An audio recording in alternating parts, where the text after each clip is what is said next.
Hello. Hello. We have an early stream today, partly because I finished what I was doing and I couldn't be bothered to start a net project. And partly because I think this case is gonna need as much time as I can give it.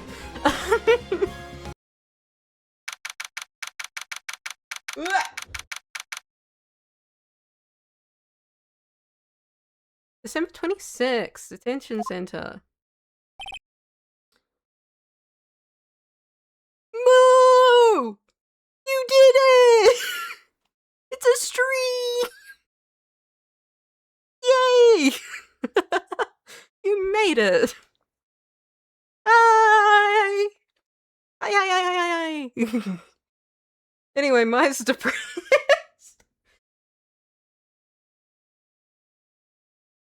Maya, what's wrong? Why are you sad? What's wrong? Hey, Nick. It's you. I'm glad Mr. Edgeworth made it through the day okay. It's a relief. Oh, poor Maya. Poor Maya. Poor Maya. It's a relief. Hey. Why'd you do that anyway? I don't know. I just knew I had to do something. No, I'm not the lawyer my sister was. You're not a lawyer at all. You haven't... You're 17. You're not a lawyer at all. I'm sorry. Well, you did save the trial. Phoenix, could you be just, like, a little bit nicer? You saved our ass, Phoenix. Be a little bit nicer, okay? Just behave from now on, okay? Little bit nicer, Phoenix. Oh, okay.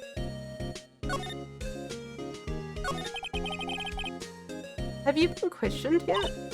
No, not yet. Detective Gumshoe was here just now. Oh yeah, because she's a minute, am I right? They can't even be like politely nice with a young girl. Like, what's wrong with them? What's wrong with them? Because yeah, she's in jail at the moment because she's being held in contempt of court. Of course, I forgot about that.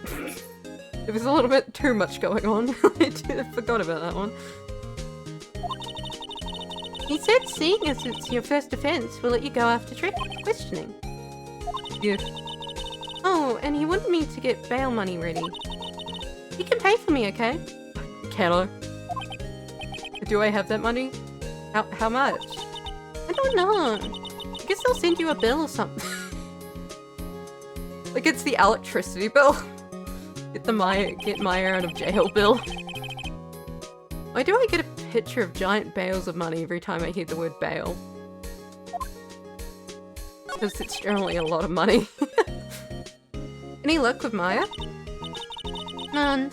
Can't get through to her at all. I tried. I really did. I don't know what to do. I think I probably shouldn't have stopped my training. You probably shouldn't have. You're also being really hard on yourself. You'd probably be a bit nicer to yourself. Sounds like she really did do her best. Why does Phoenix sound like a parent, like, looking at, like, the child's test results and trying to work out if the kid did, in fact, really actually try? I should check and see if there's any waterfalls in the local area. Wonder if I'll ever see my sister again. Oh no, Maya! Maya! I'll get you out of there, sweetheart. You'll be okay. You'll be okay. Number 26, Gold Lake Park entrance. There are fewer than there were yesterday, but the cops are still around the park. There's Detective Gumshoe is here today. Possibly. Public beach. Number 26, Gold Lake, public beach. Haven't seen Larry around today at all. Probably paying, through the nose on a date with the lovely Keonce. Such a non-judgmental person you are, Phoenix. Boat rental shop. Looks like the boat rental shop is closed today too. Fantastic. Woods? Or like woods. Ah! He legitimately jump scared me. He legitimately just scared me. Hey, Detective Gumshoe, how are you doing? Just standing in the woods. What's up? Hey, pal. Trial today. Yeah? What about the trial? Well, I was gonna say good show, but it really wasn't all that. But you did say Mr. Edgeworth, I guess. Just wasn't sure how to thank you, you know? Thanks. Thanks. Thank you. Detective Gumshoe.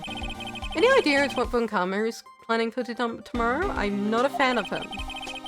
Sounds like he's bringing in another witness. Another witness? Alright, he said something about it in the trial today. There were 2 witnesses. He looks like his name is Gumshoe. Really, really befitting character design here. All of the character designs so far really do fit the characters. And the names generally do. I was wondering who that other witness was. Who was it? Sorry, pal. Much as I'd like to, I'm not at liberty to divulge that information. Right. Prosecutor Edgeworth. Oh, right, I wanted to ask you something about Edgeworth. What's up? Is he afraid of earthquakes? Never heard anything about that before. Mr. Edgeworth doesn't talk about himself too much, say. But there's one thing clear as day. Him hating crime is the way he does, and him becoming a prosecutor, and him being scared of earthquakes. It all started with that incident. The DL6 incident? Yep, that's the one. 15 years ago, when his father was shot before his very eyes. He still feels the pain now. You can see it in his eyes. Anyway, moving on from his traumatic dad situation problem. Whoa. Whoa. I wanted to talk to you about my fate, the other person I have incidentally caused trauma to. How are we today? Oh. Huh? She's not out on bail yet? That's strange. I told him to let her go as soon as they had their report written up. Man, I don't know what we would have done in that courtroom today if it weren't for her. Seeing her get dragged out by the bailiff. I'll be honest with you, pal. I shed a tear or two. Mr. Edgeworth, he was so moved, I saw his lip trembling. Really? How old was Ice Edgeworth? He was really grateful for what she did, you know? I'm gonna head back to the station. I'll get the report on my get her out of there as soon as I can. Thank you. Oh, wait. I was wondering, how much is the bail going to be? Don't worry about that. Mr. Edgeworth is posting the whole amount. That's out of character? That's out of character? Did he get visited by the ghost of Christmas past? What's happening? What? Edgeworth? Didn't I tell you? He's grateful to her for what she did. Alright, pal. Well, don't forget to go pick her up, okay? Maybe we can get Edgeworth to pay this month's rent too. No, Phoenix. Phoenix, I don't think he's gonna stretch it that far. That's a bit too far. Maya sticked out her neck for him. What have you done? Genuine question. What have you done? Right, and co-law officers. It was quiet here with nobody around. Right. To get Maya out of the detention cell soon. Personally, you think it's so in character because Edgeworth seems like he'd hate being in someone's debt. That is true. That is true. I think he would hate, like, the ominous thing of holding over his head of, you owe me. Like, I don't think he would like that. Yeah, I really don't think he would. How dare you help me now we're even. Yeah. Let's go get Maya, shall we? Detention Center, Physicist Room. Hey Nick, you finally came. You just finished the paperwork. I'm free to go. Free at last, eh? Those interrogators were really mean. They were like, okay, what did you do this time? The guy was some kind of criminal. Can you believe it? I mean, you have been in prison like twice now. That is an abnormal amount of times. Well, they did let you out in the end, didn't they? Well, that reminds me. Thanks for bail. I didn't do it. Thank Hectorwitch, I didn't do it. Huh? Posted bail for you. Said he was grateful for what you did. Mr. Edgeworth did that. I have to make it up to him. No, I think no. I think he was trying to get out of that. We've got to win this case, Nick.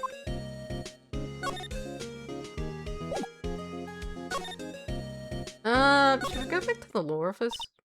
Fresh air. Gotta say, freedom feels great.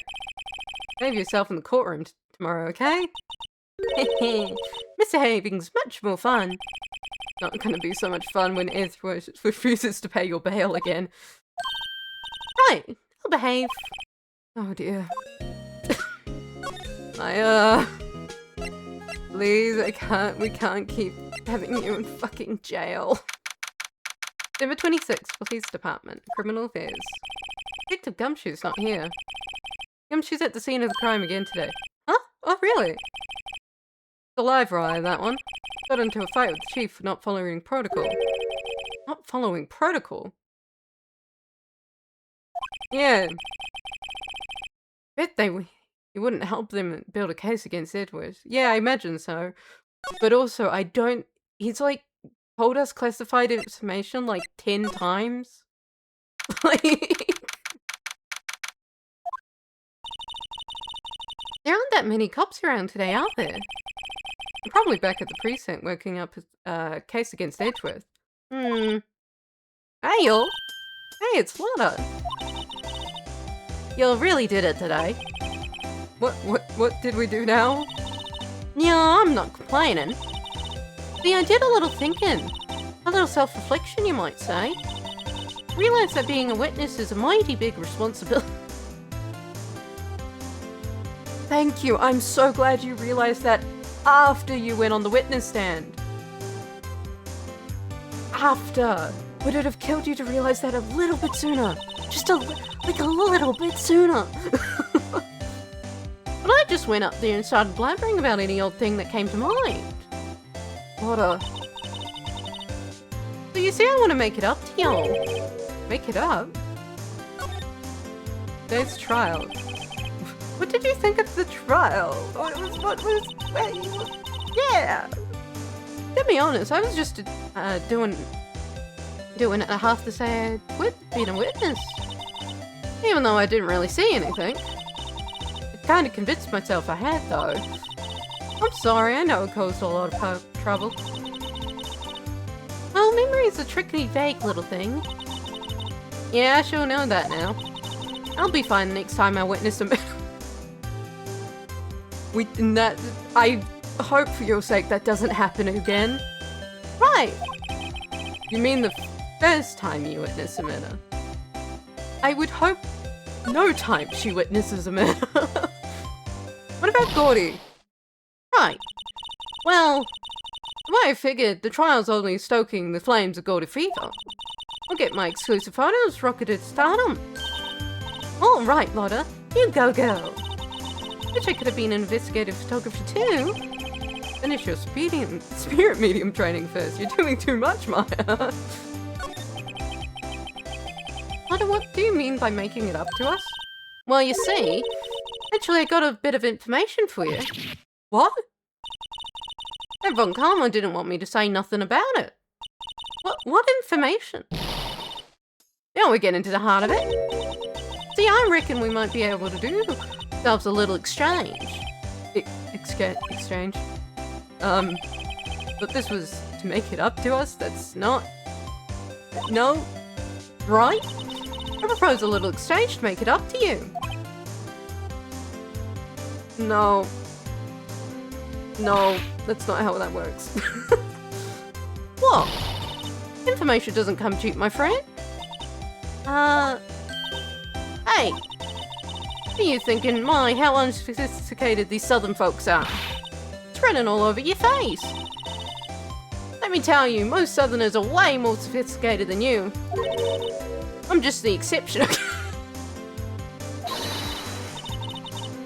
The group is better than I am. I am just an idiot. Do not take me as representative. But what it'll be? You got a deal or not? What do we do, Nick? Deal, sure. Don't have any other leads, so I don't think we have a choice here. Okay, how much? What? You're completely off your rocker? I might be sophisticated. Might not be sophisticated, but I'm not trying to rob the poor. Oh no, I'm not giving rich lawyer, I'm giving poor college student. Oh no. The only fair exchange for information is information. Listen good. What I need from you is information about Gordy. What? Well, Gordy? Why would I know about the sea creature? Why would I? What? But Gordy doesn't... I mean, Gordy might not exist. And maybe prove that he don't. I'll be keeping the watch in the car, okay? You see something, you'll come get me first. Get it? Oh, okay. Right, see y'all later. Okay, Nick, let's get hunting. Hunting? Don't... Seriously, mate, we're not really gonna do this, are we? Gordy, I sure do. What about Edgeworth? We're searching for Gordy for him, Nick. Don't you get it? Okay. How exactly do we search for a make-believe monster? Maybe we can find a monster myth specialist? I don't know. Fucking boat guy might know something, not the detention center. Looks like Edgeworth isn't questioning. Let's come back later. Guess so. Wasn't where I meant to go. I can't believe it. This stupid little monster. What the hell? Hello? The flax about? What's the big samurai costume about? What? What's that? The steel samurai Nick. Yo, Maya. Larry, what the heck is that? Oh, it was my girl's key outfit.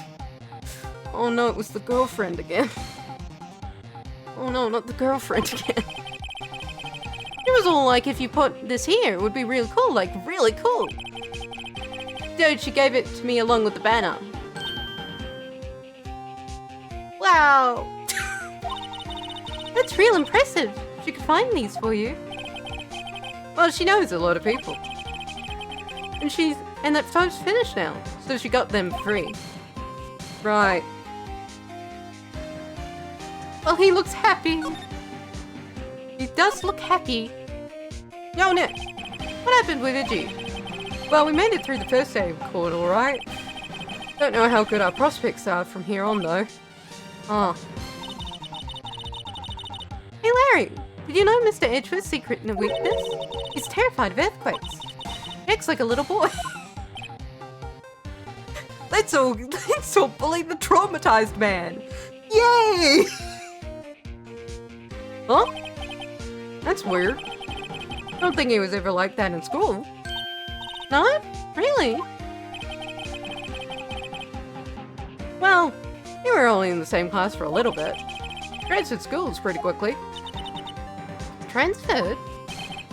Right. When did the DL6 incident happen? Doesn't look like Larry knows about it, though. We didn't know about it either until very recently. What are you on about? Hey, Larry! Where did you get that big thing? Huh? Oh, the big guy. Had that for about a month, yeah? The big hit with kids. I wasn't there yesterday? Huh? Huh? Oh, alright. The compressors were busted. Compressor? Yeah, it's that little unit by my hot dog stand. It's what I used to put air in the Steel Samurai. Broke a little while ago, so I sent it in for repairs. Oh. Yeah, I thought you'd inflated it by yourself. Well. Doesn't the Steel Samurais look a little bit out of place? I mean, it's so huge. It's like the size of the tree. It is literally the size of the tree. Guess it's good advertising. Something about the Steel Samurai just doesn't work for me. Huh? Really? Looks pretty well made to me. Still a novice art unit. Really? Who can't fear it's like Cody and me don't fall for this kind of stuff. These Steel Samurai fans are obviously in a league of their own. No, this game series was wacky just looking from the outside, but what is anyone talking about? I don't know. At some point you just sort of like reach the, yeah, sure, whatever stage reading it. What's this machine? That's the compressor. I used it to fill up the balloon there with air. Huh, neat. Just got it repaired yesterday. Man, what a drag that was. Flag. Those flags look out of place here. Flapping listlessly back and forth in the wind under a cold sky. I don't know, I think it gives the place kind of a festival atmosphere. Of what, the UN festival? Why, like what, huh? Hello? It reminds me of the War of the Eyeglasses. Huh? War of the what? Huh? What? You mean you don't know the War of the Eyeglasses? No. What are you saying? What the heck is it? Our local fair used to do it every summer. Huh. Guess we were the only ones. Ask again, what the heck is it? Maya. Maya. You have a mock war at your festival? What the hello? Anyway, moving onwards. Boat rental shop. It's always so quiet here. Wonder if the boat shop is closed for good. Well, with the murder on the lake and all. Probably just taking a vacation till it blows over. I get it. Excuse me. Small boat rental shop. Doesn't look like anyone is around. Probably closed because of the murder. What if we steal a boat? What if we steal a boat? There's some boats floating out in the dock. Then it took place in that boat from this dock. Apparently the police took away the actual boat that was used that night. Oh, I just remembered this trial. It is so sad. Oh no. Oh no, we're in for a ride, aren't we? Let's go to the woods. Peak Ace Attorney. Okay, I guess that's how it's going. Oh dear. Oh hey Lotta. Don't know why the camera keeps trying to jump scare me, but hey. Hey y'all. Well, you'll find anything about Gordy? No, nothing. We'll keep moving. It's cold out here at night time. It is a little chilly. I think I have to sneeze. Whoa, no you don't. No sneezing. Oh no, Maya. I told you, no sneezing. Yeah, set the camera to respond to things a little softer than a bang. Trigger on one of Von Camera's finger snaps now. Oh, I'm sorry. Yeah, well, sorry's nice, but what about my film? Nick, pay the lady. Maya, I can't pay for you again. Like, I've paid. We're not gonna be able to pay rent. We are gonna end up having to ask Edgeworks to pay for rent at this rate, please. What happened? Learned something in today's trial, that's for sure. Justifying a serious seriousness. Great, that's great, thank you. That's why I decided not to talk about that case anymore. Huh? What, you didn't say you had information about the case? Wait a second, what the fuck? Tell us that at least. Like I said, trade it for the dirt on Goldie. Thank you. What are you gonna do if Gordy doesn't exist? I'll quit being an investigative photographer. I think there's other options. Now I feel like I have to make this stupid sea monster exist because otherwise a woman's gonna lose her job. What? After all, I only have one photo to my name so far. Is it a good one? You bet. A youthful? Youthful? A youthful? Anyway, if I can't get a career making photo this time around, then that's it. I'll quit and go back to school. Huh? So you really are a university student? What the fuck is what? What? Yeah? Well, I'm taking a break for a bit. Right. 40 again. Okay, I guess it's just the same thing. Hopefully the stupid sea monster exists. Yay! I really don't want a woman to give up on her dreams. Hey, what do you know about Gordy? Can't ask you about that.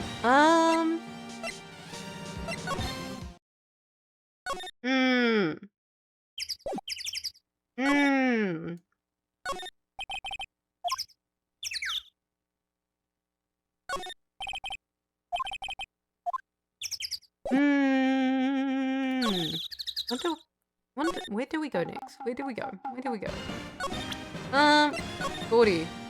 Thoughts, feelings, opinions on the creature.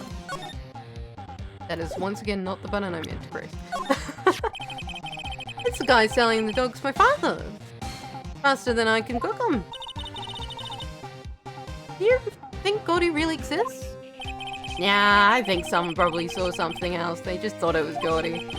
But I'll keep selling samurai dogs until the truth's out.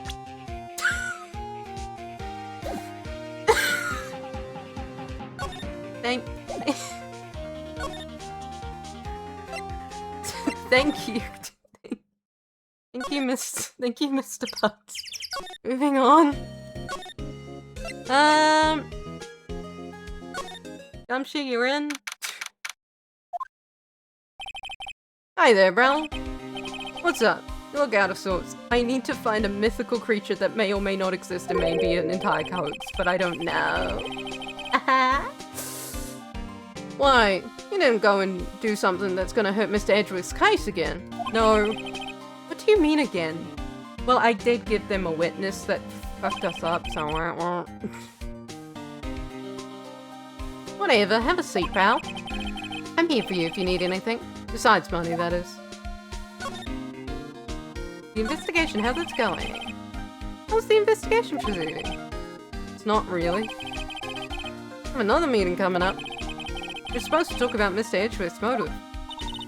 His motive? See, Mr. Edgeworth's father died in the DL6 incident. And the guy who got the lone suspect declared innocent was the victim in this case. Robert Hammond. Saying that's why Mr. Edgeworth shot him. And Edgeworth never talks about his past. I bet they'll drag that out and hit him with it in court tomorrow too. Oh, Mr. Edgeworth. Gotta admit, doesn't look good, pal. Thank you, Gumshoe.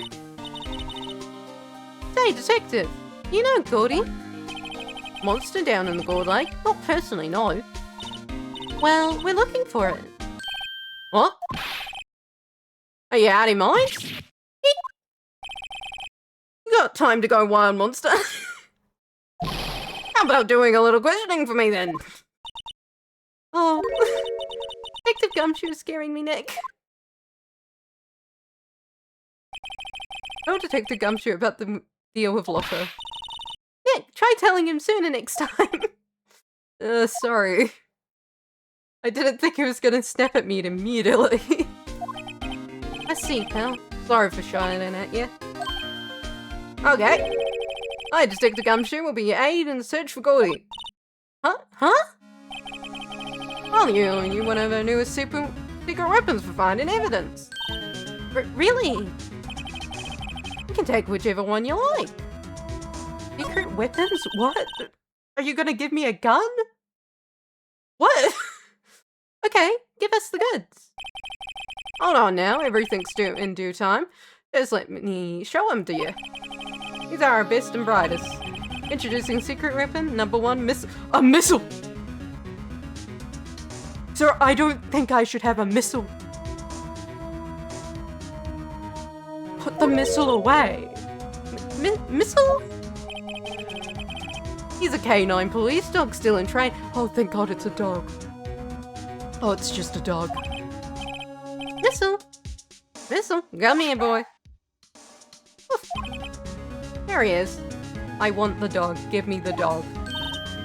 Hey, he's cute. Look, Nick, cute dog. A cute dog. This will help us. Ow. Oof. Next secret weapon number 2. A fishing pole. What? Yeah, take this. This is my personal pole. What? Detective Gumshoe, we're looking for a monster. Yeah. Are we supposed to catch a whole sea monster with a fishing pole?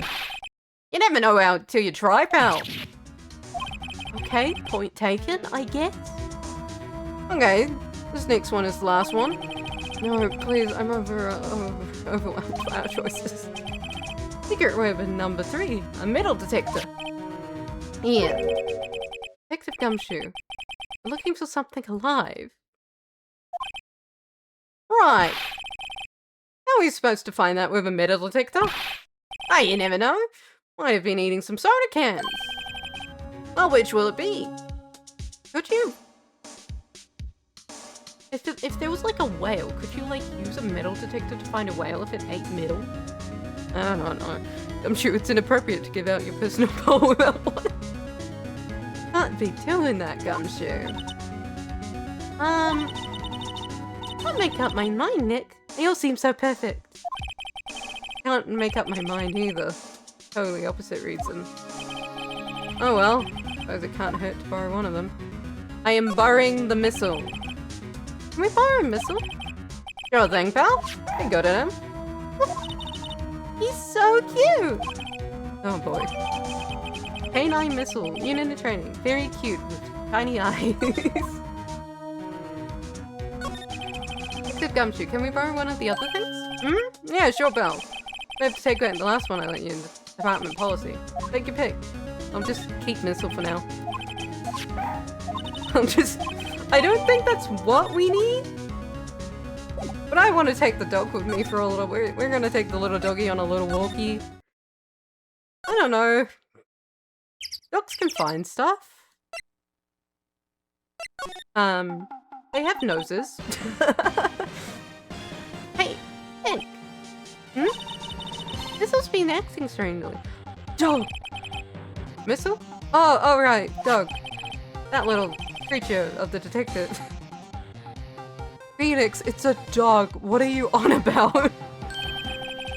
Hi, I love little doggies. Good boy, good boy.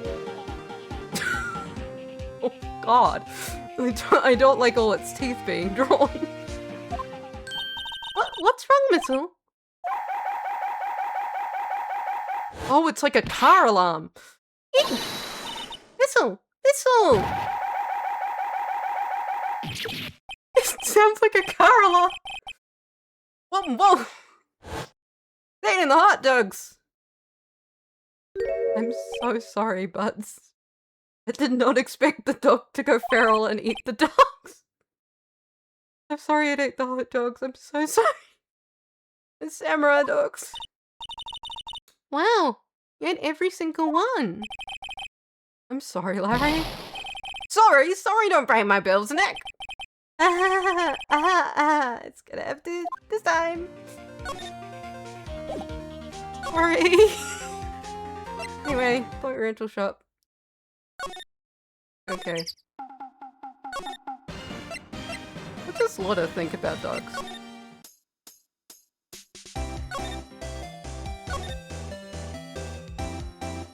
I don't think there's a point in bringing them to me. Okay, I will go and get the actual thing that I probably need. I imagine the correct option is in fact the is, in fact, the metal detector. But what if I hit a pole? Give me your pole, sir. I have the fishing pole. We both a fancy looking fishing pole? Sure thing, though. Oh, if it breaks, be sure to dispose of it properly, okay? I will if it doesn't break into the lake. I'll try. Right. Why does it looks like it's just made out of bamboo? Is it just made out of bamboo? Is it just bamboo and a fish line?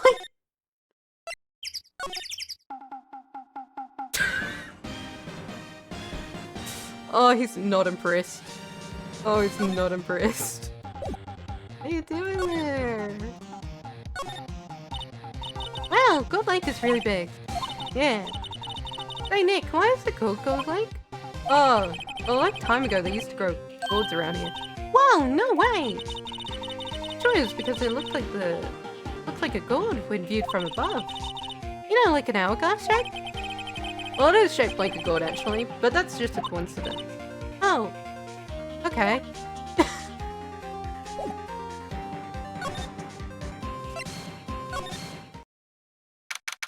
December 26th, Gold Lake Woods. Okay, Nick, this looks like a good spot.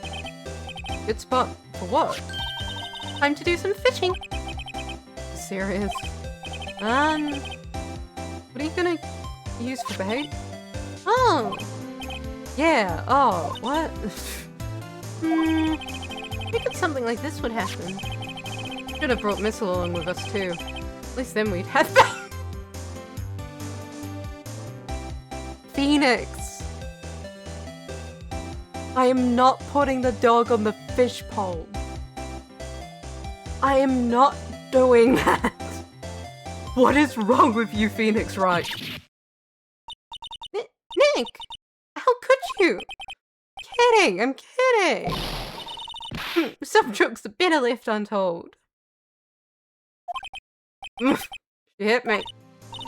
Okay, watch this, Nick. Just try not to reel in any empty cans or boots, okay? Here we go. My leg. Oh, stop. Oh, we've set off the fucking camera again. Hey, what are you doing? Sorry, Lotta. Don't tell me you're on some film company's payroll. Nick. Hey, her. My poor wallet. I'm so tired of this. Maya. Maya, please.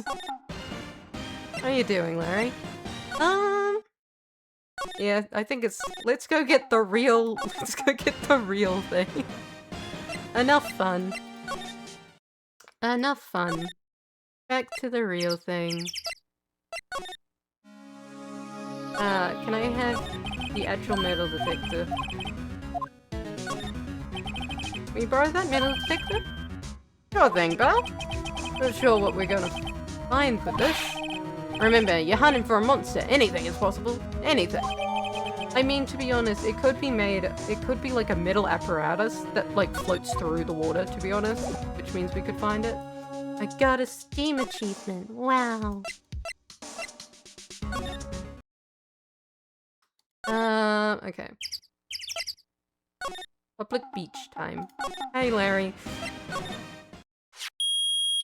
Oh! Oh, stop! Ow! Oh, that hurts my ears! Ah! Nick! It's beeping! The metal detector found something! Sure is loud about it. Ear piercing. Christ, is it one of the other two billets? Whatever it is, it must be in those bushes. Go check it out, Maya. Why do I have to check it out? Nick? Look!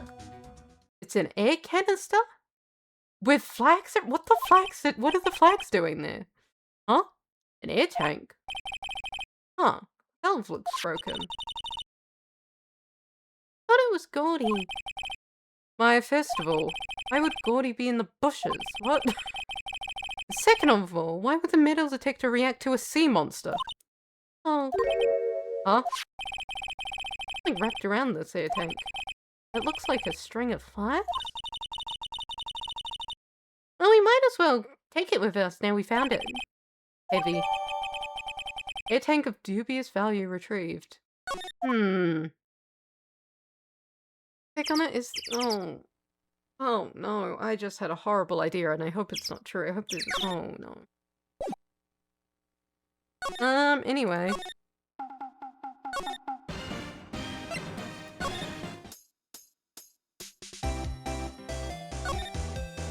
Hey, we found an air tank. What is your thoughts and feelings on this, Lottie? Yep.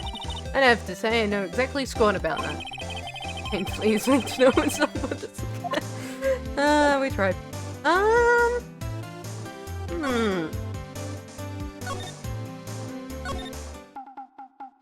Well, I guess I'll go give this back to Gumshoe now, I guess. Ah, that's not the place I want to go.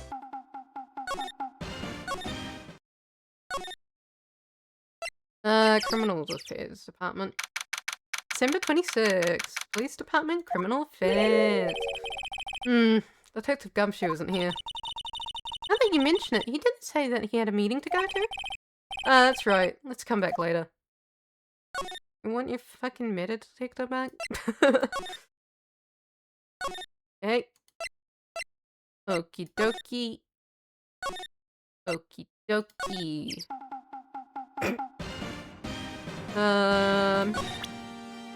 Hey, what do you think about this air tank, Larry? What? An air tank?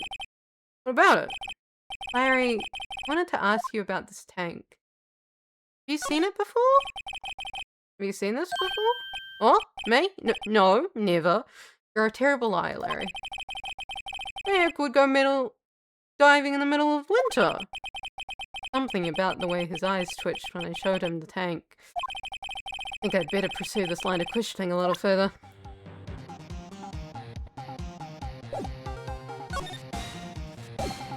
How do I pursue it though? Like, it's obviously tied to him because the flags are... Is it yours?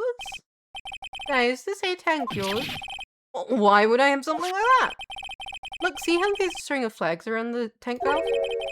Just like the string of flags around your Steel Samurai there. Must be a coincidence. Strings of flags everywhere these days. No, there's not. No, there's not, Harry. Like elementary schools. And used car dealerships. No, there's not. Look, why would I need a tank anyway? To inflate something. You used this to inflate that, didn't you? Inflate what? What else? A big puffy Steel Samurai. Now, why would you go asking me a question like that? Looks like I hit the nail on the head. Right. Actually, see, the compressor I always use is in the fritz. So I tried using the tank to inflate it just once. And, it didn't go so well. As I suspected. That's more about the tank. It didn't go so well? Yeah. Do you think you could be a little more clear? Like, what's going on? Come on. Look, it's embarrassing, so I really don't want to talk about it. Did it hit you in the dick? Did it, like, go backwards? Was it pressurized air and you forgot that air is a pressurized thing? You opened it and it flew backwards into your fucking dick. Is that what happened? Tell us! Fine. Whatever. Like what I said, the compressor was busted. So I took the tank and tried to fill the samurai up with that. And then... Blam. Oh! Oh, it's off! Oh, it flew into the air! The valve busted open and made this incredible noise. And the tank there took off like a rocket. And it took my poor deflated Steel Samurai with it. What? Off into Gold Lake. Sure scared me out of my gourd, that's for sure. Flying air tank, what? So the tank and the Steel Samurai you were trying to fill up flew away. What happened next? Well, all that happened on the 20th or so. 20th? A week ago.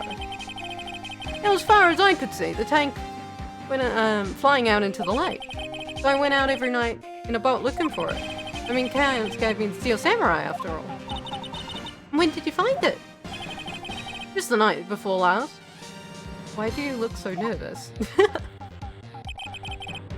Well, why out there? It took me 4 whole days to find it. The night before last. The night of the murder? What? Sorry for not telling you, Nick. Actually, I was here on the night of the murder. Alright.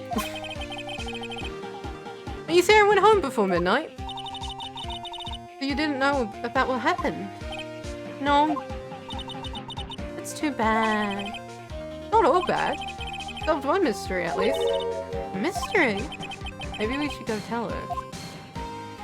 Ah, yeah, so the mascot is the, was in fact Gordy. Let's see. Gordy. Well, Mr. Lloyd? I've got the info you'll need. You got the scoop on Gordy for me yet?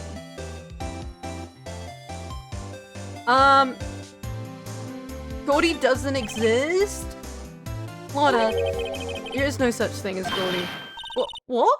How can you be so sure? Really, Nick? You got some proof Gordy doesn't exist? The proof that Gordy doesn't exist is out there somewhere.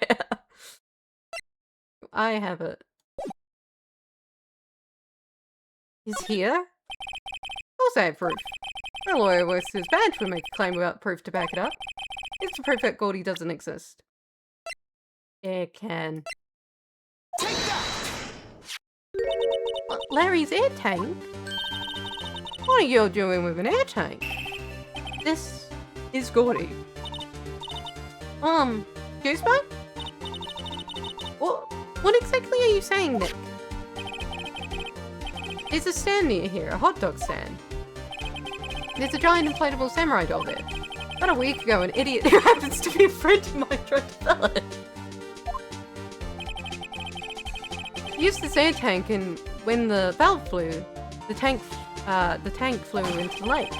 Apparently, it made a pretty loud bang when it flew. A bang?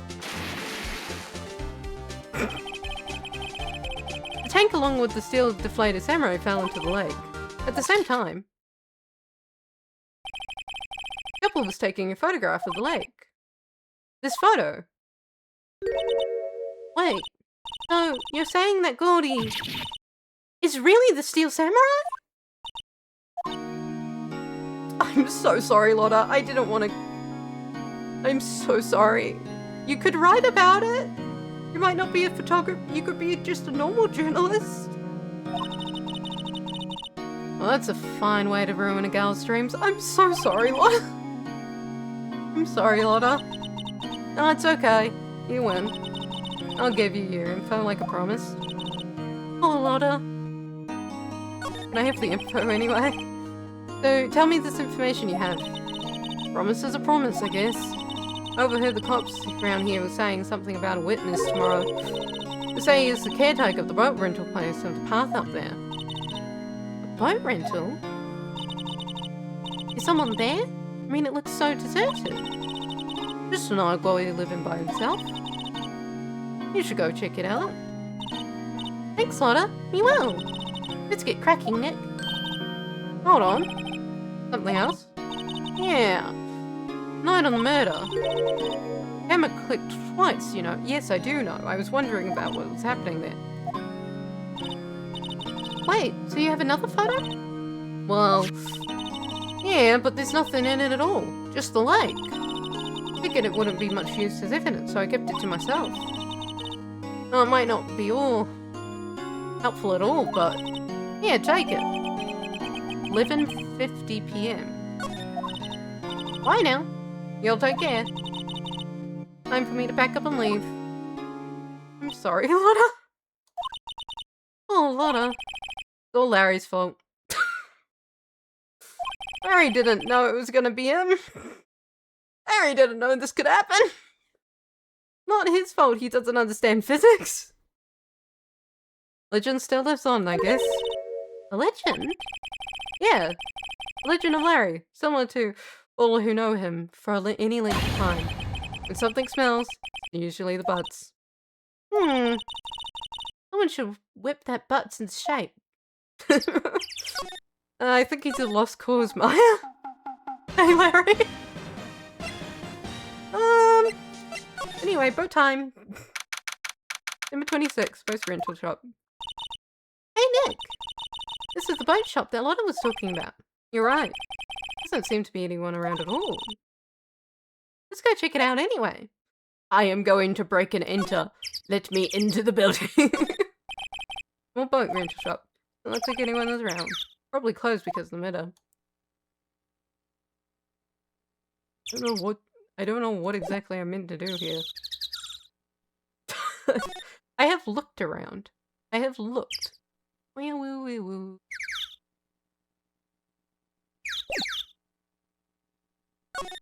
I'm gonna end up hating this old man. Oh, I can go inside. I can break it. There's a parrot.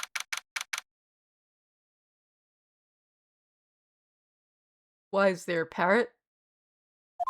Oh! Hello, sir. Meg, is that you? How's that Keith with you?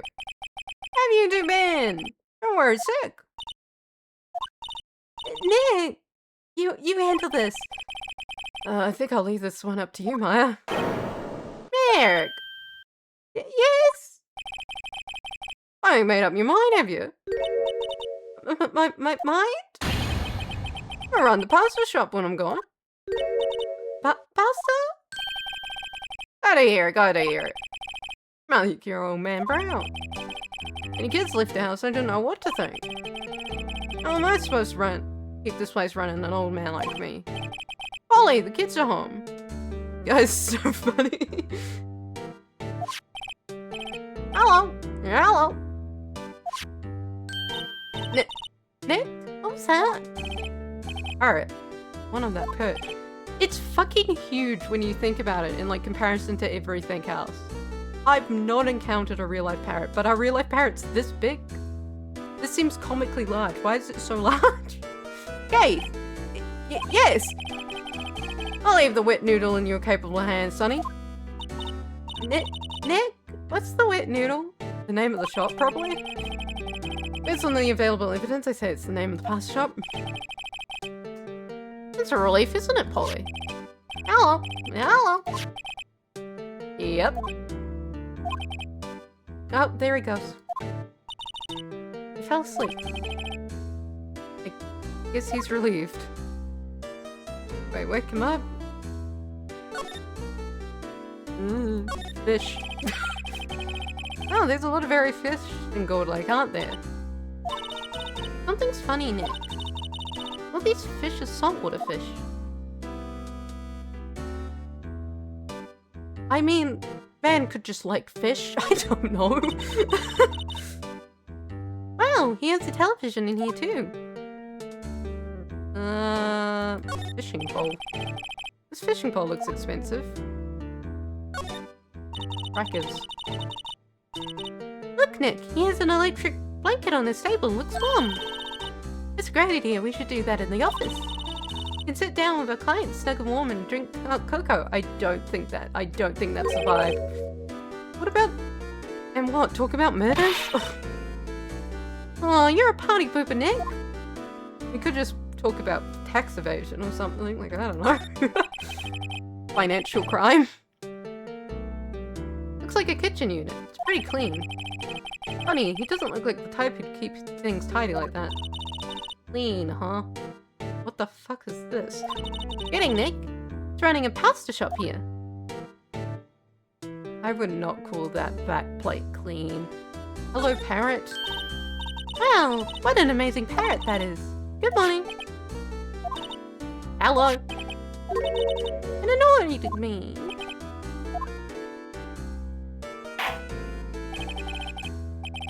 What, you forgot me? Gotta call a name first. A name? Ollie, how have you been? Hello. Hey? Hey, so the parrot's name is Polly. Why has the parrot been added to the court record? Why has the parrot been added to the court record? Yeah. Oh, Polly can say lots of things. You just need to know the secret words. Secret words? Polly, what's your name? Polly. Cute. Maya's found a new friend. Why has the parrot been added? Yeah, neither. It looks cat-like. Yeah, it's... Why is it so big?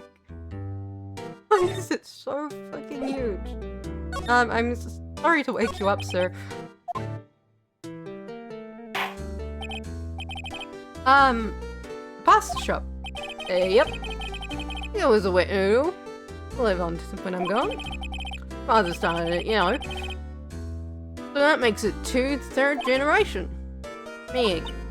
Yes. Tomorrow we'll start with the secrets of dough tossing. Dough tossing? You too, Keith. Yes. You'll be the best pasta wrangler of the West has ever seen. Pasta wrangler? Where's? Is it pasta from Italy? Big. Yes. No, the best pasta's always been made in the west of the rookies, don't you?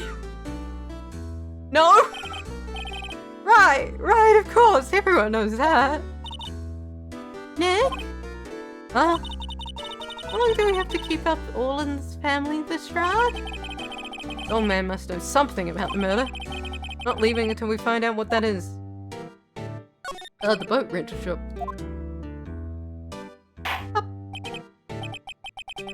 This is the boat rental shop, right? What are you talking about? This is the place that's past the wet noodle. So now you mention it, we haven't gotten many orders for spaghetti lately. All the kids come up and say, yo dude, we want to ride in one of your boats. That's why I keep them boats out there. Youngsters these days. Damned if I understand them. Pretty confused myself. Nick, this isn't going anywhere. But this old man is the witness tomorrow, right? I've got to find some way of getting information out of him. Ollie. Ah! My memory's gotten worse of late. That's why I just tell everything important to Polly here. Everything important? I wonder. Polly, what's the number on the safe?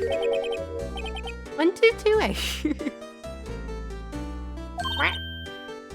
Alright. Hey, boy, watch it, will ya? Seen it? All it takes is a little clever thinking. And a criminal mind. What is wrong with you, Maya? Quick, Nick, write that number down. Hey, don't get me involved in your little heist schemes. I'm not robbing an old man with dementia. I'm not doing that.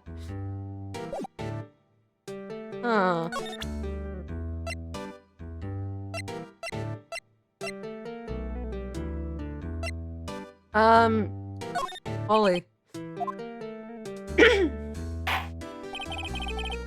Now listen here, okay? Remember that tricolored pasta we were talking about? Yeah, sure. Our rainbow Ollie? Figured we should... Out the last color, we should use indigo blue. Indigo blue? That didn't seem to work the way I thought it might.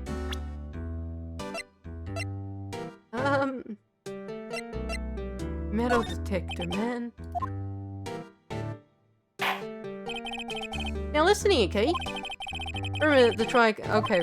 I'm just gonna get told about pasta. We're just gonna get hit with pasta.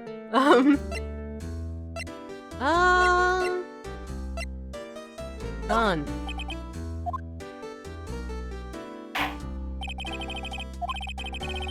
Okay, it's still pasta. No matter what, it's pasta. Okay. Well. Hi, Larry.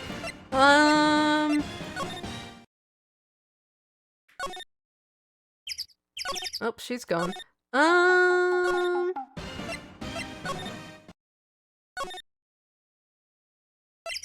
Maybe the criminals... No, not here. Detention office? Not here. Writing codes law office? Not here. Grossberg law office? Okay, sure, yeah, here. We'll do here. Apparently Mr. Grossberg is on vacation today. Well, I guess I can come back tomorrow if I need anything. Okay. Simmons is fucking bear salmon statue.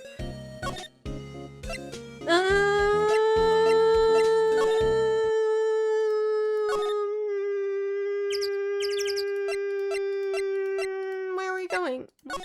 Where am I going? Where am I going? What am I doing? What do I have to do? What do I have to do?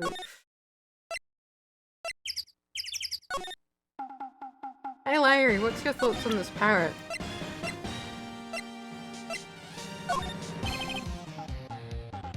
Sorry, Nick. I don't know much about that. I am a mere seller of hot dogs. Well, you can't sell hot dogs anymore, so... Sorry about that. Fuck you over there. Maybe we have to use the Alexander Hamilton photo. Maybe that's what we have to do.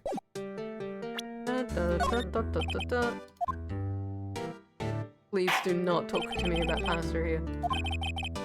Oh my god, it's fucking pasta.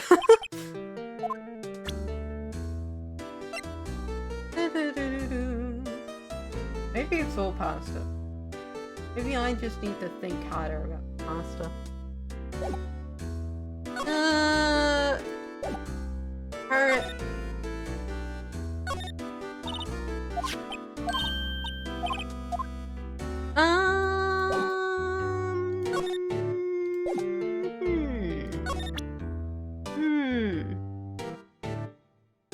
I'm a lawyer.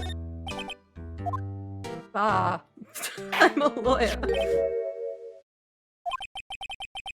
That's a lawyer badge. Yes, it is. I don't believe it. The old guy is the first person to recognize my badge. I get it. Huh? Yep. I got you figured out now. You're not Keith. Nick? Now it's a chance to clean things up. Sir. No, I'm not Keith. I'm not Mick either. We're here investigating a murder that took place on this lake the other night. Please help us. Lawyer. Please, mister. Alright, I'll help. But on one condition. What's that? When this case is over and done, you'll run the Yeah, sure, I'll run the noodle shop. Okay, we promise. Nick, are you sure about this? Anything to get this case solved. Also, I wouldn't want to eat Phoenix noodles. That makes it sound like you're turning yourself into noodles. Phoenix? I guess so. That's my boy. Good for you, Keith. Wait, didn't I just say? You too, Meg. Yes. You bring a tear to your old man's eye, you know. Now what was it you want to know? Speak up, boy. Hello. Hello. Oh, he's talking to the bird again. How do we get him to talk to us? Oh, sure. Yep. I've seen this. You know something about this, Keith? Yeah. It's okay. You could call me Dad. Dad! You know something about this? Yep. The other night. Alan Lake. Yes. I know all about that. Seen it. What? Tell us what you saw. Well, I suppose. You're taking over the shop and all. What did you see, buddy? Forgotten the time. It's pretty dark outside. Probably not a yip. It's after midnight, but okay. I heard this bang, so I looked outside. I heard another one. Bang! 2 out of 3. Animation. A little while later, this boat come back. And a young man walked by my window here. He was muttering something to himself. Yep. What did he say? Yep. I forgot. I remember I caught time promise. You need to know a little earlier than that. You know what? Little Terry was just here. Terry? Yep. The kid next door. You always used to make him cry, remember? He's wearing this tattered old coat. Got himself the whiskers growing out of his face. Must be talking about Detective Gumshoe. Oh. Comes up and tell me to come down to court tomorrow. Really? Oh no, I don't think we're gonna get much useful information from this guy. Maybe we should be leaving. I think you're right. Oh wait, I had one more question. Huh? Ollie! Ollie! Have we forgotten something? What? Don't forget. Yell 6? What? Huh? What did you just say then? One more time, Polly. Don't forget DL6. What? What? The DL6 incident? I missed it. I mean Dad. It's getting weird. Who is this old guy? Why would that bird Polly know about DL6? I don't know. We have to figure out who that old man is. Oh.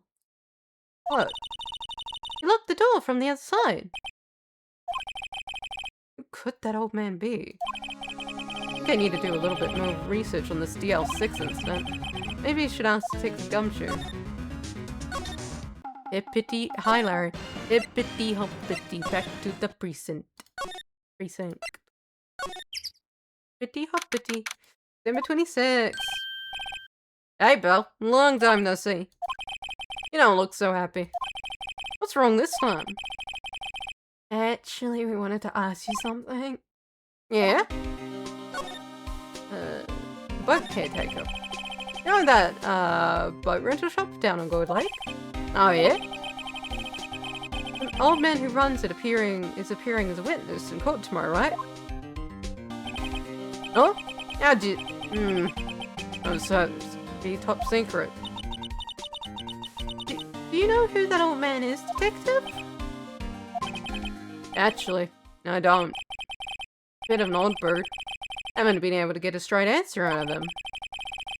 Decided first he wasn't persuasive enough to stand and testify. Witness? That's why he called Miss Lotta Hart yesterday. As for who he is, I have absolutely no idea. Sounds suspicious. DL6 incident, please.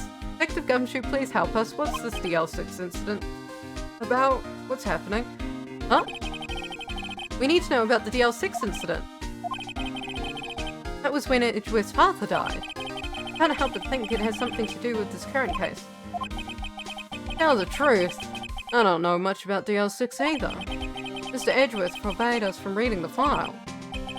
So I'm afraid I can't show him to you either, pal. What?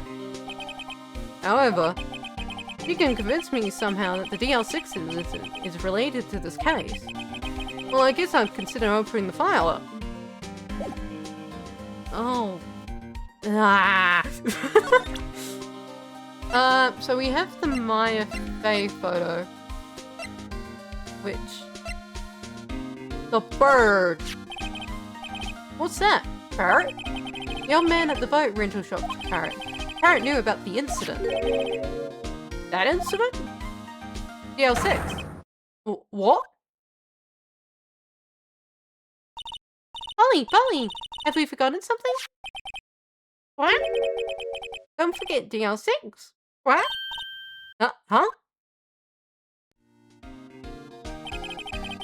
Pretty sure that old man must have told her that word. Yeah, but how would the old man know about the DL6 incident? Hey, what if that old man was connected to DL6? Nick, you think he might be? I don't know, I'm reaching. I don't know where we're going.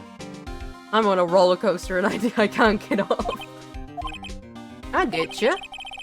Sounds like you need information on the DL6 incident. Through the station's record room. I'll give you some special permission to go in and find what you need. Alright. Way to go, Detective Gumshoe. Okay, Nick. To the records room. Guess it's time we faced Edgeworth's past. Into the records room we go. Police records room department. Wow! It's amazingly dusty. 10 years of files, 10 years of dust, I guess. Let's find that DL6 stuff, quick! 15 years ago, both me and Edgeworth were 9 years old. We were almost through 4th grade when he suddenly transferred. Because of DL6? Nick, I found where the file is. Oh, thanks. Just let me know what you want to know about the DL6 incident. I'll go get the right file. The case summary. What? Hello? What's happening? Well, first I have to get my handle on the main facts, like a summary. Right. Summary. Found it. Here you go. December 28th, 2001. That's exactly 15 years ago. From the day after tomorrow. So in 2 days, the case is closed. The incident took place in an elevator of the district courthouse. What? This is the same district courthouse we were holding the trial now. Looks like it. So that's why he has a fear of elevators. There was a large earthquake on 2 p.m. that day. That's the fear of earthquakes thing. Part of the court building collapsed and all the lights went out. Oh my god, that is a horrible visual. Please never show that to me again. Wow, that was some earthquake. At the time, 3 people were trapped in the elevator. It took 5 hours for them to be rescued. 5 hours? That's a lot of time in an elevator. Ugh. That would be scary like that in the dark. What the fuck? There was a lack of oxygen in the elevator and the survivors were unconscious. The survivors? One of the 3 in the elevator had been shot in the heart. That was Mr. Edgeworth's father, wasn't it? It said that his father was shot before his very eyes. So Miles Edgeworth was one of the other passengers in that elevator. Victim data. Do you have any data on the victim, Edgeworth's father? Yeah, hold on. Victim. Yeah, found it. Gregory Edgeworth, 35, defense attorney. If he was alive, he'd be 50. He lost that day in court. Got on the elevator with his son Miles. Miles Edgeworth, of course. So he was in the elevator with his father. Yes. That is weird. Why is he slumped over here if the bullet came through here? Unless, like, I guess you could if someone, like, hit you and...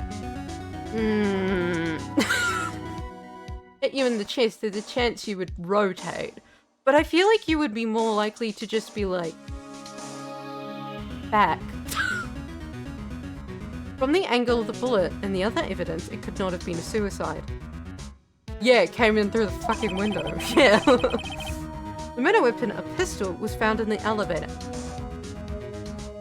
That doesn't make sense. The pistol had been fired 2 times. Where have I heard that before? Oh, that just sounds like this current case. What's going on here? Suspect data. Got any data on the suspect in there? That would be the guy that got my mum arrested. Hold on, this is it. The man arrested as a suspect in DL6 was Yanni Yogi? There was a clerk in the courtroom apparently. So he must have been the 3rd person in the elevator. Well, then he had to have done it. But he was found innocent, thanks to his defense lawyer, Robert Hammond. Hammond. Victim in our case. Right. Suspect Mr. Yogi was oxygen deprived. So much that he had brain damage. Lost all memory of being in the elevator. After he was declared innocent, he disappeared. So that boatman is Yogi then, isn't it? That boatman is Yogi, isn't it? Who could have Yogi have gone to, I wonder? Maybe closer than we think. Guess I know generally what happened in the L6 now. Still don't know what sort of impact the whole thing had on Edgeworth. If only I could talk to a human being. If only I could talk to him. Yeah, I'm pretty sure. Nick, we're gonna take the whole file? It's too much. We'll never get it out. You're right. How about we just take what we think we'll need? The R6 case file. Court records. Right. That's probably all we'll be able to find here. All that's left is the trial tomorrow. Wonder how Dad will do testifying in court. To be continued.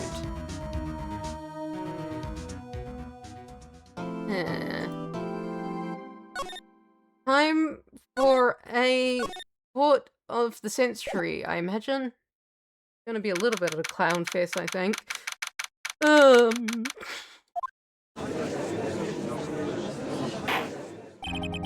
I have to go get water, actually. I don't have any on my desk. Oh no.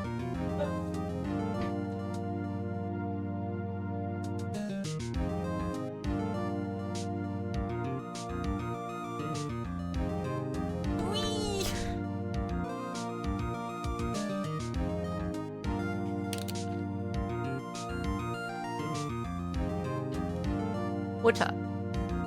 I did realize I did not have my glasses. Glasses! Yay! Court is now in session for the trials of Miles Edgeworth. The defense is ready, Your Honor. Very well, then apparently the prosecution is also ready. Who's the judge here anyway? Mr. Von Karma, your opening statement. Very well, no opening statement, so... Not so fast, Judge. Taking a meaningful pause before speaking. Right. Pause. A prediction. Today's trial will end of 3 minutes from now. What? Why? Order.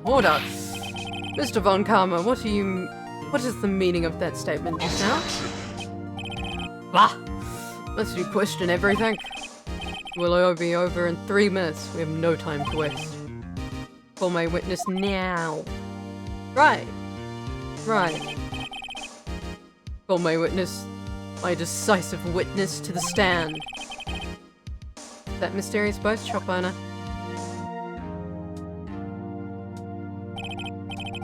Witness, state your profession. Up.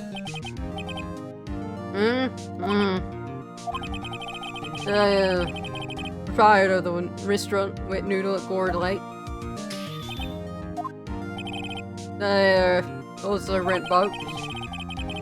Night of the incident. You were in the boat rental shop, correct? Yep. I was. Please testify. Wait a second. Still haven't heard who this old guy is. Objection! Wait a minute. Witness hasn't stated his name yet. Because I did not ask him right. Bah. I've predicted this trial will end in 3 minutes. Stop asking trivial questions and call. Oh, yeah, right. Well, that's almost... That almost confirms who he is, isn't it? The witness will state his name.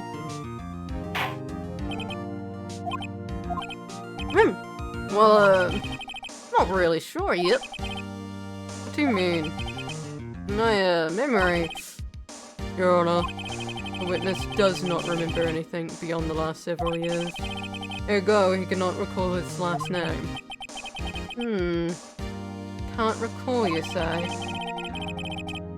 Yes, but the incident in question took Took place 3 days ago. He can testify. Very well. Let's hear his testimonies, shall we, witness? Night of the murder. It was the night of the 24th, just after midnight. Yep. I was in the restaurant where I rent boats as usual. Then I heard a bang. Yep. I looked out the window and saw a boat just floating there on lake. I heard another bang. Just about then, the boat comes to shore and a man walks by my window. Very well. I'd like to begin the cross-examination. Give me my cross-examination, fuckwit! There is nothing to question in my witness testimony. Ergo, no need for cross-examination. Besides, there is only 10 seconds left before our 3 minutes are up. Judge, your verdict now.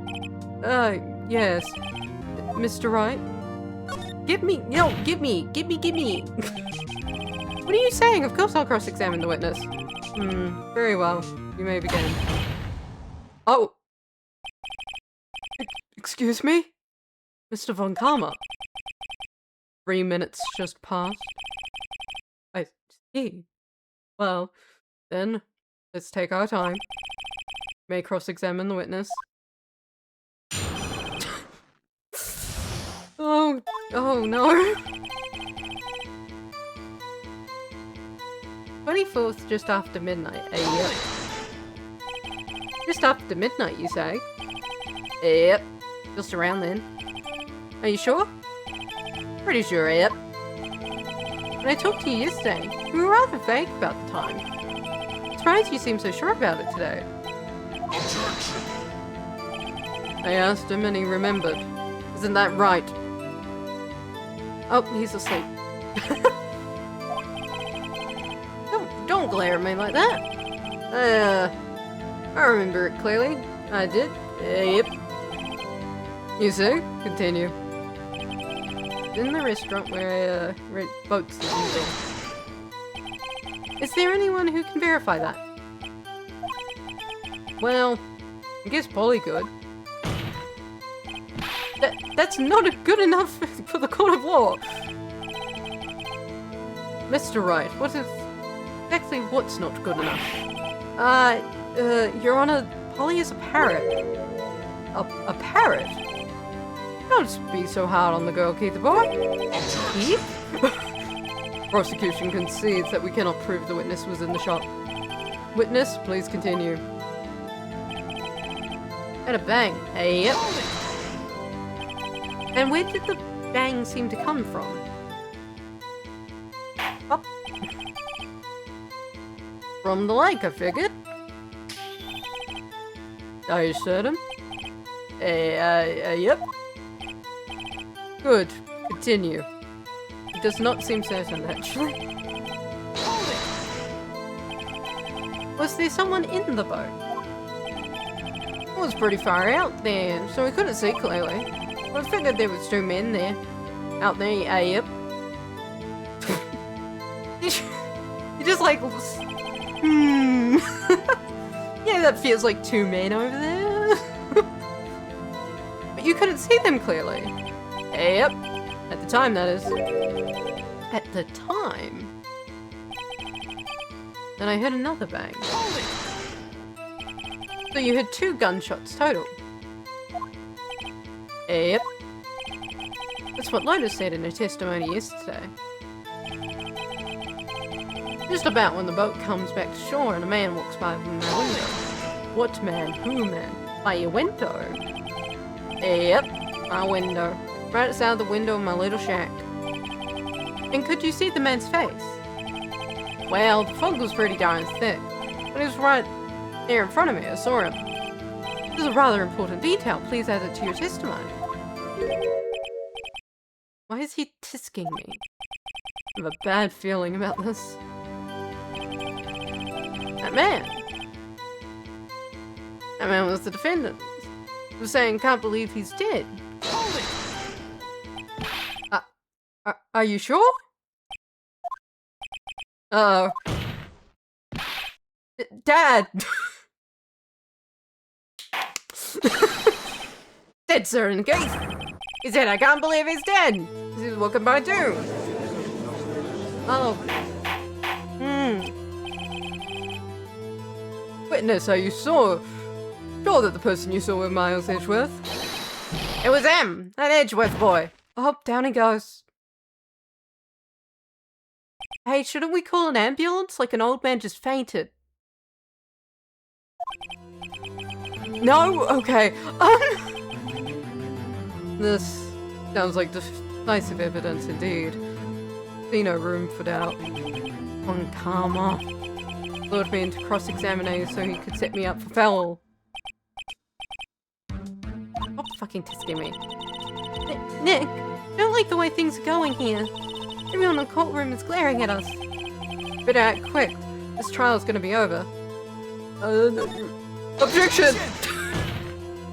No! Your Honor, we proved in yesterday's trials that it could not have been Edgeworth who fired the gun. Mr. Wright, are you referring to the fingerprints from Edgeworth's right hand found on the gun? Yes. And the photograph showing the man firing was listed? Yes. Exactly. That is easily explainable. He could have wiped his prints after he fired? What? What? So like you're telling me he held the gun in his left hand, shot it, put the gun down, wiped the gun down, and then picked it up with his right hand? Why the fuck would he do that? What the fuck is the point in any of that? You are ignoring the truth of the matter here. No! Your reasoning makes no sense! Everything in the witness testimony is true. Judge is lost in thought. What should I do? Raise an objection? That doesn't make sense! What the fuck do you mean? Your Honor, the witness claims that Edgeworth said, I can't believe he's dead. But his words is all we have. Also, Von Karma doesn't make sense. If he was telling a lie. Mr. Wright. Yeah, if you're wiping the prints, you wouldn't need that more. I love when I dispose of evidence and then I reintroduce evidence that still incriminates me. The court of law evidence tells all. Apparently you have yet to realize this basic what the fuck is your evidence though, Von Karma? Your evidence is... Trust me, bro. Like... If you say his testimony is a lie, show us proof. Nick, do we have evidence? No good. There's nothing I can do. Are you sure? Be honest, I don't know what to do anymore. Please. Can you hear me, sis? Please. I need your help. Nick needs you. Stop fucking testing me. 3 minutes was perhaps too high of an expectation. However, 15 minutes isn't bad. This might be a new record. Why are you speedrunning the trial? Put your speedrun timer down. Enough. The witness may leave the stand. He's left the stand. This court sees no reason to further prolong the trial, nor is there any need for more time to decide the case against the defendant. This case is extremely clear. See no room for misinterpretation of the fact. No, it's not! No, it's not! What is it? No, it's not! We haven't proved that it's Edgeworth. We haven't proved that he was there. We haven't proved that he held the gun. We haven't proved that he used who used the gun? No! What? No! This court finds defendant Mr. Miles Edgeworth guilty.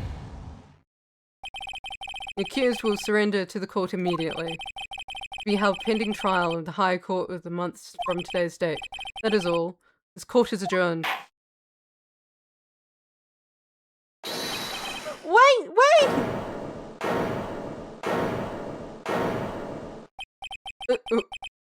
Who was that? Me? Huh? Wow! Larry? What are you doing here? How did you get into the fucking courtroom? How did you get into the courtroom? How did you get into the courtroom? Listen, you gotta listen to me. I was there in the parking lot of the murder. I wasn't sure about it until yesterday. But today I remembered it. Remembered what? The gunshot. I heard it too. Larry, what are you doing, buddy? Order. What is the meaning of this? Verdict has been decided. I call for adjournment. One moment, Von Karma. So you saying you heard a gunshot? Yeah, I did. A gunshot that night. I'm just sitting here in the audience listening to testimony. Did you jump?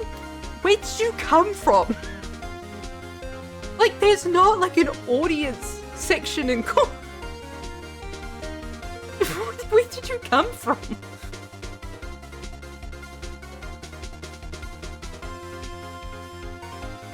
Then I realized something he said was different from what I remember.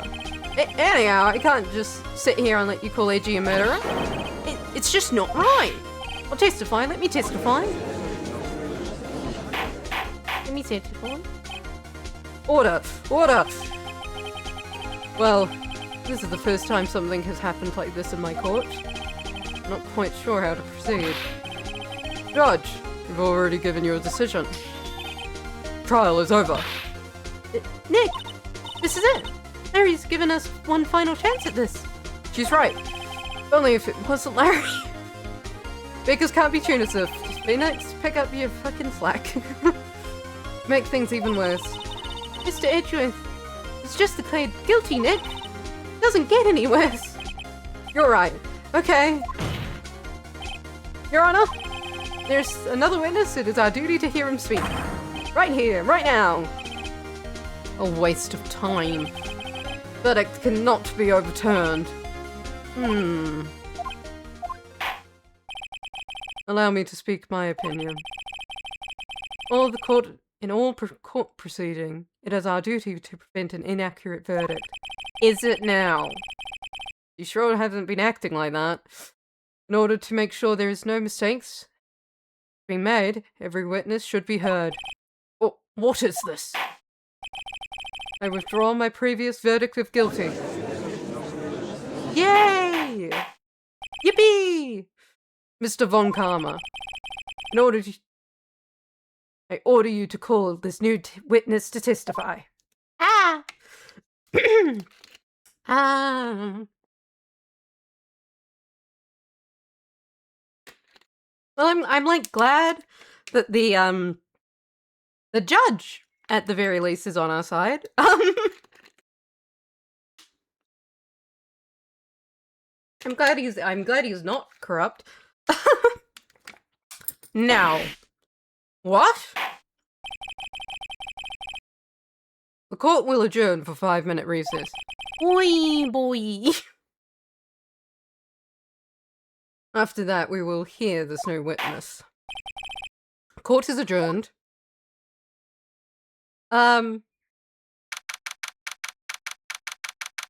Yeah, luckily he's just a bit stupid and easily influenced.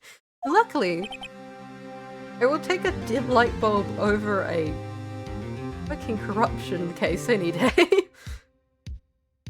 Phew. That was too close. Try to keep you on the edge of your seat like that, Edgeworth. I've seen worse. Yeah, right, Edgeworth, you're sweating bullets. Just wonder what Larry plans to say in there. Larry was at the lake that night. Yeah. Said he went looking for the Steel Samurai balloon that flew into the lake. Oh, right. We found the balloon and the air tank that night. Yeah. Hey, Edgeworth. Huh? You say something right? Yeah, a lot of things. Please pay attention. Seem out of it. What's wrong? It's nothing. Hmm? Mr. Edgeworth, there's something I've been meaning to ask you. What's that? Why are your fingerprints on the murder weapon? Oh.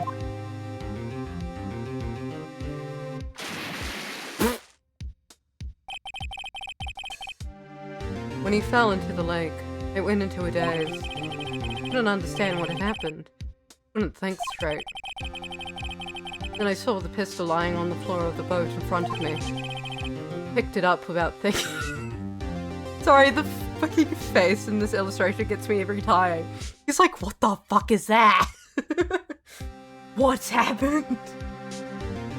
Picked it up without thinking.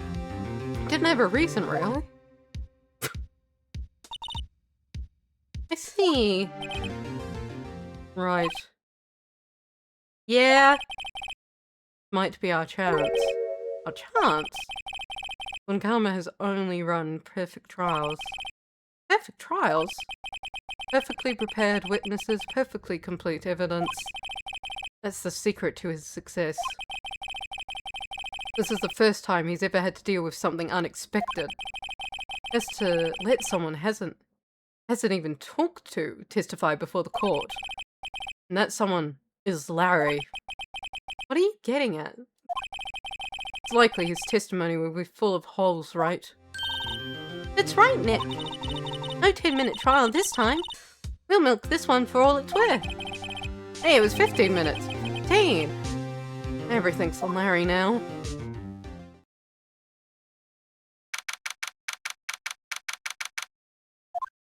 Back we go! Court is now back in session. Witness, please testify to the court about everything that you saw on the night of December 24th. Right. Leave it to me. Leave it to Larry. Please, Larry, don't mess this one up. Had to admit it. You're our last chance. When Karma didn't even have time to prep his witness. Yeah. Hello, Beetle. What's up? Oh, an eventful night, huh? I've been having a very eventful trial. That night, I was out in a boat on the lake. I was looking for something and I found it. So quietly slipped the boat back into the rental shop dock. Then, just as I was thinking about going home, heard this bang. Looked out over the lake, but I didn't see a boat. So I heard it. So after I heard a single gunshot, I went home. You look so guilty, Larry. It was an unusually vague testimony, even for this court. Even for this court, that's a shit testimony, Larry. That's saying something. In any case, Mr. Wright, you may begin your cross-examination. Yes, Your Honor. What's wrong, Nick? It's Larry. No idea what he's gonna say if I press him. I'm a little scared. Well, we've come this far. There's no way to go but forward, Nick. Blah, blah, blah, blah, blah, blah. Feel like you need a drink. Get a beer. When in doubt, get a beer. Boat. What? Something wrong, Mr. Wright? There was so many things wrong, I don't know where to begin. Well, okay. First of all, what time was it? Oh, it was after 11. I went out on the boat. By that time, everyone had gone home for the night. So I waited until the coast was clear, so to speak. And why were you out on a boat at such a late hour? Looking for something, and I found it. What were you looking for? Looking for something? Yeah. Mr. Butts, what were you looking for? Oh, yeah, the guy who was like, oh, can I take... Yeah, that guy, the money borrower, yeah. That man.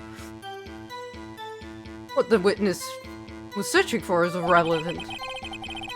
Most likely he was hunting for this Gordy. That's surprisingly close to the truth, in a sense. This is all irrelevant. Let's get it over with.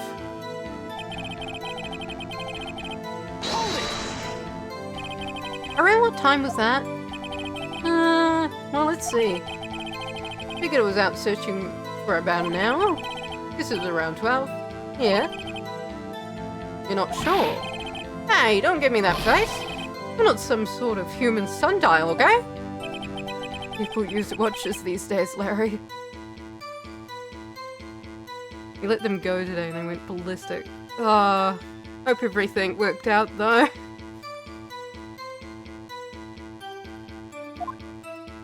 Larry does not know what a watch is.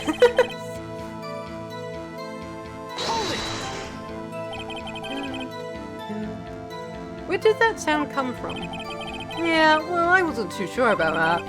Looked around, you know. Did you look at the lake? Yeah, I looked.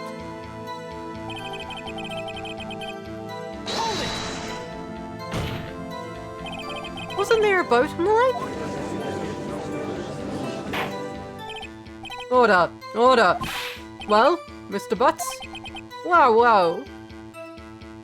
Guess the world gives its toughest battles to toughest beetles. God's toughest beetle.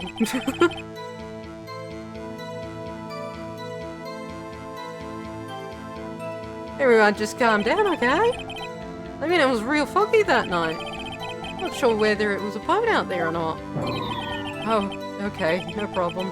It's just the most important part of this case! Hey, it looks like he has shared custody of a single brain cell and it's not his weekend. Yeah, it's really not.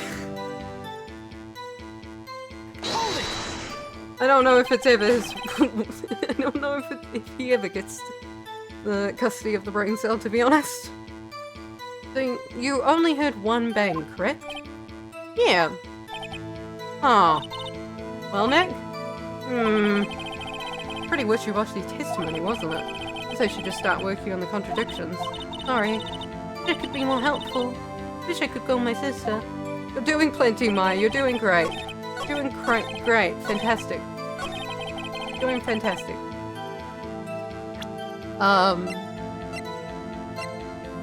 Which? This one? Objection! That one. Wait a second, Larry. What? You only heard one bang. You sure? That's what I said. But Miss Lauder Hart testified you say that she had 2 bangs. And the old man just now said the same thing. They both heard 2 gunshots that night. Oh? Were you even listening? Were you paying attention at all to what they said? Yo, Nick, please. Oh, maybe he and the boatman share the same brain cell. That is possible. That is possible. Yo, Nick, please. Huh? Yo, something's been bothering me. I'm a witness, see? I'm like a customer here. So you gotta keep me nice and stuff, okay? Okay, Larry. Mr. Butts. What? You only heard 1 gunshot. Are you sure? Well, to tell you the truth, I'm not sure. Eh? Not sure? How can you not be sure? Yeah, well, I might have missed another gunshot. I was, listening to something else? Something else? My radio, dude! With my headphones. What? What? Why did you take a radio out with you on a boat? What if it fell into the fucking lake, Larry? Order! Stop that booing. Mr. Butts, you were listening to the radio with your headphones. Yeah, so what? Is that a crime? Listen to my radio. Everyone listens to the radio. What's the big deal? Mr. Von Karma, your opinion. Waste of time. Do not accept this witness nor his shoddy testimony. Well, Mr. Wright, should he continue the testimony? Go ahead. Your Honor, please allow the witness to continue his testimony. Bah! Nothing is more pitiful than a lawyer who doesn't know when he's lost. Please give your testimony and be sure to include the details like your radio. Right, leave it at me. I wouldn't if there was any other way out of this, believe me. What Larry heard. Lonely being alone on Christmas Eve. That's why I was listening to all request shows on the radio, see? I was listening to Ream Boom Loudy like what? But I'm sure I heard that gunshot. I remember exactly what the DJ was saying when I heard it too. You were listening to your radio at a high volume. Yeah? What's the big problem? Can a man listen to his radio in peace? Isn't this a free country? America! I truly believe Larry has no idea what the problem here is. Judge, you believe a word this witness says. What he heard was probably nothing more than a drum beat from the radio. True enough, it was difficult to believe this testimony. Wait, Your Honor! The witness said he was remember exactly what the DJ said when he hit the gunshot. Excuse me? DJ? Oh, the judge doesn't know what the fuck the radio is. How does he not know what the radio is? An announcer! The guy who says the things on the radio. Anyway, what this means is when he heard the sound, no music was playing. DJ only talks between songs, so he could have heard that gunshot from the lake. Doesn't know a lot, cut him some slack. Radio announcers have been around for a while.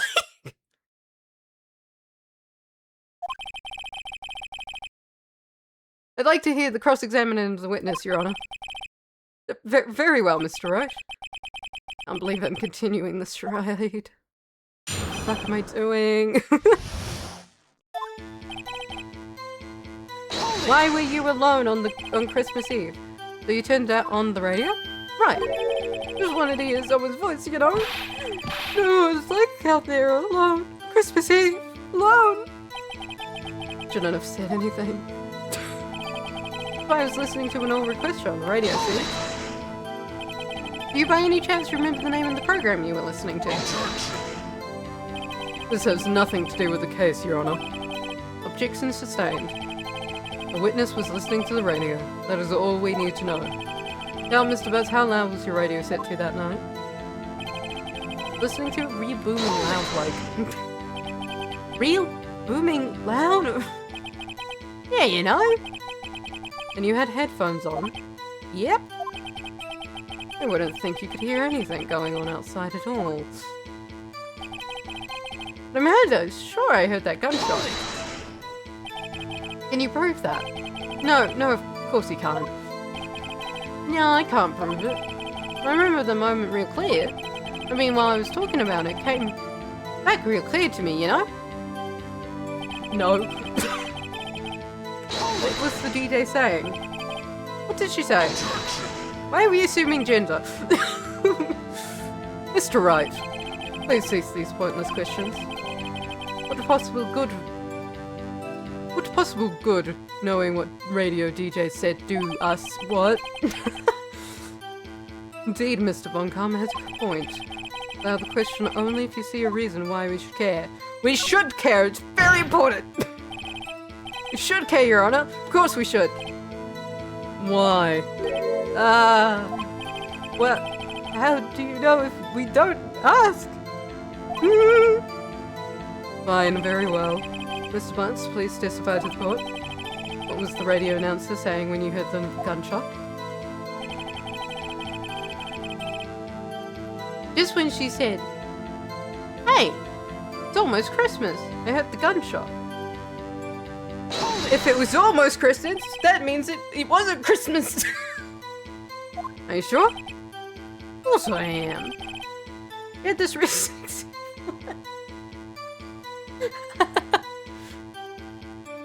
Simple man. Maybe McConnell was right. How that helped us at all. The most ludicrous testimony I've ever had. But there's one gleaming ray of hope in there. Got to press it until we've got to the bottom of what happened.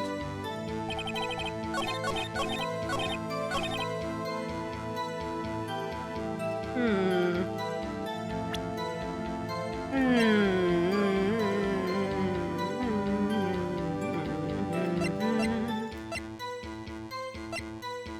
Definitely something.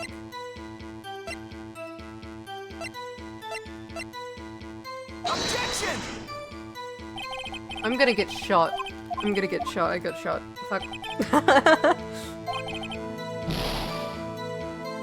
There's something in that line. There's something in that line. But what is it? But what is it? Like, interesting. Oh no. Oh no.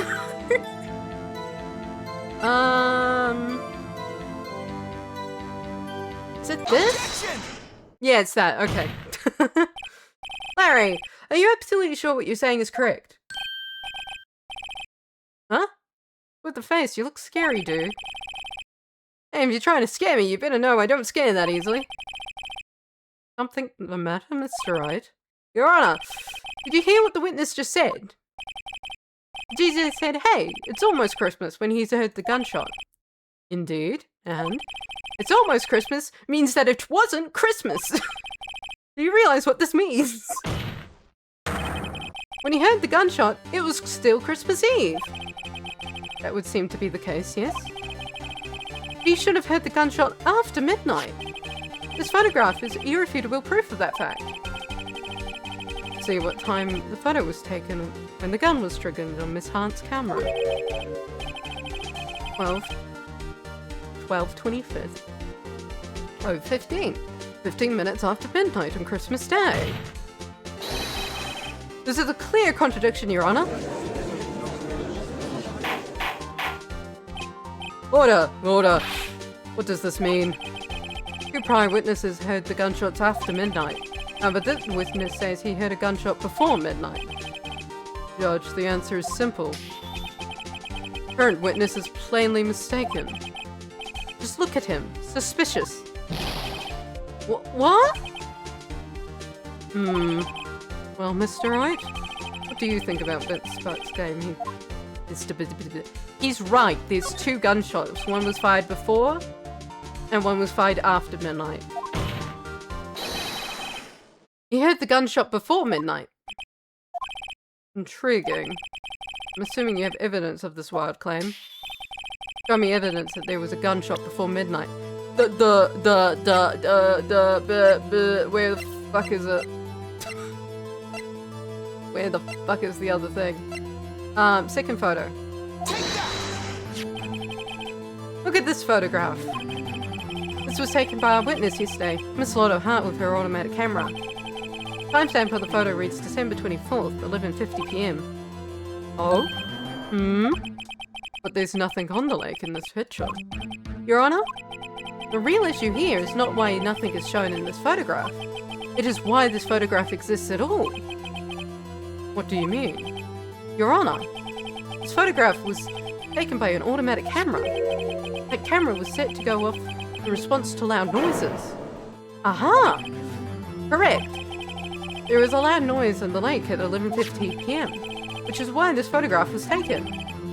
In other words, when Larry heard that gunshot, it was most definitely still Christmas Eve.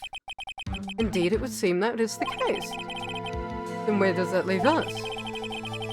Miss Hart testified she heard the gunshots after midnight. Are you claiming she was mistaken? Not at all, Your Honor.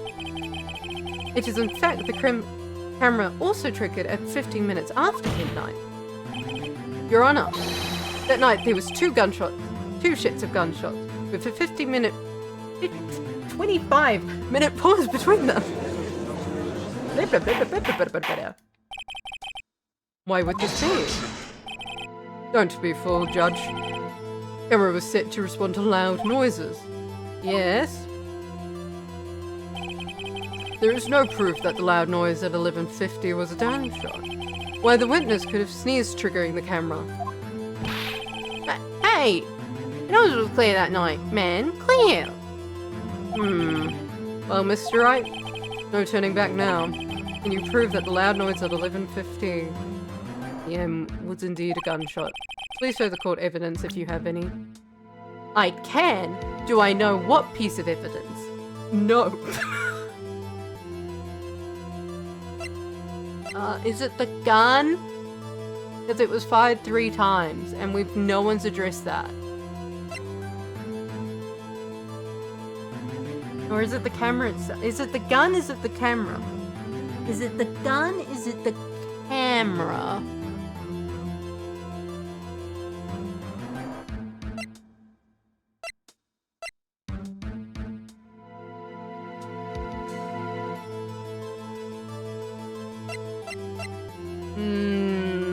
Could be the gun or the camera, to be honest.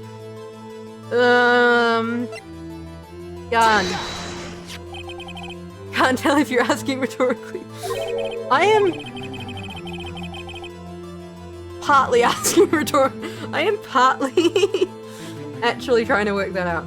Something bothering me about this pistol was bothering me, Your Honor. Both the witness and who testified yesterday had 2 gunshots. However, the murder weapon was fired 3 times. When then was the last shot fired? Now I have realized the truth. That third shot was the shot Larry heard just before midnight. Order. That would make sense if the evidence we've seen so far. However, this leaves me wondering, what exactly did happen on the lake that night? Actually, this was true. There were 2 sets of gunshots separated by 25 minutes. One at 11:50, another at 15 minutes after midnight. Why, I ask you? Why? Oh, better think of something quick.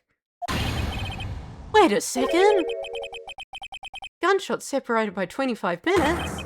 Ah! What's wrong, Nick? I have it! Huh? Remember the case with the Steel Samurai? Huh? Yeah, of course I remember. The murderer in this case had the same idea as the murderer in that case. What do you mean? Maya? Yes? If we don't figure this out now, we'll never overturn Edgeworth's guilty verdict. I've got a hunch, and I'm gonna run with it. Right. I mean, is this safe? Safe? We've already got enough guilty verdict. We have nothing to lose. You just watch and let me know if anything sounds fishy, okay? Right, Nick. Your Honor? Yes, Mr. Wright. This man now has cleaned up this entire case. What do you mean, Mr. Wright?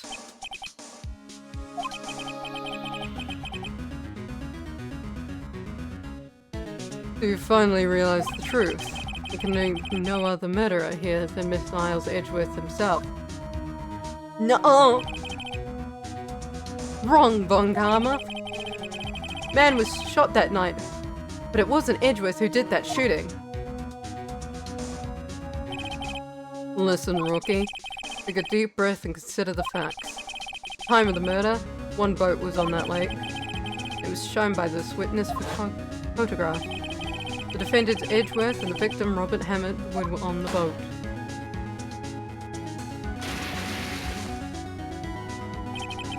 There was a gunshot fired on the boat and Robert Hammond fell into the lake. Distance of the shooting was 1 meter. Couldn't have been suicide. Well, the guilty party has been the other man on the boat. I admit it is hard to imagine any other possibility. Yeah. This assumes that the victim was shot 15 minutes after midnight. What do you mean by that, Mr. Wright? We have photographic evidence of the time of the shooting. Timestamps on the photo say 0:15. But Larry heard a gunshot 25 minutes before that. Robert Hammond was killed then, 25 minutes before the shot on the lake. The only way that Edgeworth could be innocent. Mr. Wright, are you quite mad? Why are the 2 men on the boat?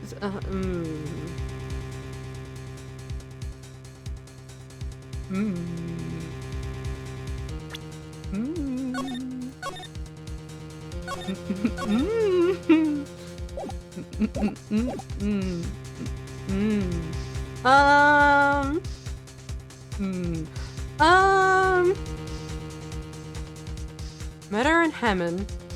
Edgeworth and the murderer. Edgeworth and Hammond.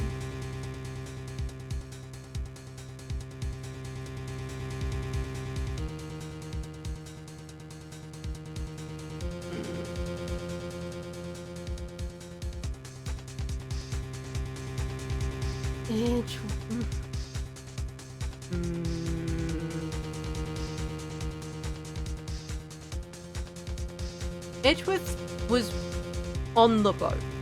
I'm pretty sure he was on the boat.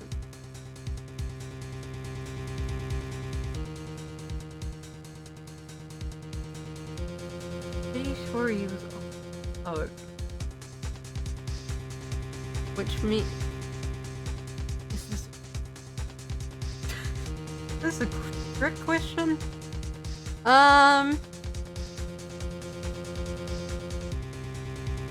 Edgeworth and the murderer. Mayhaps. Of course, it was Edgeworth and the murderer. After the murderer killed Robert Hammond at 11:50, he assumed the guise of Mr. Hammond and met Edgeworth. What? Are you serious? Yes. Edgeworth won't tell us why he went to the lake that night. However, I have a hunch. That night, Robert Hammond called Edgeworth to the lake. Now, Edgeworth didn't know Robert Hammond's face that well. That's why he didn't suspect anything when the murderer took Robert Hammond's place. I'm not sure what to make of all this. Ludicrous. Mr. Wright. Tell us the name of the murderer, then. The murderer's name? Right, it's... I... don't know. It's not Edgeworth. It's not Lotta Hart. I don't know. Actually, I don't know the murderer's name. You don't know? Bah! Again, you waste my time. It has to be someone without fingerprints. But I don't know who the fuck wouldn't have fingerprints. A nurse? Someone who works with chemicals? I don't know. Because I know my mum, like, she complains, she's a nurse, and she, like, uses hand sanitizer quite a lot. And it literally, like, gets rid of your fingerprints if you use your hand sanitizer a lot. And chemicals can burn off your fingerprints. So, I don't know. I don't know. I don't know who we have that fits that description. I don't know because he's never told us. Murderer is in the caretaker of the boat shop, that old man. At 11:50, he was the one who killed Robert Hammond. Caretaker of the boat shop. I guess an old man could not. Oh, I guess I should get some hand sanitizer for my next crime scene. If you just use a lot of hand sanitizer. Or work at a chemical factory. Chemical factory might work. You don't wear gloves. And you don't mind possibly cancer. The caretaker of the boat shop. Wait, when did he do this? There weren't any boats on the lake then. Why would he have to go all the way out onto the lake just to shoot someone? May I suggest that the real scene of the crime was not on a boat? What? Well then, where did this murder take place? Show the judge where the murder really took place.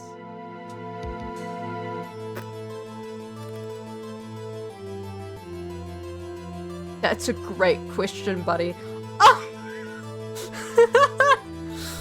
Oh! Right. I'm gonna guess since we're blaming the boat shop, it took place in the shop. Here, of course, the boat shop where he lives. That way he could meet with the victim without anyone seeing. You have some proof that the boat shop was the scene of the crime. Recall Laddie's testimony, if you will. Look at that little boat go. That night he was out on the lake in a boat, searching for something. Finds it and returns to the boat. And just as he's starting to head for home, he hears a gunshot. He heard a gunshot, Your Honor, even though he was wearing headphones at the time. In other words, the gunshot was very, very close by. Where would that be if he had just returned in a boat? The boat shop. Mr. Wright, what happened that night on Grove Lake? Please tell the court from the beginning. Yes, Your Honor. Nick, are you sure about that? No, I don't know where I'm going. Not really. But I think if I start at the very beginning, and I take it slow, I might be able to figure this out. That night, the caretaker of the boat shop called Robert Hammond to the shop. Oh! This was around 11:50. That was when the gunshot that Larry heard was fired. After that, the caretaker put on Robert Hammond's coat. Became Robert Hammond. Then he got in the boat with Edgeworth and went to the middle of the lake. Then, who fired the pistol on the boat, Mr. Wright? Boat shop caretaker? Of course, it was the murderer who shot the pistol. He shot twice, but both missed Edgeworth on purpose. Wait a minute. Yeah? Why would he shoot twice if he didn't mean to hit anyone? Details. I know this, Mr. Wright.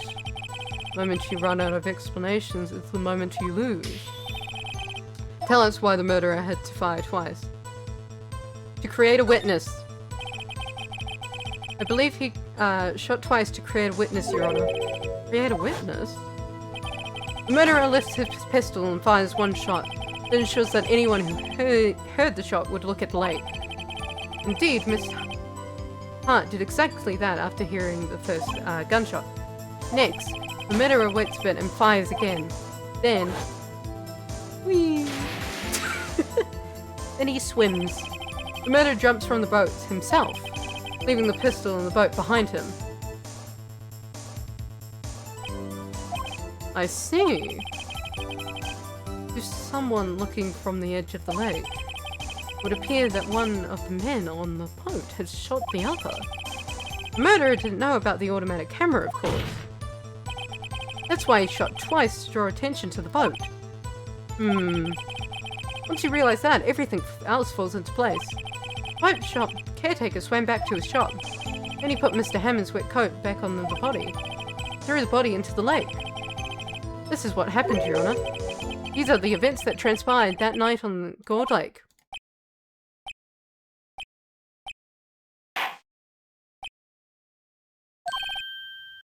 Bailiff, bring out the witness from before. Boat shop caretaker, quickly. Oh. I don't know if I don't think the boat shop caretaker did it.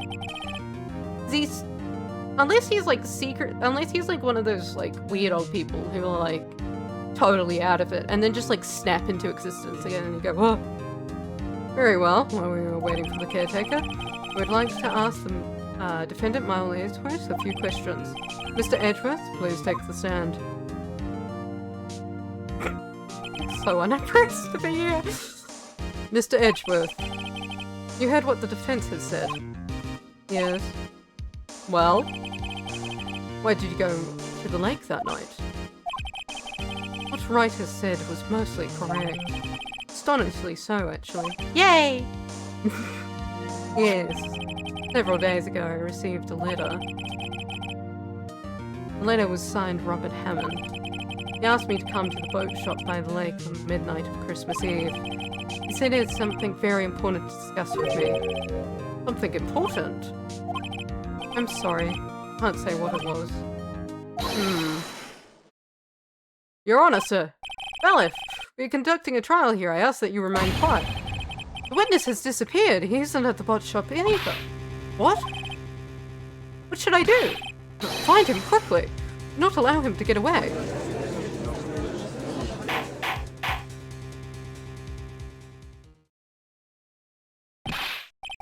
Mr. Von Karma, your witness has disappeared. A search warrant has already been issued. Goes without saying that I cannot declare a verdict under these circumstances. I will extend the trial until tomorrow. Final day allowed. I request that the police department utilizes its forces to find that witness. Am I understood? One more thing. Just who is that boat shop caretaker? I think his identity has become very important to this trial. I want him, and I want to know who he is. Very well. The court is adjourned. Another day! Got through another day! Hey, Nick, you did it! Yeah. At least I got out from under that guilty verdict. There's enough here to get DNA samples, surely. Surely! Surely. What about Larry? That was something else. Even Von Karma didn't know what to do with his testimony. Larry really helped us out. Sure. Once I sifted through his unique testimony. Still, he did save us. Just wish our cases went so down to the wire all the time. I know what you mean. Sometimes I feel like it's us on trial instead of the clients. Hey, Edgeworth. You're not looking particularly good there, buddy. Mr. Edgeworth?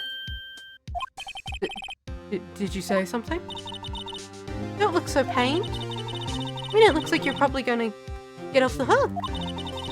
You could try to smile just a little. Relax. I'm sorry, but I fear it's not over for me yet. What do you mean? Right. There's something that's been troubling me for a long time now. I don't know whether or not to tell you. Tell me! Tell me now! Tell your defense lawyer now! Edgeworth! No. So little time left. I want to tell you to get it off my chest. Tell me now! Tell me now, Edgeworth! Can't make up my mind. I'm going to shove a fucking fist up your ass, Ness Edgeworth. Holy shit. What is this about Edgeworth? It's a nightmare I've had. Okay. Memory of a crime that I committed. Huh?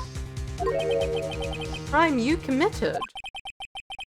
Memory. The murder. Huh? To be continued.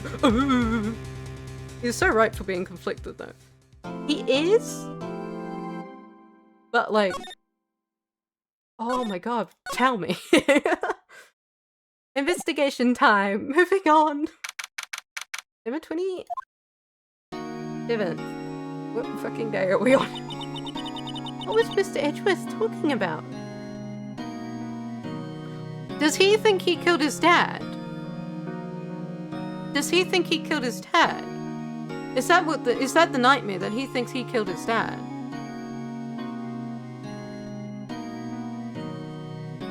Want the spoil? Yeah, sure.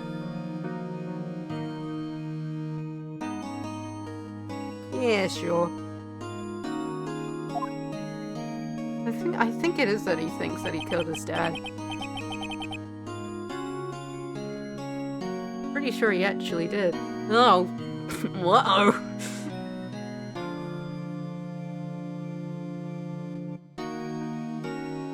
Memory of a crime that I committed.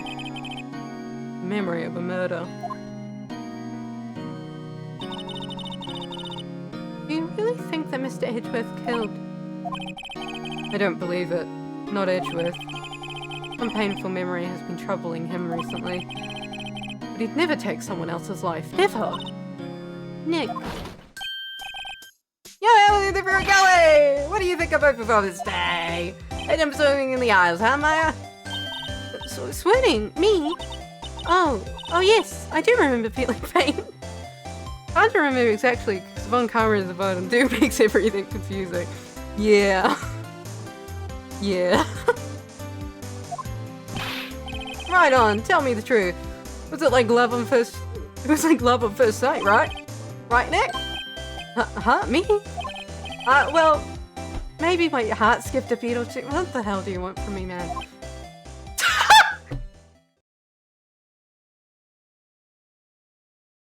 He is not a fan of the homosexual implication.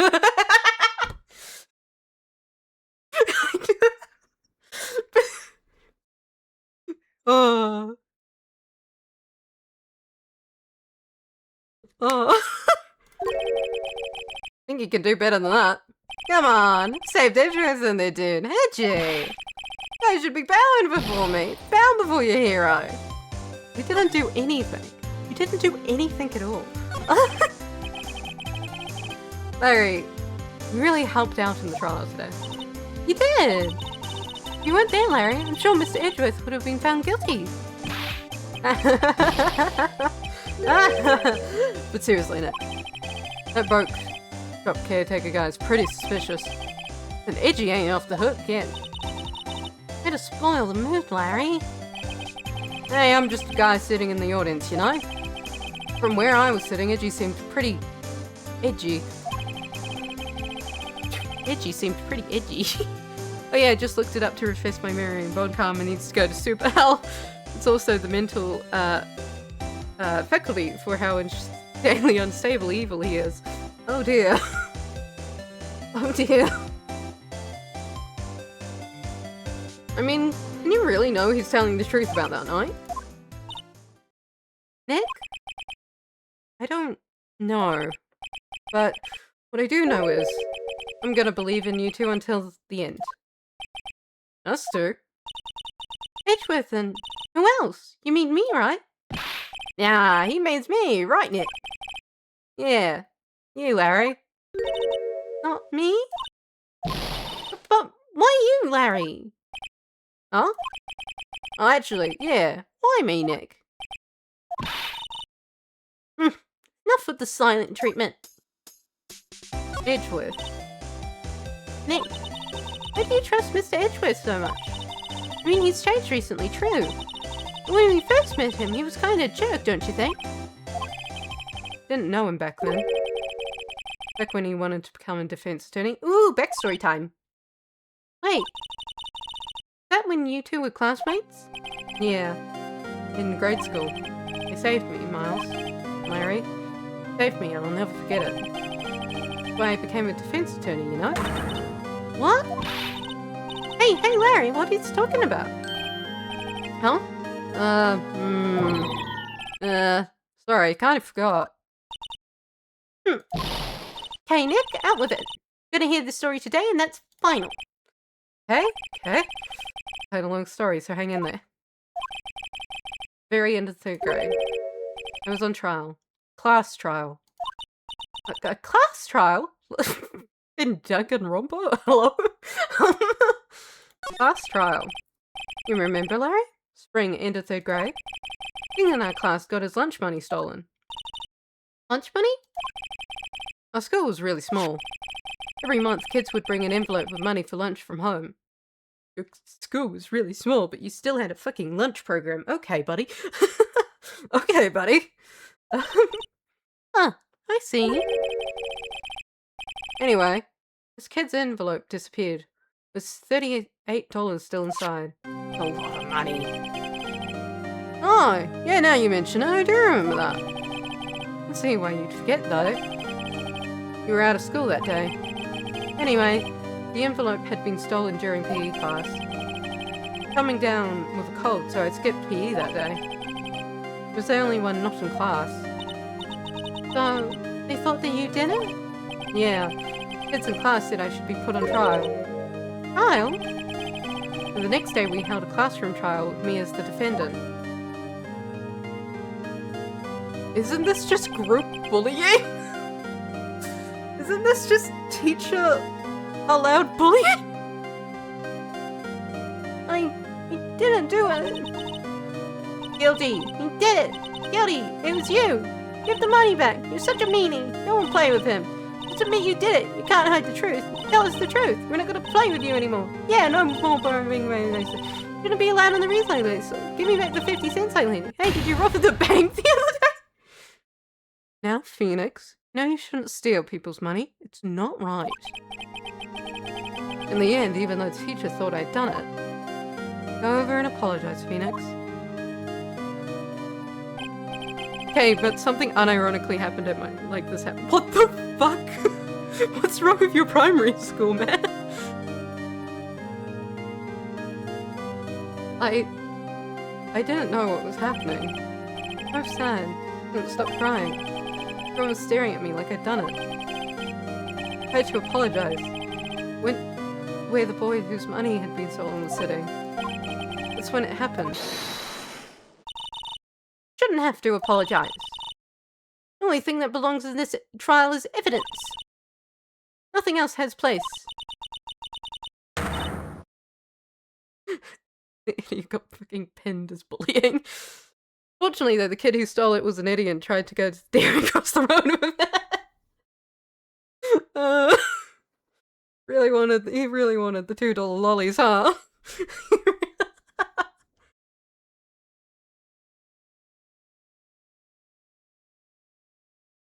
You'd all be ashamed. Amateurs! Miles? It wasn't you who stole my money, was it? Oh.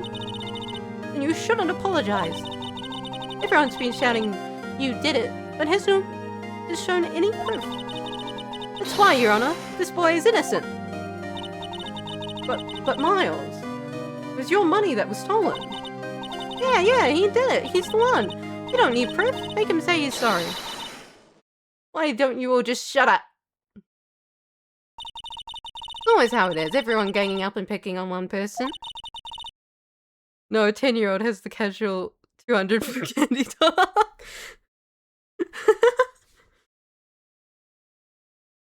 Got that candy truck money. Then he didn't do it. So he didn't do it.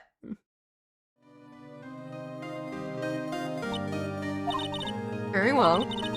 I will place the money myself. Last trial's over. That's how it happened. After that, the three of us were the best of friends. Well, I had no idea. Yeah, I had no idea either. I mean, I forgot. Thank you, Larry. That's when I learnt what it meant to be alone. That's my sad, traumatic backstory. Totally alone, without a friend in the— Okay, Phoenix. Okay, Phoenix. Did a good thing, Larry. Yeah, well, it's just lucky that I took the day off from school. If I had been there, I would have thought I'd done it. I took it kind of personally, see? Nothing smells, it's usually the butts. After the trial. Anyway, Edgeworth and I talked after the class trial. That's when I heard his father was a defense attorney. I remember his eyes would shine when he talked about his father. Oh, this poor kid. I'm gonna become a defense attorney just like my father. Famous defense attorney. Then a few months later, he suddenly transferred to another school. The else incident. Right. Not sure. The transfer probably had to do with his father's death. It's so sad. Several years later when I heard Edgeworth's name again. There was an article about him in the newspaper. The headline was something like Dark Suspicions of a Demon Attorney. Fabricating evidence, manipulating testimony, covering up facts. The article said he'd do anything to get a guilty verdict. Anything. But why? What happened? I mean, that's not the Angie I used to know at all. That's what I thought too. I tried to get in touch with him. I don't know how many times. Never replied. How did you try to get in touch with him though? Like, genuinely question. You knew each other in primary school. He fucked off somewhere. Facebook doesn't exist. What is... Like, how did you find him?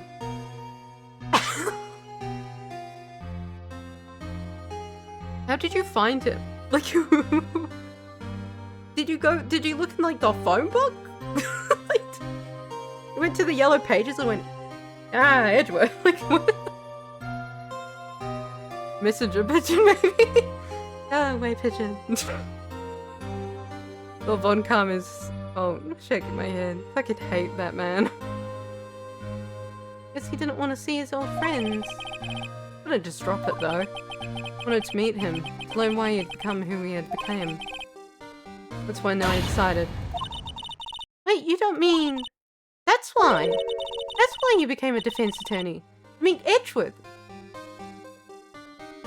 Okay. Okay, you homosexual? Oh. He was a defense attorney. I knew he'd have to meet me, whether he wanted to or not. In court. Edgeworth believed in me, and I believe in him. He's a pain. No one's on his side. But I'm the one who knows who real Edgeworth. I'm the only one who can help him. Whoa, Nick. So is that why you helped me out for free? Yeah. Helped you because I believed in you. But I don't remember saying I'd do it for free. Aw, Nick! Nick! Nick! You have to save Mr. Edgeworth if it's the last thing we do, okay? Right. Very well, maybe. Yes, there's that rental boat shop caretaker. We need to find who or what he is. Let's settle for who. I can clear out some evidence I no longer need. Okay, let's go. Hippity hoppity off on the investigation. The yaoi transcends the years apart. You know, like, I don't remember it at all. I don't remember it at all. But apparently I was in kindy. There was a girl, I was friends with her, and she, like, left the school to go to, like, left the school, went to a different school. It happens. It happens. But I, like, made an entire imaginary, like, I made her, like, an imaginary friend out of her. Like, I make fun of them, but I am apparently equally insane. Like, I have no memory of this. I have no memory of it at all. I don't remember.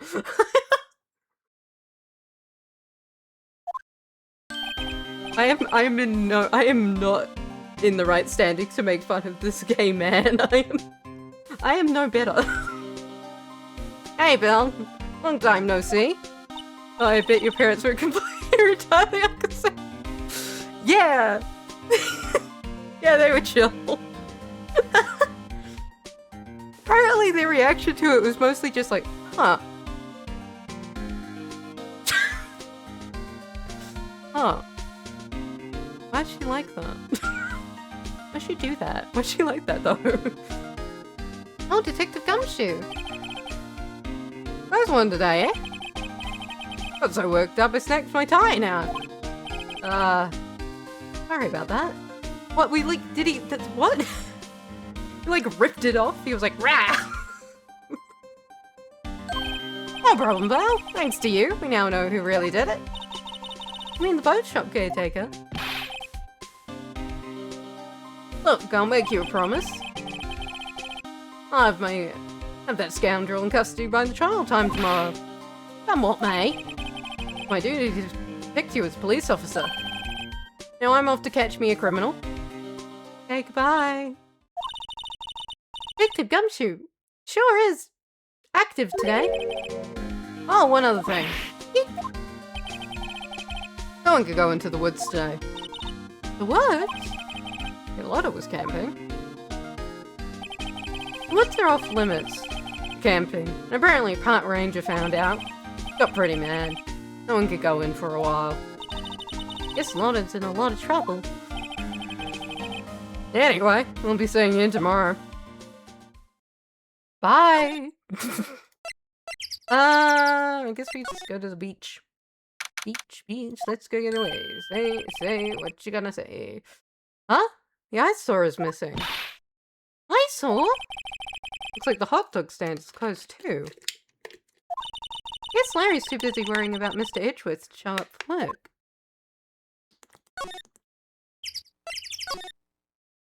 Door. Boat rental shop time. That old caretaker got away. Yep. Never imagined he might be the real murderer. Ahem. I know that clearing of the throat anywhere. Hello. What you might be doing here? Out for a walk? Ah, the days of my youth. Like the scent of fresh lemon, you see. Mr. Grossberg! There's no time for idle reminiscing. Mr. Edgeworth's trial ends tomorrow. That is true, yes. From what I saw of today's trial, Edgeworth should be fine, right? Well, I'm not so sure about that. Oh, what do you mean by that? Well, I'm not sure. Find anything out, come by my office at once. Maybe able to offer you some assistance. Thanks. Bye! What do you think Mr. Grossberg was doing here anyway? Who knows? Fucking knows. Can I go in? Carrot's here. Here, take a shot. Nobody's home. Hello! Hello! Hey, it's Polly. Wonder where your owner's gone, Polly. Hello! Hello! I believed he'd run off and leave his poor parrot to fend for himself. Hello! Hello! Parrot. What's your thoughts and feelings on this matter? Maybe I should take care of Polly next. Probably shouldn't just kidnap her. At least know about her anyway. Sure they'll do something. Okay. Greatest mistake is his getaway. Sorry, Polly. Days I can't take you. Right, now the bird's gonna take me. Doing. Oh, wait, the safe. Is this the safe? Ah! What's wrong? Huh? Oh, never mind. What? Tell me. Just when I saw the TV, I remembered. Showing a Pink Princess special this week. Okay. Oh. See? But I didn't want to tell you. Thank you, Maya. That fishing pole looks expensive. Maybe we should bring it to Detective Gumshoe. Did you think the caretaker went by? Well, we can just leave the metal detector in exchange. Maybe we'd better not. I think we need that. It's cold. Like he didn't turn his heater on. He hasn't been back here since the trial. Doesn't look like he used this kitchen much. You're right. Guess the whole pasta restaurant thing was a lie. What, you thought he was telling the truth? I don't know. Never know with old people. You never know what's going through their head. Da da da da la da dee dee. September 27th, Police Department, Criminal Affairs. Looks like Detective Gumshoe hasn't got him back yet. I'm sure he won't be coming back today. I'm late all the time when I get old. Like, who's gonna question you? If you get something wrong, you could just say, sorry, I'm getting a bit senile. What can I do about it? What are the youth gonna do about it? Kick me? Yeah, what are they gonna do? Oh, really? He said there was some guy here to arrest by tomorrow. Boat shop caretaker. Shouted something about catching him if it's the last thing I do, pal. Good luck, Gumshoe.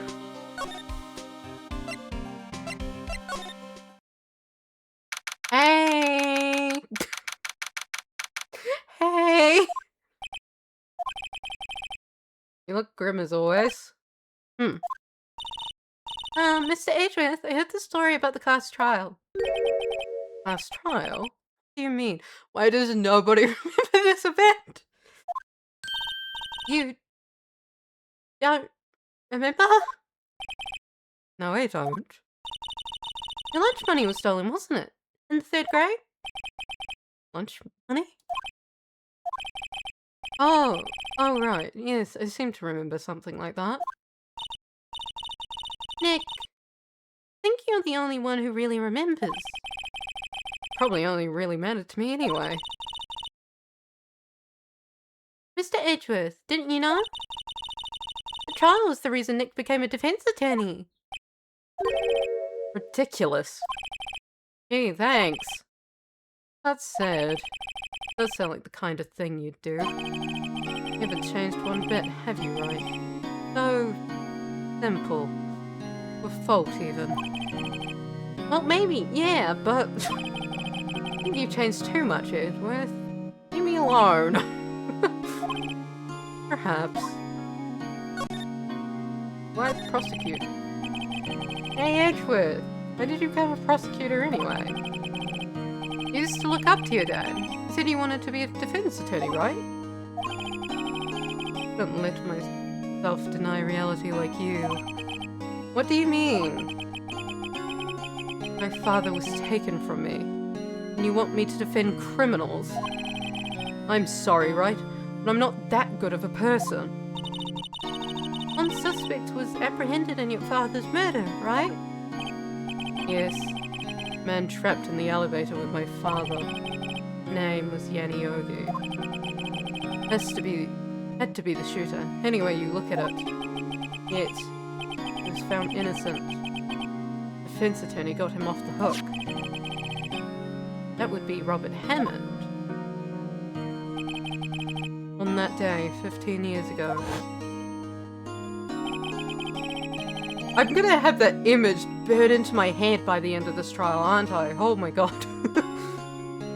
3 of us were trapped in that elevator for 5 hours. When we were rescued, we all suffered oxygen. Oh yeah? Oh yay. We had lost all memory of the murder. Lost your memory? Even now I can't recall what happened in that elevator. It was the crux of Yanni Yogi's attorney's argument in court. Claimed Yanni Yogi had been not sound of mind due to the oxygen deprivation. Yogi was released due to a lack of evidence. Innocent. That's when I changed my mind. Started to hate defense attorneys. Prosecutor Von Karma! What's your relationship with Von Karma? What's happening there? He's my teacher. A man who deserves respect. No, I think he deserves a pole to the head. But... no, he isn't! No! I learned everything I know of him. I know of courtroom techniques from him. No, he's like my sister was to you, Nick. He is a perfectionist in all things. In court, in his personal life, he's obsessed with doing everything perfectly. Oh, what a tire. He's so much worse than he seems. 10 poles to the head. Perfectly, huh? In all the cases he has taken on, none were left unsolved. Not one suspect was declared innocent. Ever. But that's... I know. Possible that some of the suspects were indeed innocent. However, it's impossible for us to accurately determine that in every case. All Von Karma does in his job, find the suspect guilty perfectly. He's some sort of fucked up in the head and there's no other explanation for his actions. Yeah. In any case, nigh well impossible that weaknesses in him. Nigh well impossible to find a weakness in him. Should a weakness appear, he will do everything in his power to make it go away. Ah. Edgeworth? What you're saying is true. And you're headed for a guilty sentence tomorrow. He's right. Now there's time to praise the enemy, Mr. Edgeworth. Strange situation which I find myself in, I'll admit. No kidding. No kidding, buddy. No kidding. Let's go to Grossberg's then. Amber. He's out. Again. doesn't work anyway. Even now. Now. Don't be harsh. We'll have to come back later. Why can't he just do- Hi. Sorry, I didn't mean to pippity pop in here. That wasn't where I wanted to go. Me with Marnie's Stardew Valley. Why is she never in her fucking, like, farm? Please. Please, I just want to get... No, she's not. Where go? Where do we go? A rental shop. Where go? What do?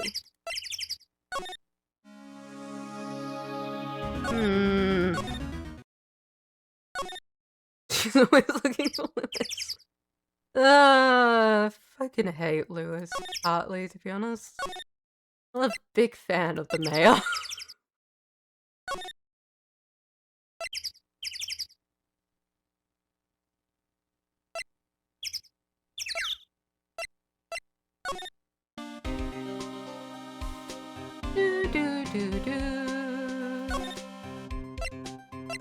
The only thing we can really interact... Hi, Larry. I forgot you were here.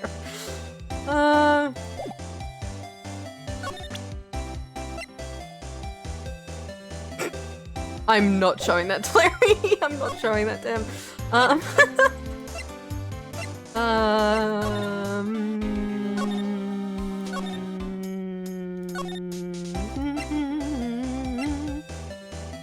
He doesn't do it. No, he doesn't.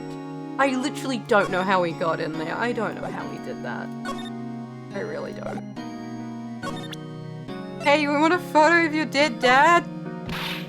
Nick, no! That's a photo of his father. Don't show him that. Alright. It probably isn't a good time to do justice. What is it? Nothing. Huh? Don't worry about it. What are your thoughts on the parrot? Sorry. I'm not sure I can help you with that. What are your thoughts on the metal detector? Gun. Okay. GL6. But it's your twin. Was the case that changed my life. Tomorrow on December 28th, statutes of limitation runs out. Tomorrow? Tomorrow? Could that be a coincidence? But even if the case is finally closed on paper, it will never be erased from my memory. Never. Maybe you should see a therapist. Oh, Mr. Edgeworth. Maybe, have you considered therapy?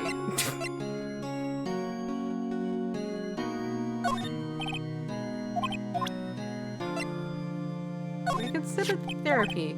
No reason. You know, I was impressed by your deduction in the trial today. Granted, you were at the end of your rope, but still. Nick, he noticed! Haha. What's your thoughts on the autopsy report? Okay, thank you. I'm an attorney! Okay, thank you.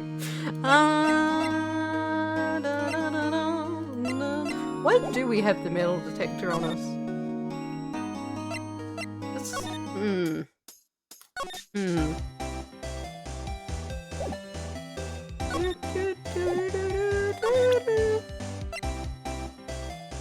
Here's Edgeworth's dead dad. Oh, it was hot out there. And someone else is happy about how this case is going. Seems too happy to care about anything I show him. Cool. Great. Process of elimination. Fantastic. He's not fucking here. Not where I meant to be. Can I go back to the records room? No, I can't. Where do I go? Where do I go? What do I do? Yep. I don't really know what's happening in this case yet, as such. Besides, I don't think the old man did it. I don't have a reason for why I don't think the old man did it. I just don't think the old man did it. I just don't think the old man did it. Don't think he did it.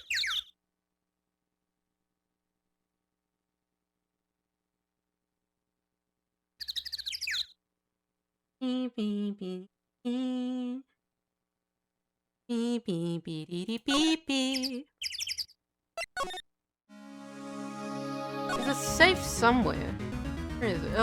Oh, this thing's the safe. Haha. That reminds me, Nick. Ollie knows this number to the safe, right? Yeah, that's right. Ollie, what's the number to the safe? 1228. Let's open it, Nick. Come on. I'm sure there isn't any money in there. Oh. But hey, keeps it locked, right? So there must be something of value in there. I'm not so sure. Okay, Nick, let's see what's in there. Guess there might be a clue or two. The only thing in here is a letter. A letter? Yeah, he's good at seeming to like that. Do anything.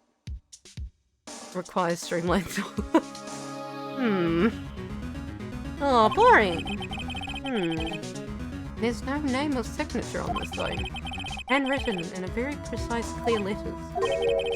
Get your revenge on Miles Edgeworth. Edgeworth? Nick, why would Mr. Edgeworth's name be on here? How should I know? I'm gonna read the whole thing. Get your revenge on Miles Edgeworth. It also says this is your last chance! Exclamation mark. Now's the time to get revenge on the two men who ruined your life. The rest of the letter goes on to describe the murder plot in detail. How to clear Robert Hammond and frame Edgeworth. Pulling Edgeworth out to the lake, getting on the boat, firing twice. This is exactly what I figured out today in court. It's all here, in perfect detail.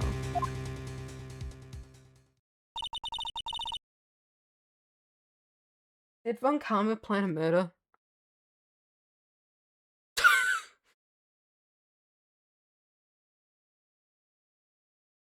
Did Von Karma plan a murder?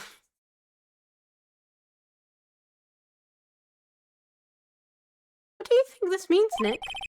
Yeah, okay. I don't know, but it looks like these instructions for that caretaker. When he killed Robert Hammond and called out Edgeworth, he was following the instructions. He had a lot to work towards this.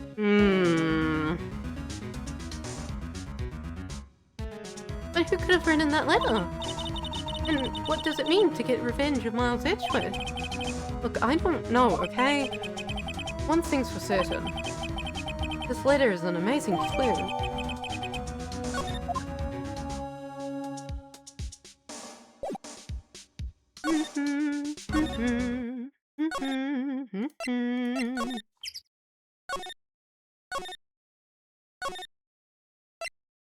Up. I have a murder plan. A plan to frame you. Edgeworth, he's this letter? This came out of the safe in the shack where that boat rental caretaker lives. I see. Revenge? On me? Who is that old guy anyway? I don't know. Could be innocent. Could be an innocent. Could he be an innocent defendant you got declared guilty or something? Nice, right? I don't remember that old man. Not at all. Right, you really didn't need to say that last line. You really didn't need to say that. So... was following this later then? Which means there was someone else behind it. Now is the time to get revenge on the two men who ruined my life. Two men, meaning myself and Robert Hammond. It also says this is your last chance. Last chance? Wait, maybe. Maybe he's talking about the statute of limitations on the DL6 incident. Wait, that old man. What is it? Do you know who he is? Yogi. Could he be Yogi? Yogi? A suspect in the DL6 incident. The one who was found innocent. Yanni Yogi. Yanni Yogi was court bailiff at the time. He just happened to be in that elevator together 15 years ago. Oh my god, I have to look away. Oh, that... oh, it looks terrible. Spike was incredibly strong. The more I knew it, everything was dark. We were in there for so long. Felt like forever. Yes, then, darkness closed in on us in that little box. We became unsettled. Help! I can't breathe. Quiet, I said quiet. You're not making this any easier. I want to get out. Help! Get us out. Don't shout. You'll just use up more oxygen.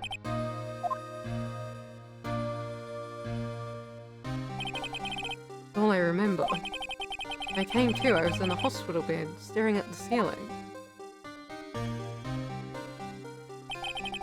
In court, Yanni Yogi's mental condition was called into question.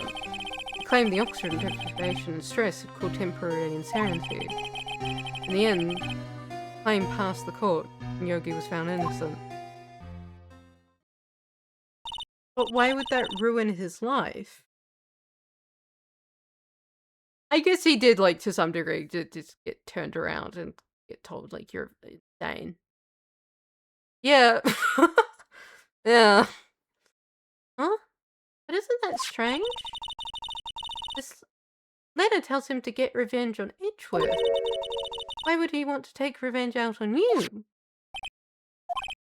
Right. Yeah? Something that has been troubling me these last few days. I didn't know whether or not I should tell. Please tell me. You mean the nightmare?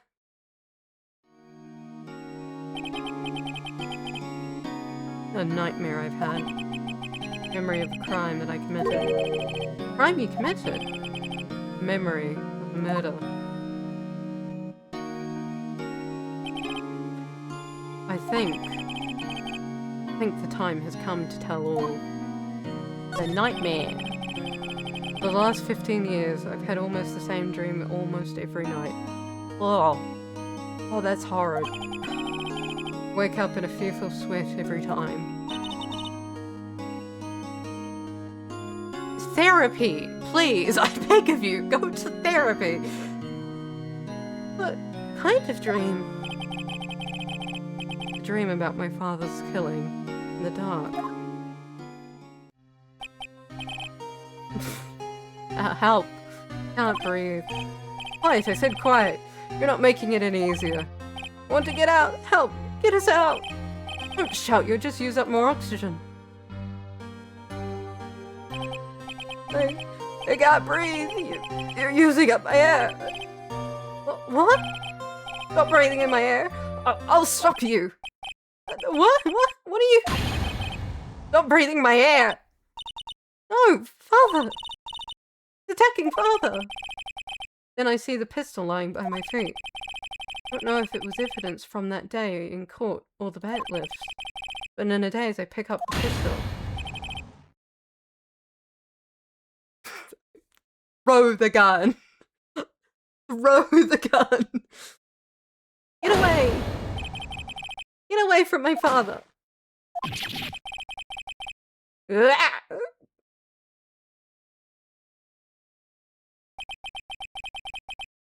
And with that scream, I wake. Bone-chilling scream. Scream that has rung in my ears for the past 15 years. But, it's just a dream, right? Right? That thought is the only thing that has kept me sane for the last 15 years. But what if I'm wrong? What if it's real? I say sometimes that people shut out memories in self-defense. That is true. And they can resurface in dreams.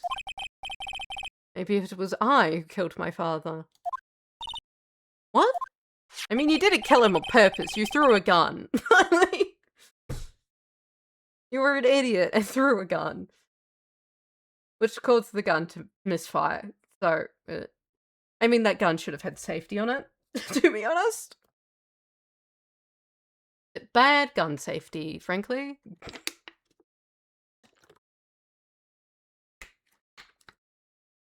If you think about that later, about this, if you think about it that way, this sort of makes sense. Get your revenge on Miles Edgeworth. Think about it. Yogi was really innocent. That's why you wanted revenge against me. Wait, Edgeworth! You mean... It was me. I was the true criminal of DL6. I shot my... You did not shoot your father. You threw a gun that off-fired. And that killed you. Which is... Wait, that's weird. That's weird.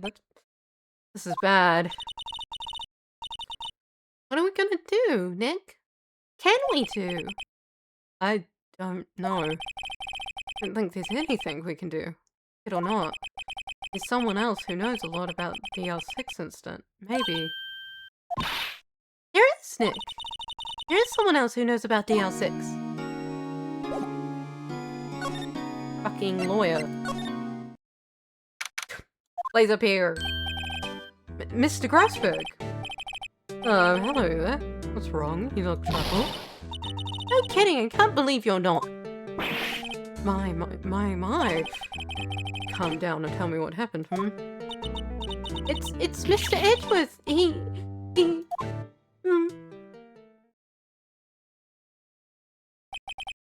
I see. Your Edgeworth's dream. He shot his own father? It's only a dream. Only a dream. I wonder. What? If that's the case, why do you two look so troubled, Well... Also, consider this. Yogi quite certainly holds a deep grudge against Miles Edgeworth. So deep, I'd want to frame him for murder. This leaves me to summarize. Mr. Edgeworth's dream was not a dream.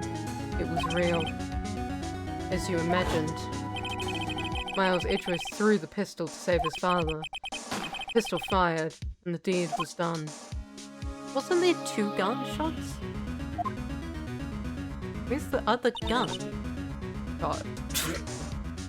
No! Don't believe it! Yogi was suspected of murder. His career as a bailiff was irrevocably wrecked. Thus, he sought revenge on Miles Edgeworth.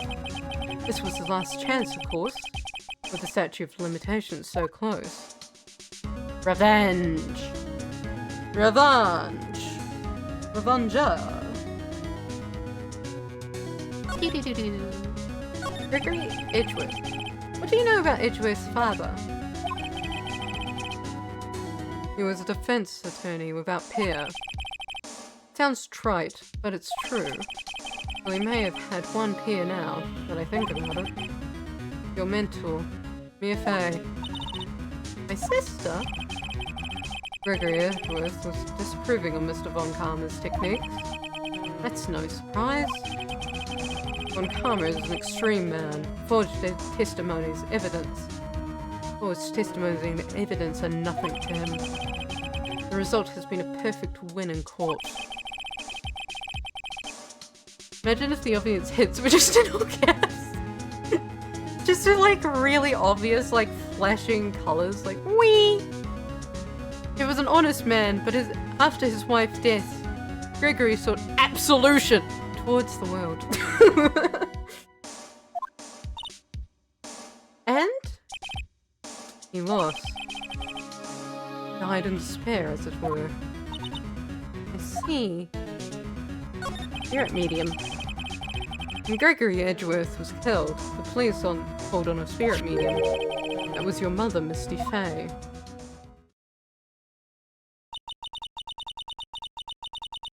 I am Gregory Edgeworth, and I have been killed. One who shot me was the bailiff Yanni Yogi. Yet Yogi was found innocent. That's when my mother left us. Everyone called her a fraud. That's right. Everyone thought she was, you say. Yet, now that I think about it, seems the one who lied was Gregory's Edgeworth ghost. Gregory Edgeworth must have known who shot him. I don't believe it. So you're saying he falsified his testimony? That Edgeworth's dad lied to protect his son? Only a possibility, mind you. But a possibility nonetheless.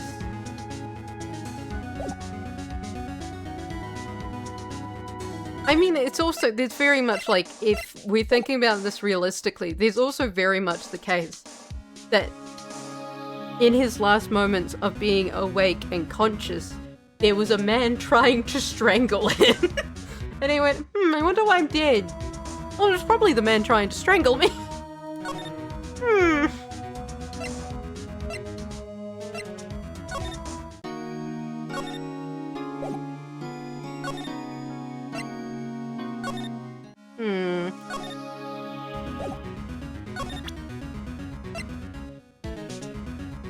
Murder photo.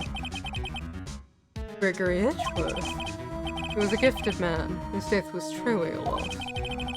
Wonder what would have come from a Von Karma if he were alive.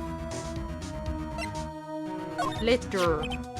Oh, this is the letter. It does seem that Yogi was following this letter when he killed Hammond. But why killed Robert Hammond? Robert? Hammond. Hammond was a skilled defense attorney, but defended clients not for their sake, or his own. Huh? His own sake. He never trusted his clients. That one.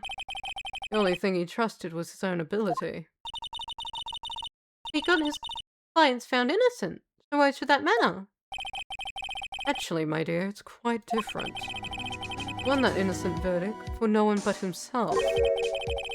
Yogi was a free man, but socially he was ruined. Huh?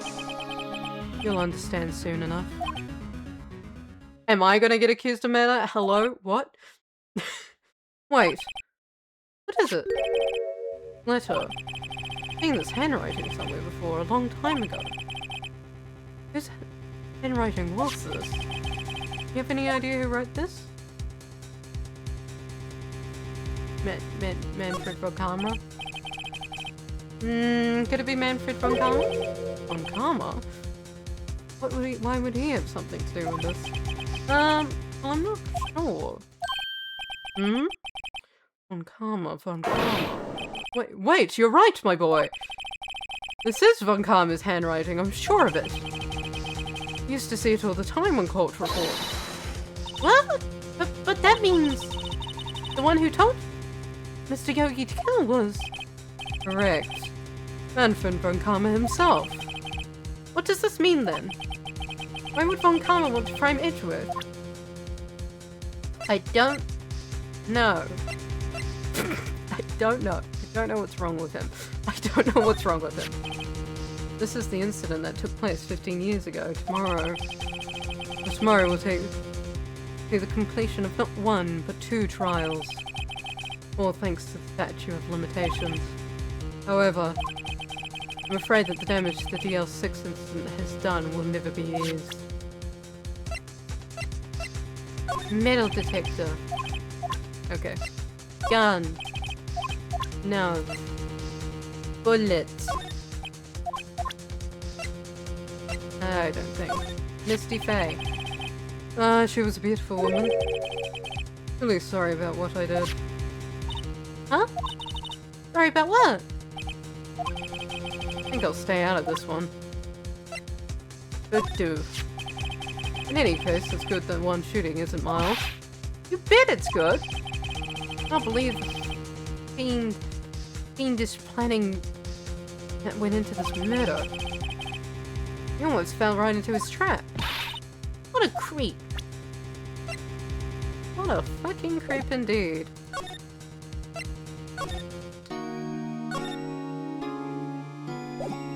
A fucking creep indeed.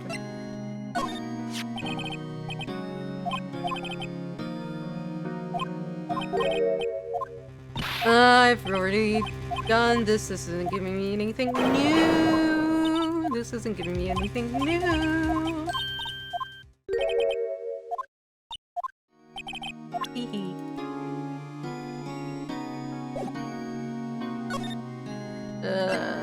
Where do I go? I don't know. Lake. Public beach. Boat. Caretaker shack. Boat. Beach. Gate entrance. Criminals Affairs Department. God, where am I going?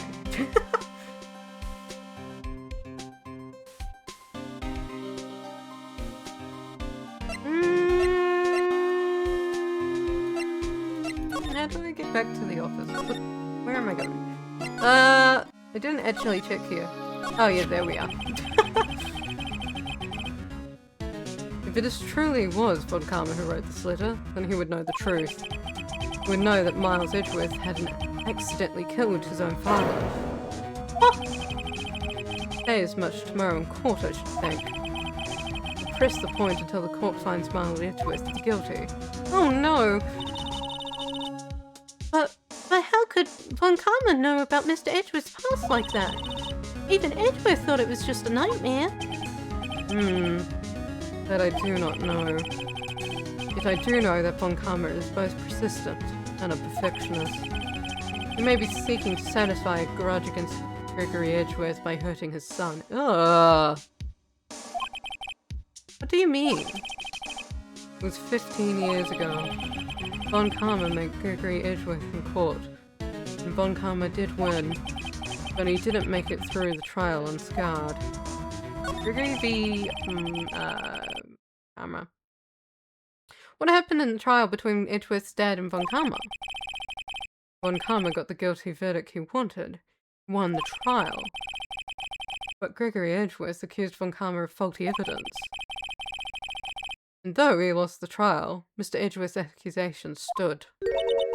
Faulty evidence? It was the only penalty Von Karma has ever received in his career as a prosecutor. Gregory Edgeworth dealt a blow to his perfect trial record. Wow! Must have been quite a shock for Von Karma. Took a vacation for several months after that, you see. That's weird. Like, he is definitely a prideful man, but why would he be gone for months? Vacation? Yes, an unusual event from that man. That was the first and last vacation he's taken in his many years of prosecuting. Really? He doesn't take vacations? Like go to the sea or to the mountains? Don't tell me he's never been to Europe. You have strange ideas about vacations, Maya. In any case, it was the only time he took vacation from work. I believe the penalty upset him quite a lot. Odd. He wanted to keep a perfect record so badly. Why would he take such a long vacation? What do we do, Nick? Von Karma is going to bring up the DL6. We can bet on it. What if Mr. Edgeworth pleads guilty to DL6? I won't let him. Yes, Mr. Wright. I hate to say this, but even one accidental murder is murder, you know. I know that. I just believe in Edgeworth's innocence. Can't believe he'd killed someone.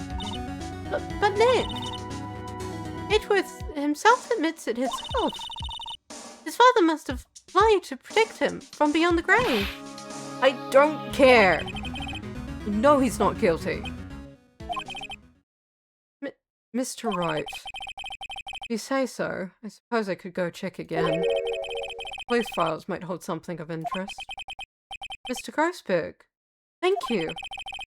Can't promise anything. In fact, I think the chances of finding something are slim. I understand. Police materials. Now, hi. Now, the Criminals Affairs Department? Yeah, okay.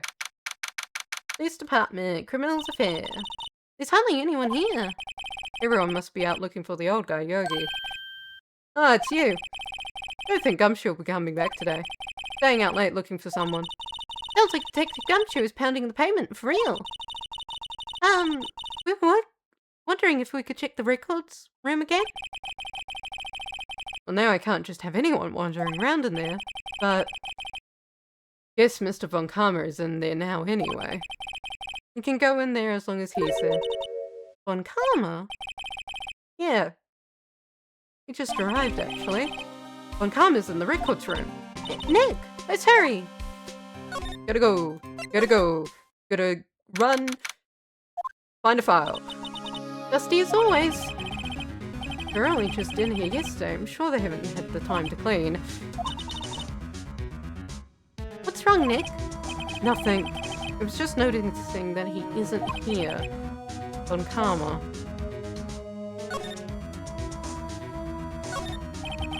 Here are the files collected case reports. Quite a large volume of reports here. Wow! These are all case reports? Yeah. Like a graveyard of police cases. Guess my sister's case report is in here too. Quietly gathering dust. Yeah. There are shelves stuffed with case files on the back of the room too. Forgotten cases rotting away for eternity. Nick, let's get what we need and get out of here. Oh, this dust is getting to me. Trying, Maya. Looks like there are files inside this guy's case. Von Karma, no! No, Von Karma! The case is so dusty, I can't see what's inside.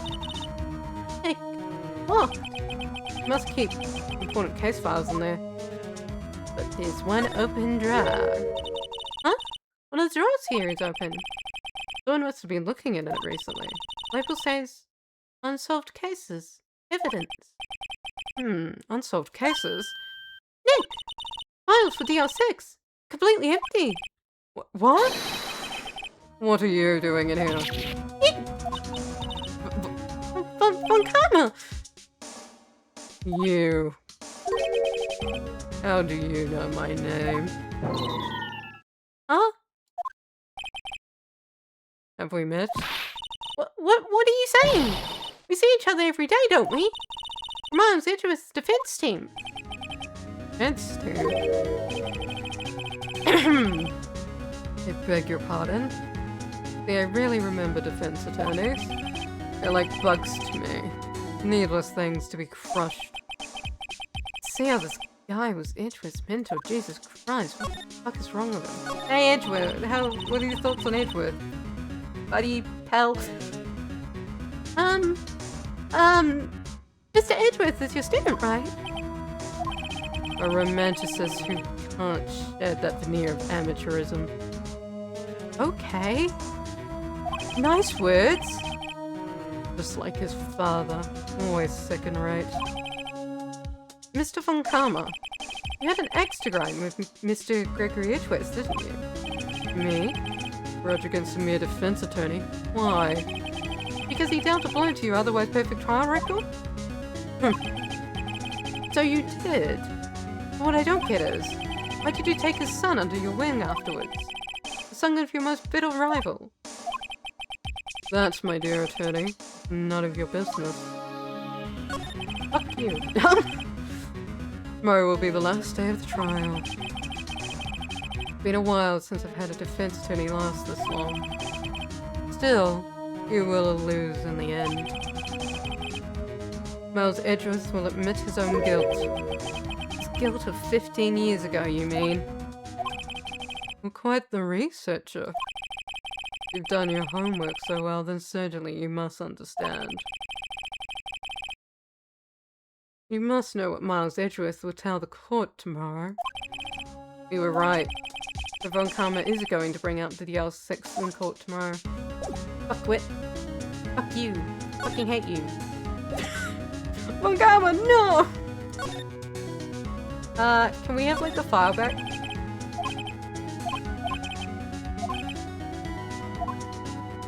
I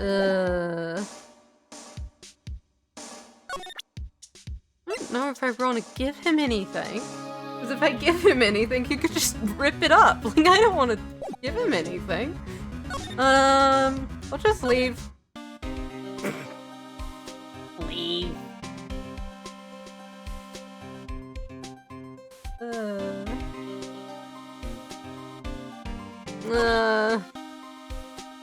I probably do need to actually give him something though. What do I give him? What do I give him? Metal detector! Well, you think I, a prosecutor, would give you a defense attorney information? Bah! It's a metal detector. What the fuck do you mean? Mr. Von Karma, have a look at this. This was you, wasn't it? You instructed Yanni Yogi to commit murder. Yanni Yogi? How many years has it been since I heard him called by that name? He's a fool. Told him to burn it after he read it. So you admit it? You wrote Mr. Yogi's letter? Yes, my dear defense attorney. Thank you for taking the trouble of bringing it to me. You saved me from a lot of needless hassle. What? Phoenix, you dumbass! Run! Run now! Run now, Phoenix! Phoenix, run! Nick, what is that thing? A taser? Stun gun for self-defense. It's Phoenix, run! Stop talking! Run! Run! Get out! Stop fucking reading the monologue and run! Survival instincts of a piece of paper. What the hell?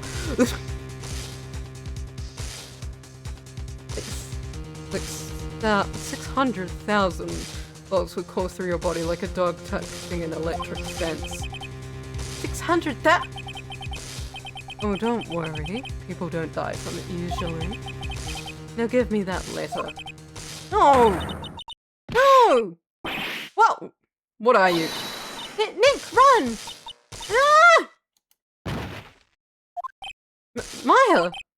Out of my way. Ah!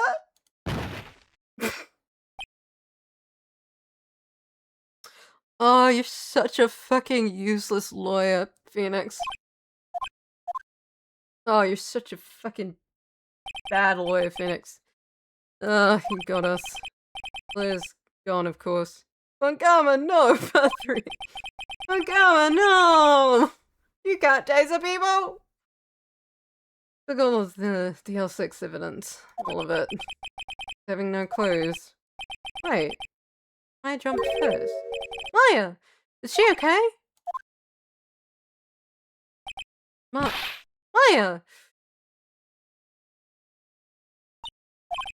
Maya, open your eyes! Maya! Elena, did he take it? Huh? Oh, yeah. Are you okay? I couldn't stop him. Jumped as fast as I could. That one pop from that thing knocked me out cold. I'm useless. You're not useless, Maya. You're really useful. And I'm sorry you got put with Phoenix, who was a fucking dickhead. I'm sorry. I'm no good as a lawyer or a medium. Not even call my own sister. Not even now, when we need it most. Wish I hadn't woken up at all. Maya! Maya! There's be some way I can help her. Better do something about her self-confidence first. Maya, she's holding something. What is that? Bullet. The L6 incident, evidence number 7. Taken from the heart of Gregory Edgewood. I remember. Nakama was holding this when Maya jumped on him. We've got a bullet! I'll prove it to you, Maya. You're most definitely not useless. I'll prove it to you in court tomorrow. You're the one who gave her that fucking complex, Phoenix. You gave her the complex! Okay, but wouldn't Grossberg also be like, hey, I saw a vital piece of evidence that's gone missing? Yeah, like...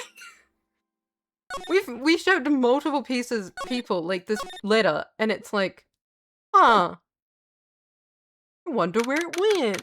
Like, District Court, Defendant Lobby, number 2. This is it. Judgment Day. Today things are going to settle at last. a lot of things. What? What's the big deal? Sorry, Nick. I only touched your shoulder. I guess that shock hasn't worn off my run-in with the stun gun yesterday. Anyhow, how's today's last day of the trial. Good luck, Nick. Yeah, thanks, Maya. Edgeworth is looking calm as always. Hope Von Karma doesn't push him too hard.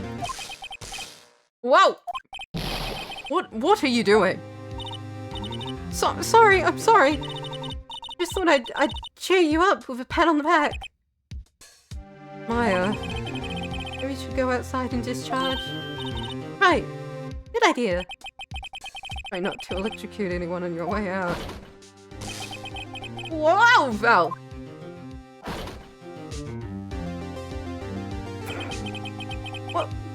What's gotten into that girl? Detective Gumshoe. Morning, Mr. Edgeworth. Good morning. How did it go, Detective? Have no fear. As promised, I've captured our runaway caretaker. Just brought it in. Took our knife out. Thanks, Detective Gumshoe. You must be tired. Actually, after that shock, got the way in. Feel pretty good. Yogi says he's forgotten his own name. That has to be a lie. Why would he want revenge on Edgeworth if he couldn't remember his past? He does remember, and I'm gonna prove it. Gotta fucking prove it. December 28th, 10 AM.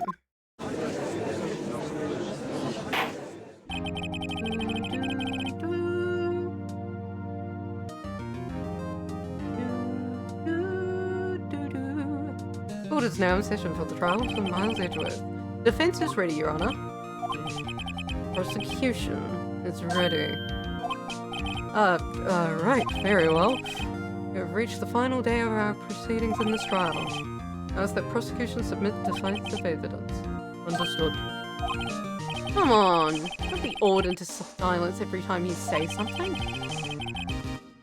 Very well, Mr. Von Karma, your opening statement. Right. Thanks to Detective Gumshoe's effort, the boat rental shop caretaker has been arrested.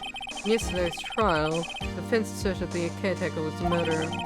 However, the caretaker is yet to confirm this. I would like to ask the defense to cross-examine him as much as necessary. Very well. Please bring him into the witness into the courtroom. Why are we calling him a witness? He's just a suspect at this point. Ladies and gentlemen of the court, I believe you all remember our witness. Lives in the boat rental shop on the lake from where the witnessed the incident. In addition, he has currently lost memory of his name and identity. Witness! Why did you run away yesterday? The witness was not running away. He will now testify. I see. Very well, please begin your testimony.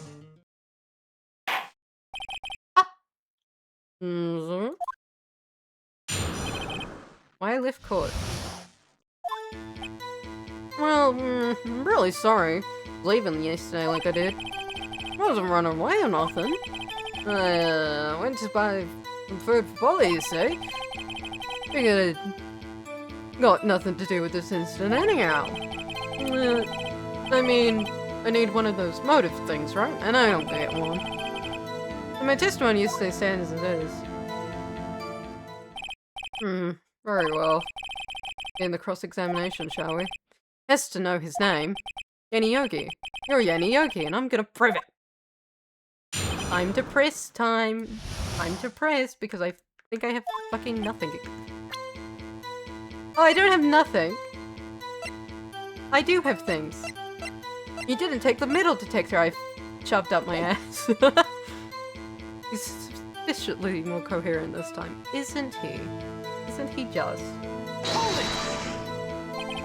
I'd call what you did running away and not just leaving. You heard Larry's testimony and realized you were in danger.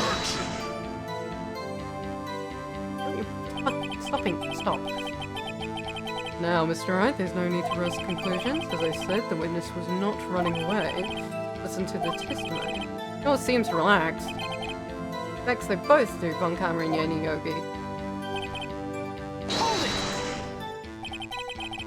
Then why did you leave? Stop objecting me. Just about to say, why is it so hard for you to quietly listening when someone is talking? That quietly, Edgeworth would be guilty in 3 minutes. Who? Well, he's a bit of a gourmet, you see. He only likes his high-quality bird pellets from France. We only have them in the big shop downtown. You weren't arrested until this morning. Why didn't you go back to the caretaker's shack? Well, kinda got lost, you see. Witness has trouble remembering things sometimes. When the police apprehended him, he was on his way back to the shack. Yeah, right. Nice try, Von Karma's no one going to believe that. I see. So he was lost. Please, Your Honor, come to your senses. I fucking hate you, Your Honor.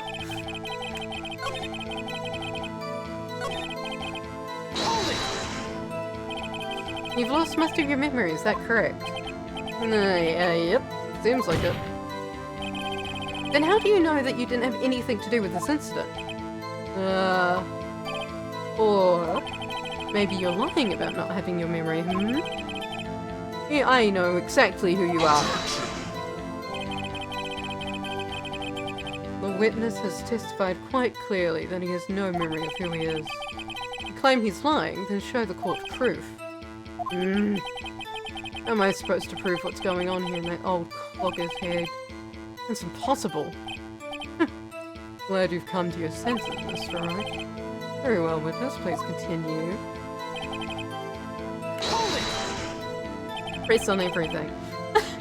How can you say you had no motive? I say you do. You had a grudge against Edgeworth and victim Robert Hammond. That's why you took revenge on them, right? Please, don't make me repeat myself, Mr. Wright. The witness has no memory of anything beyond several years ago. Can't hold a drug. Impossible. I have to prove he's lying about his memory. Is it gonna go and same thing up? Hi? Judge? Might I say something, Mr. Wright? Yes, Your Honor? Been saying the same thing now, over and over. Been calling the witness memories of the past are therefore into question. But does this really have anything to do with the current case? Yes. Of course, Your Honor. The witness has said he had nothing to do with this case and no motive. Both of these statements are lies. Order, order. Mr. Wright, there is a serious problem with your claim. What are you saying? Are you saying you know who the witness is? Of course, Your Honor. Oh. Now this is interesting. I would like to know myself. So who is he? Don't play dumb, Von Karma. Mr. Wright, please tell us the witness name. Gregory Edgeworth? Yanni Yogi. His name is Yanni Yogi. Name is Yanni Yogi, a former court plaintiff. Yogi? Name seems familiar. Oh! Yanni Yogi.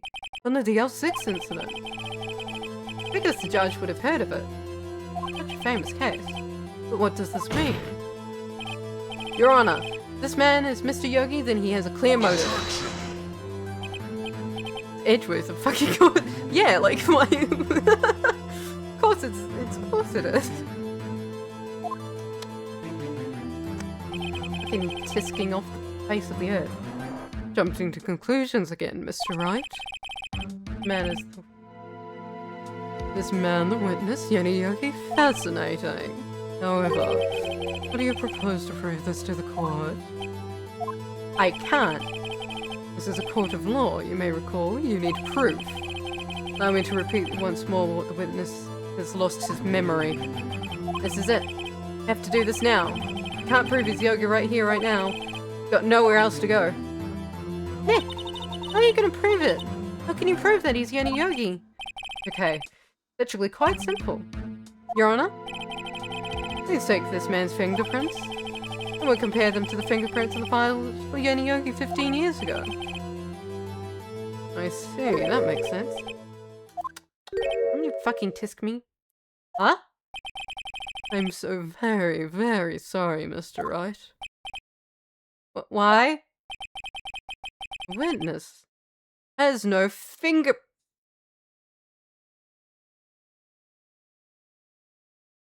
I was partly joking about, like, oh, he couldn't have, like, I was partly, like, I didn't.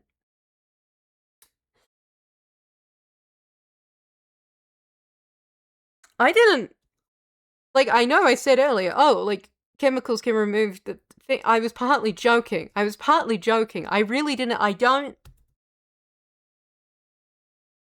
Just fucking 4D chess, I guess. I'm in your head, Von Karma. The witness has no fingerprint. What? What? No fingerprints? Also, I think if you do, like, a lot of hard labor, you can also wear away your fingerprints sometimes. No, you see, when I worked as a caretaker, I worked as a chemical...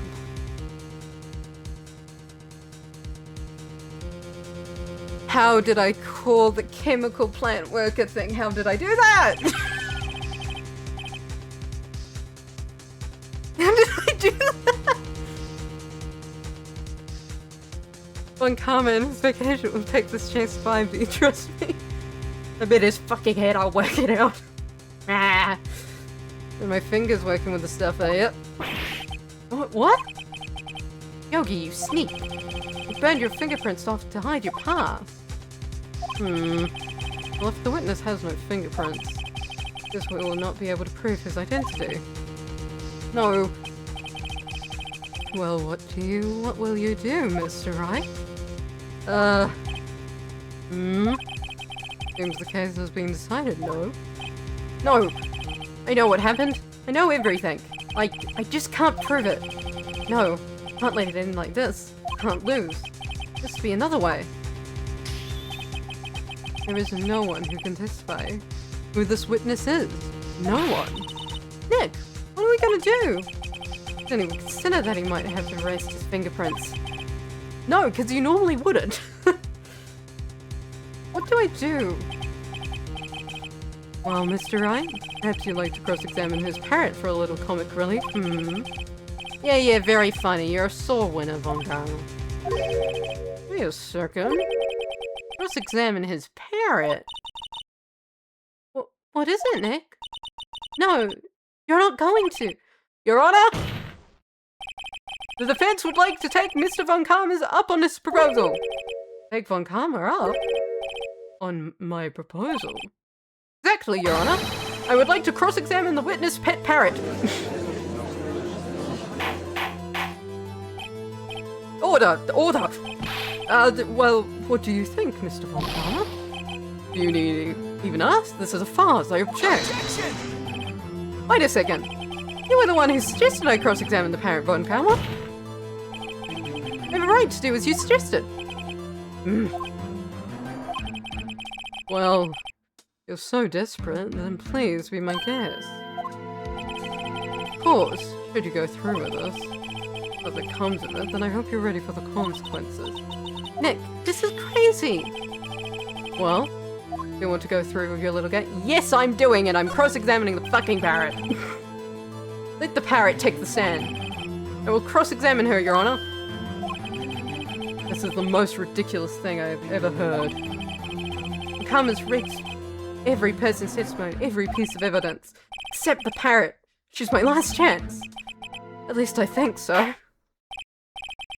Balef, bring in the parrot.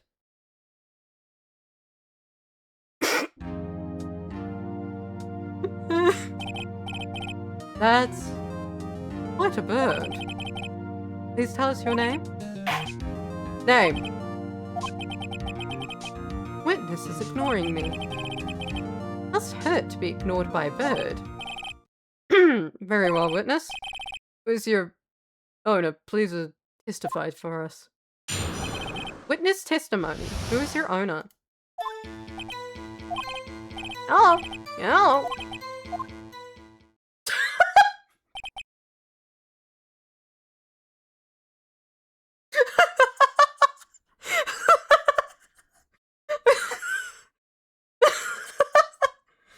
Turned away from me. Certainly, most concise testimony we've had so far. A lot to take in. Quite a lot going on in that statement. It's going to take a few minutes to like really take that apart and decompress from it. Really vital. Very well. Again, your cross-examination. Right. What are you gonna do, Nick? I don't know. What do we do, Maya? Cross-examination. Who's your owner? Press the parrot. Witness! Can't just say hello and expect us to get anywhere. I want you to testify. Maya, you talk to her. Right. What do I say?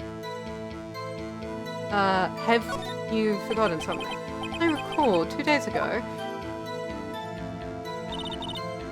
Holly, have you forgotten something? What? Don't forget DLC? What? I can get Polly to say that here. That will prove the caretaker has something to do with DL6. Polly, have we forgotten something? Hello? Hello? That's not what you're supposed to say. Forgot. Something we forgot. Hello? Hello? Uh-oh. It's not working, Nick. She won't say it. It's ridiculous. Why won't she say it? Von Karma can even fuck around with birds, apparently. Something the matter, Mr. Wright? Wait. Don't tell me Von Karma expected this. Couldn't have retained a parrot. Would he? Did he train her not to respond when we asked if we've forgotten anything? Hold it, bird! Witness, you're here to speak. You must speak to me. Frankly, I can't believe that you're speaking to a parrot. Well, I guess we should try getting some information out of her. We need to show the judge that her owner is Mr. Yogi. How the fuck do I do that? How the fuck do I do that?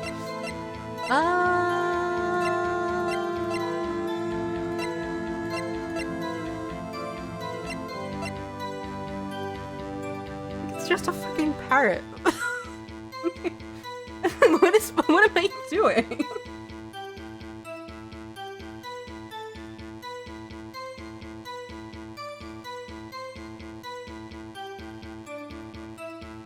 I don't know. Press her again, I don't know. Witness, you can't just say hello and expect us to get anywhere. I want you to testify. Hi, you talk to her. Right. What do I say? What's your name? You should get her to say her name. Holly. What's your name? Holly. Mr. Wright. I think we've established this parrot's name is Polly. Does this have anything to do with her owner's identity? Of course, yeah! Yes, it does! Fascinating. Claim that the parrot's name will prove her owner's identity? Show us this proof. Nick, don't you think you're bluffing a little too far? Listen, I'm not here to answer the question of who is the caretaker. We're here to prove that he is Yanni Yogi. All we have to do is tie the name Polly to Yogi. Your Honor, proof that the parrot's name reveals the caretaker identity is...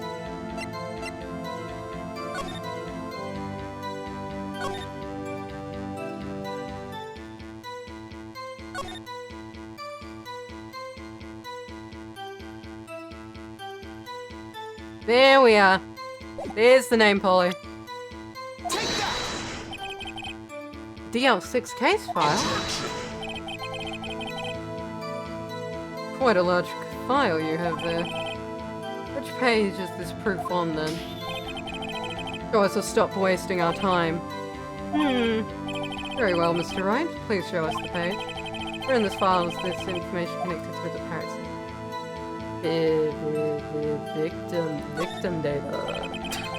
On the victim data page. I'm sorry. I don't see anything here that relates to the name Polly. At least not on this page. Bluff as I expected. I fucking hate you. Okay, summary. Victim data, suspect data. Sorry, it was the other way around. I forgot I fucking forgot. Oh, now I have to go through the entire text tree again. Peace. What's your name? More like gay journey. Of course. If you 100% this game, you will immediately pass the bar. DL6 incident. DL6.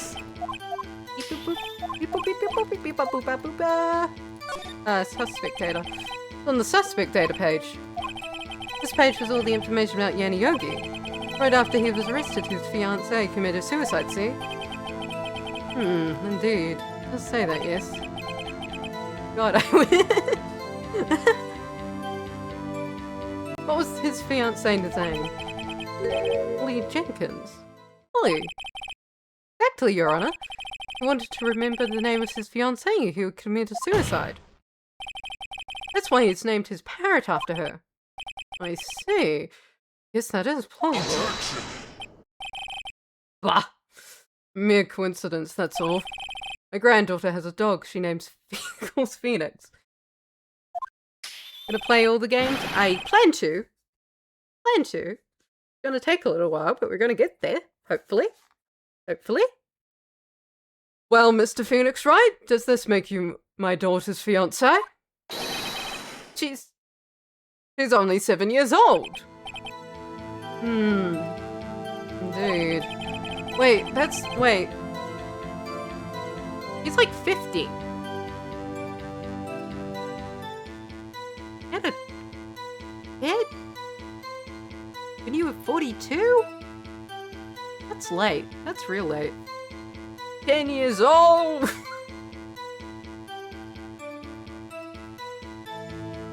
Alone, this is weak evidence for a murder trial. Thank you for the wine. We would need some other cooperating evidence. Where am I gonna find that? We're getting closer. One more. We can just find one more piece of evidence. Right. But what? Very well, witness. You may continue.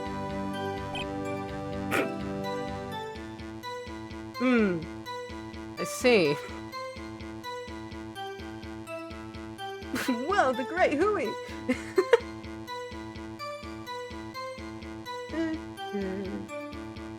What am I meant to do with this?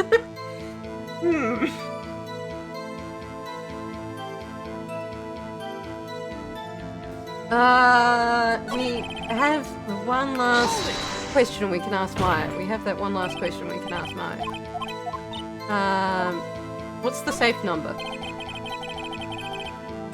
Maybe I'll get her to save the number of that safe. Huh? The safe? Why? Let's just try to get her to say anything, okay? Holly, what was the number in the safe on the chat? 128. 128. Why? What a reckless parrot. Well, Mr. Ron? You're not claiming that this number has something to do with the caretaker. Yeah, I was thinking the safe number says that not the date of the DL6. Yes, it is. Yes, it does. Yes, it is. Actually, it does. That's why I wanted her to say it. Huh, ridiculous. Look at the number to a safe, tell us who the caretaker is. Show us your proof. How could you possibly link a number to the caretaker's true identity? Yeah, where's the fucking case file? Let me just check what page it is. Oh, it's on the case summary page, of course it is. DL6 case file? What is this obsession you have with that case? Mr. Wright? In this file is something related. Case summary. It's in the case summary page. Case summary? It's just specifically the date on which the DL6 incident occurred. The date of the incident? December 28th? Why, that's today's date. 15 years ago. And the number on that safe is 1228. Ah! He used the date of the DL6 incident as the number for his safe, Your Honor. That's how important that date was to him. I see. Certainly is an interesting coincidence. People often do set secret numbers today. Bah! It's not tangible proof. Set my ATM's card number to 001 because I'm a number 1.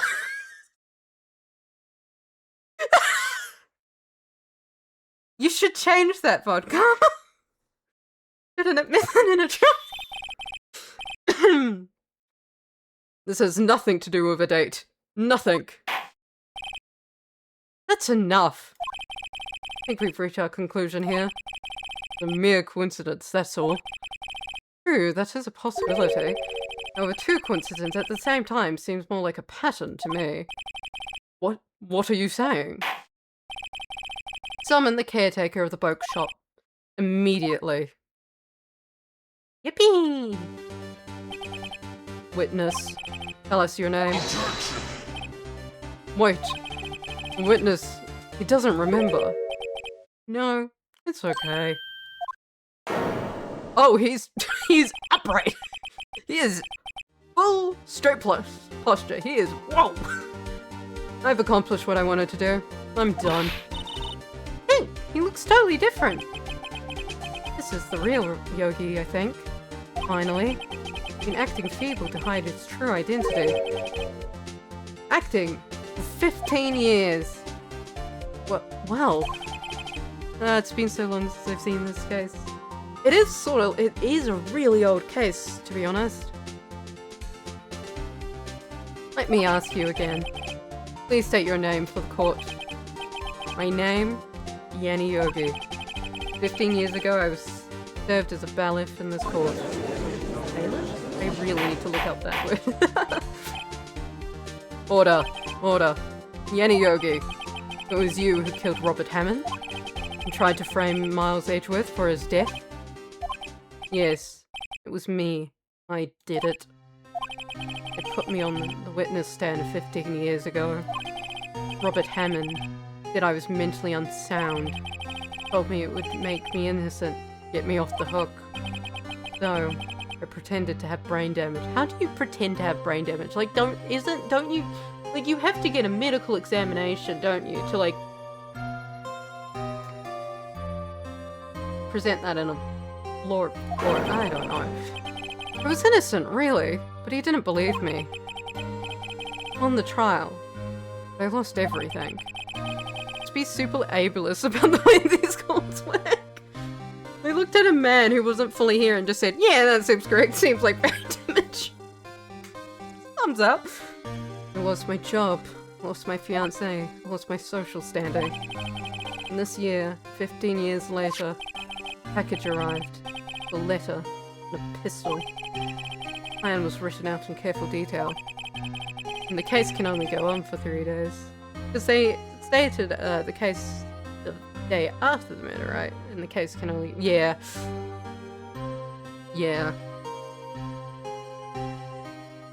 It was a plan for me to take revenge on people who ruined my life. Didn't care who had sent it. Thought that this was my chance after 15 years. This was it. Finally, a chance to have my revenge on Robert Hammonds and Miles Edgeworth. Yogi I have no regrets. Wait a moment. Revenge? It's Miles Edgeworth. What do you mean? I'm not at liberty to speak on that matter. Why don't you ask Mr. Edgeworth yourself? Anyway, I admit it. I was the one who killed Robert Hammond. Yay! Confetti! Confetti! We did it!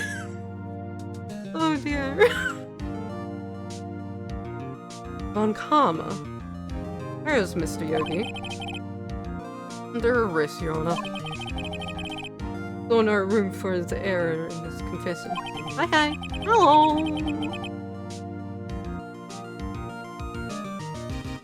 Then the defendant, Miles Edgeworth, is innocent. In this case, at least. Very well. The defendant, please take the stand. Miles Edgeworth, please do not confess to a crime. There are a few mysteries left unsolved. Still, you are cleared of suspicion for this particular case. I'd like to pass the murder judgment on the murderer of Robert Hammond. Any objections? Edgeworth? Edgeworth? I don't believe it. Why isn't Von Karma saying anything? Very well. Court finds the defendant, Mr. Miles Edgeworth. Not guilty. Confetti! Why do they have confetti in a courtroom anyway? That is all. This court is adjourned. I win! Objection! Fucking hell, Edgeworth! Karma has the biggest chip on his shoulder for sure. Ugh. Did someone just say objection? Wasn't Von Karma. But wait, that means... No. Edgeworth! Your Honor, I object to your judgment. What? What do you mean? Stop! Always love seeing a fellow alien playing this game. Such a fun game. Like, sometimes it's really frustrating, but it's really fun overall. Edgeworth is being really frustrating at the moment. I'm not innocent at all. As we have heard, Yanni Yogi killed Robert Hammond in revenge. But revenge for what? Edgeworth is trying to confess. He's gonna say he's guilty. I'm gonna tell him that he was in the murder in the DL6 incident. Beetle, be nice. Be nice. Edgeworth, as your lawyer, shut up. Sniper, get him. Get him. Shoot him dead. I'm gonna tell him he killed his own dad. What should I do? Shut the fuck up, Edgeworth! The judgment has already been passed. I object to Edgeworth's output. Didn't something like this happen yesterday too? I believe a certain witness raised an objection after a guilty verdict was passed. God fucking damn it! He's my friend. I can call him Smelly. Never met a beetle in my life. Doesn't seem very convincing, Your Honor. That would be Larry. Must hear this new statement. You must hear Miles Edgeworth. He's right. You have a duty to hear Mr. Edgeworth out. Fucking damn it!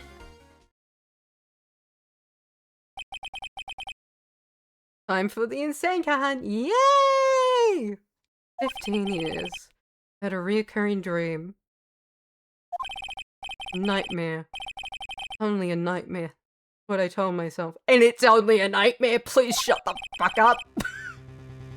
But now, I know it wasn't a dream. Any Yogi wasn't the killer. You mean, in the incident when your father died? Edgeworth is lucky he's hot engaged. He is really lucky. Cause dear God, he's pushing me up the fucking wall. You mean, the incident where your father died? From the distance of the shot, it wasn't suicide either. Everything was clear as day. Murderer. Criminal in the DL6 incident. It was me. Your Honor, I confess my guilt. I am guilty for the DL6 statute. The statute of limitations which ends today. The culprit is me. Bye, guys! Hopefully the stream won't run much longer. Have a good day. Have a good night. Order, order. Do you feel bad for him, man? Bro is holding on to shit. Like, I really just wanted, my judge's verdict would just be therapy. Just take him to a therapist, dear God.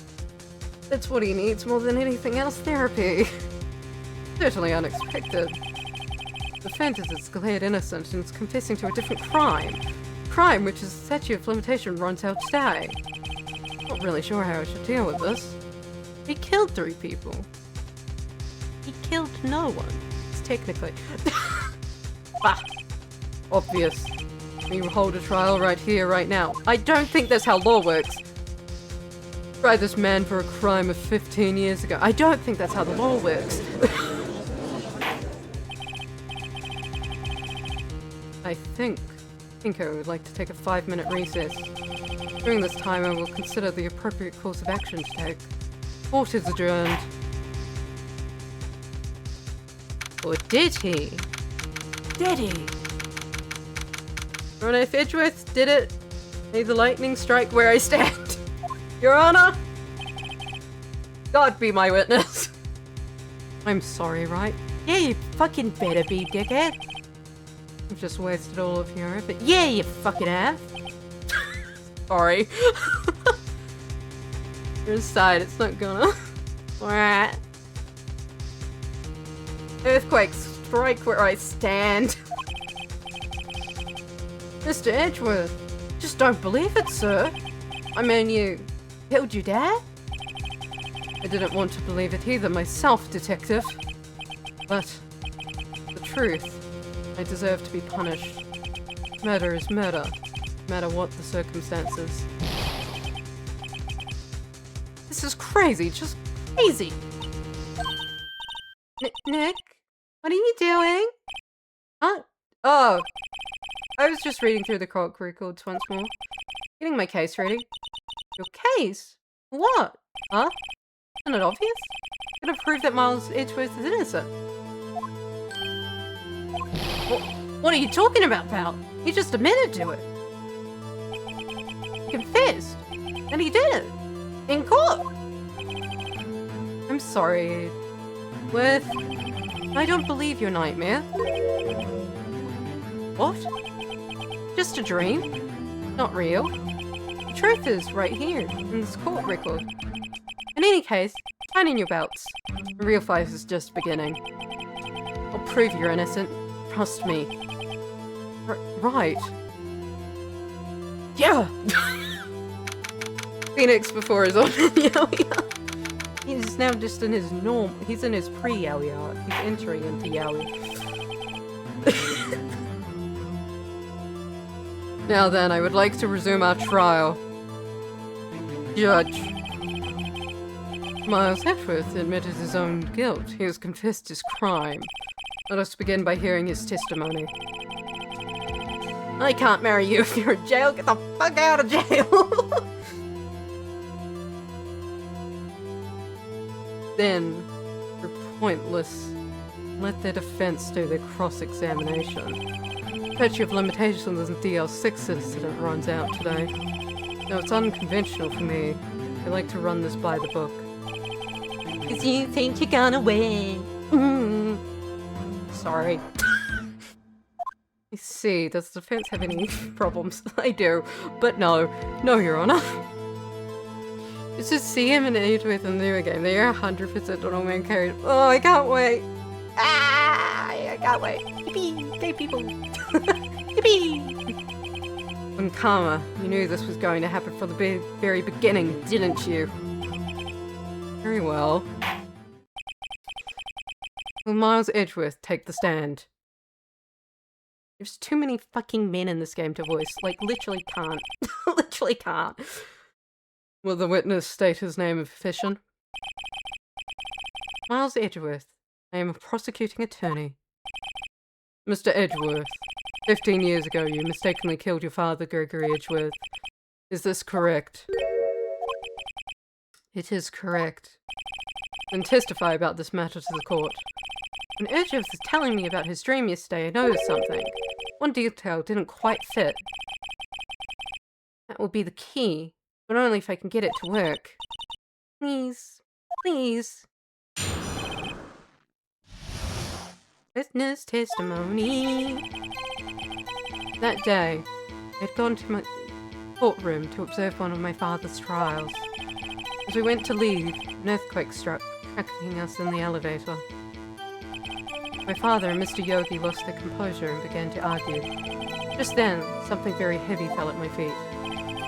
I picked it up and threw it at Mr. Yogi. I wanted them to stop fighting. A moment later, there was a single gunshot, then a scream. Terrible scream. I remember it to this day. That's all. I really don't. I don't really want to push him because I feel a tiny bit like I'm I'm like gonna re-trigger his PTSD. Like I don't want to push him, but I don't think I have a choice. So I guess we're pressing. And until now, I thought this memory was a dream. It was stuck in an elevator. It was stuck in an elevator for 5 hours. Oxygen in that elevator had run out. I lost my memories of the events. Bah! Could have pushed Miles Edgeworth for real. I don't wanna. Same claim Mr. Yogi has made. Very well. Mr. Wright, your cross-examination. I'm losing all the voices. There's too many fucking men. I can't deal with this. Yes, Your Honor.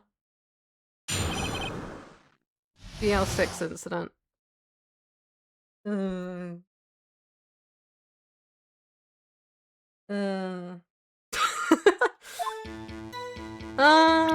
do we have? What do we have? What do we have? We know 2 things. Weapon was fired twice. The weapon was fired twice. Why was there only one?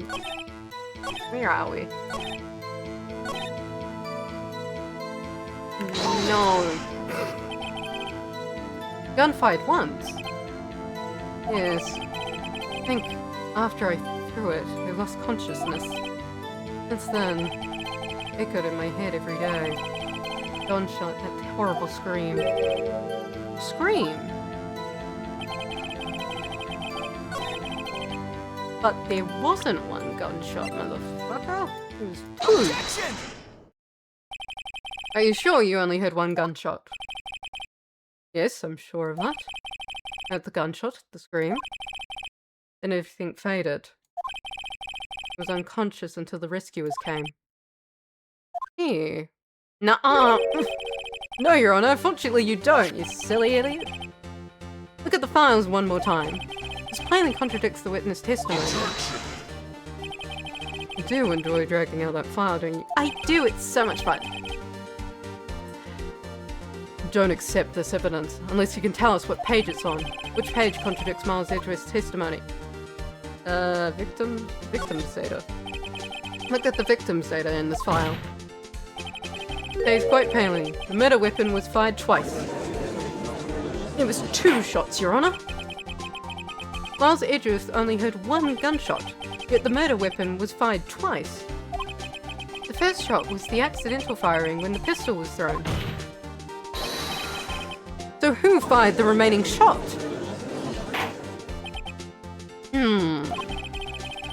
Was there perhaps another shooter who fired a second shot? Your Honor, as I'm sure you're aware, this incident occurred 15 years ago. The evidence is dated. The pistol did fire twice. However, we do not know when that second shot was fired. It might have been fired the day before the incident. There is no proof that the second shot had anything to do with this incident. What? I see. You have a point, Mr. Wright. Murder weapon was fired twice, as we have heard. One of those shots was fired by the defendant, a boy at the time. Do you have any proof that another shot had fired? Something to do with the cat? Yes! I think I do, and I think I know what it is. Sometimes I forget the most recent Ace Attorney 6 takes place in 2027, and these take place in 2013. It's... the way the characters talk about technology, it does not feel like 2013. I'm gonna be so honest. What? Impossible. Now, Mr. Von Karma. Save your surprise after you've seen the evidence. Very well, Mr. Wright. Show us your proof. Have any evidence that Stick and firing the pistol is related to this incident? Yes. This gun 1. Gun 2. Gun 1, gun 2. Look at this photograph. Look at this photograph. Every time I do it makes me laugh. This is a photograph of the scene of the crime 15 years ago. Game count in 2001's. So maybe that's why. Probably. Probably. Because the way they talk about certain things is This proves the murder weapon at the time was fired at the time of the incident. This photo proves it. Like why Phoenix should not have that phone. But also my dad had a BlackBerry around that time for work, so maybe it's that. So let me get this straight. This photo proves 2 shot was fired. Where? Your Honor, please get a clue. Oh my god, use your fucking brain. Bullet hole in window. Bullet hole in man. It should be obvious. The contradiction is here. I see. Bullet hole in the door. Your Honor, Gregory Edgeworth was killed by a shot from the pistol. Yet there is also a bullet in the hole of the elevator door. We know that the murder weapon was fired twice. Thus, someone other than Edgeworth fired the second shot. Music on the first game is such a bang. The music is so good. It really is. Order, order! Mr. Wright, what are you driving at? It's simple, Your Honor. At the time of the incident, 2 shots were fired. One went into Gregory Edgeworth's heart. The other hit the elevator door.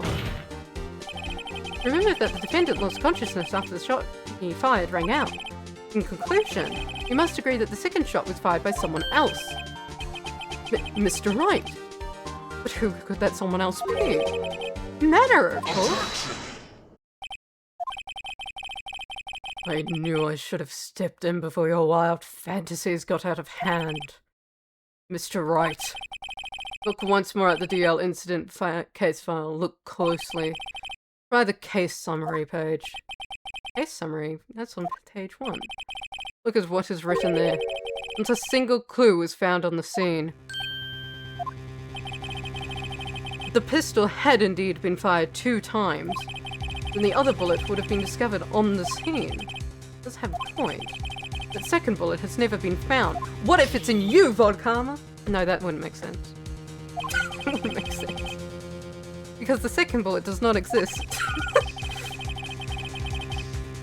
The bullet that claimed Gregory Edgeworth's life was the one who fired his own son. That is the truth of this matter. The whole truth.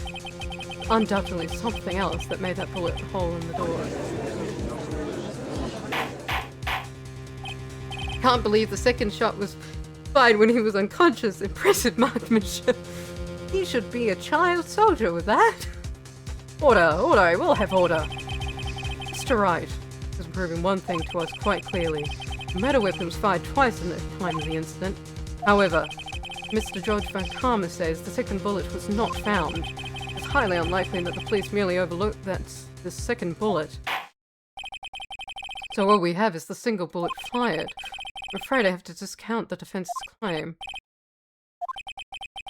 Praise the judge for his wisdom in this matter. Yeah, how did this happen? I don't believe that the second bullet didn't exist. How did the fuck did the bullet hole exist? Was I wrong? Have I been wrong about this whole incident? What are you doing, Nick? Why are you raising an objection? I'm sorry, Maya. What? It looks like I was wrong. Nick? The second bullet wasn't there. And my conjectures are all for nothing. No. But you said you'd do it, Nick. You said you get Edgeworth declared innocent. Born killer for real. A little bit terrifying. You're supposed to bluff, right? Man who's bluffed this entire trial, he's tired. Just when I saw the photograph, I thought that 2 shots had been fired. Yes! Yes, there is no other explanation, right? There is no other explanation. So certain of it. I thought I'd won. Because the bullet was found inside the body. But there was someone else, another person, who had been fired with a killing shot.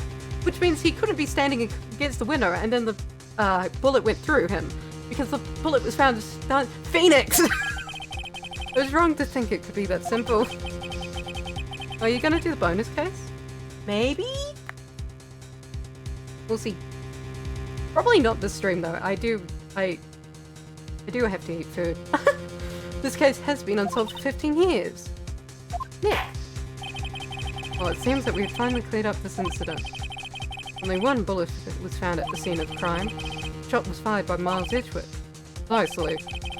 I would like to ask one more thing, Miles Edgeworth, before passing my verdict. The longest or second longest as case, that makes me want to die. Oh no. Have you been paying attention to the trial so far?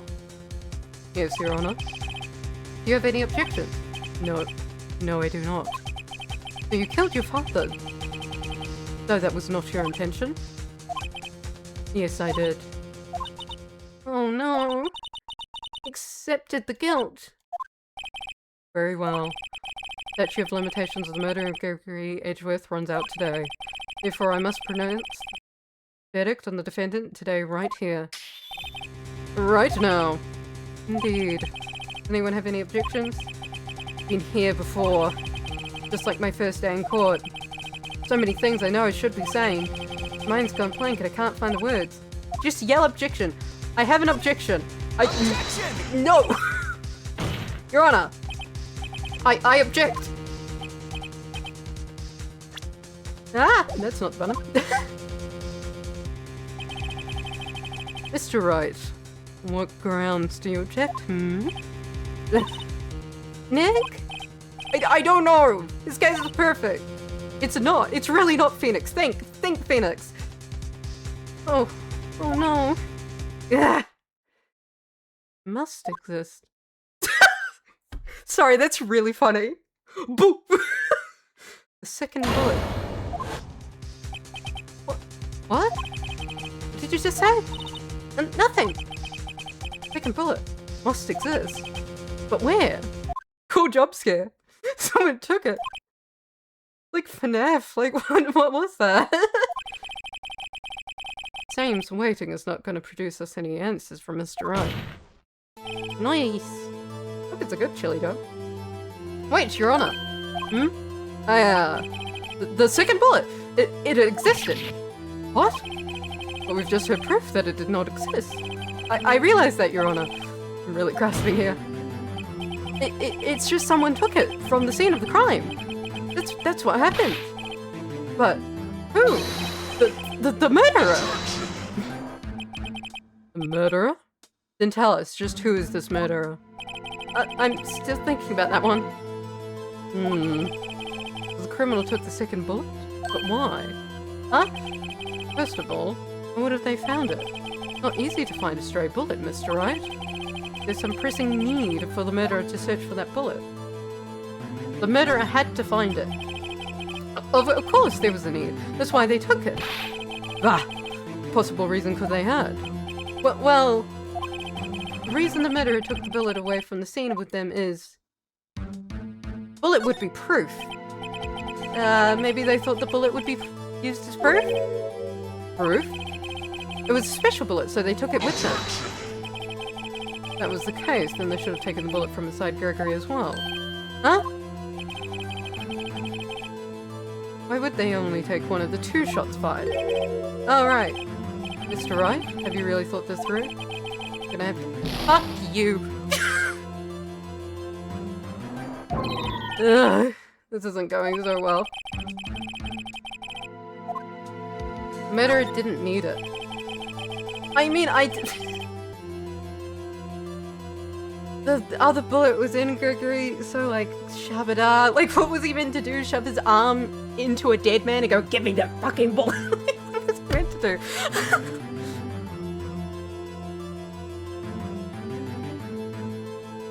Why would a murderer have spent the time to look for that stray bullet? I got a clue. Wrong, Mr. Wright. Gotta reuse it. Reusable bullets. Murder has no reason to take that bullet. You don't want to admit it, but it's true. Ugh. Boo! You ate the bullet to become stronger. Had to take it. Had to take it? Murderer? What does that mean?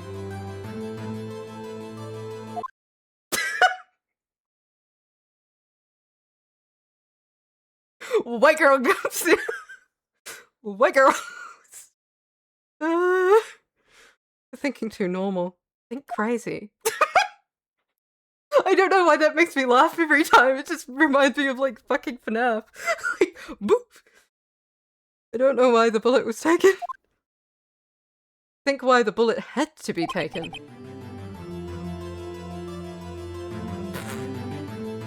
Oh. Why it wasn't. Okay, me, you wanna talk? Grand Ouija board. Your Honor, I present a Ouija board. This is important evidence. Going to help me with my case. Yes, Your Honor. I have no idea what I'm doing. Well, the murderer had no intention of taking the bullet from the scene, but the murderer had to take the bullet. Had to, Mr. Wright? What do you mean? Well, for instance, what? Ouija board is a young girl, to be honest. Yeah, it is. Maybe the bullet, hit the murderer? Well, it hit the murderer and planted himself in it. And then he just fucking skedaddled. And now he still has that bullet in him because he never got it removed, because if he got it removed, that would have been proof. So if I get a fucking metal detector, which is why I still have the fucking metal detector, and that's how I'm gonna fucking catch me on camera, I'm gonna use the metal detector on a man. That's what I'm gonna do!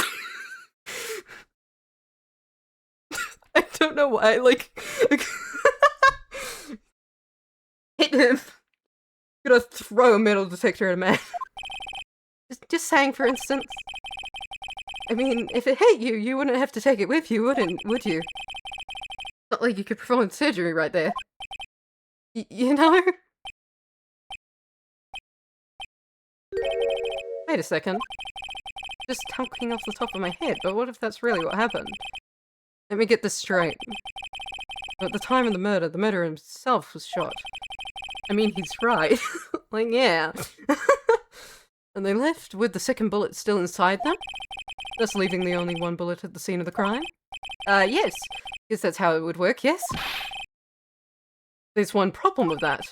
The other two people rescued from that elevator, Miles Edgeworth and Yanni Yogi, were both unharmed.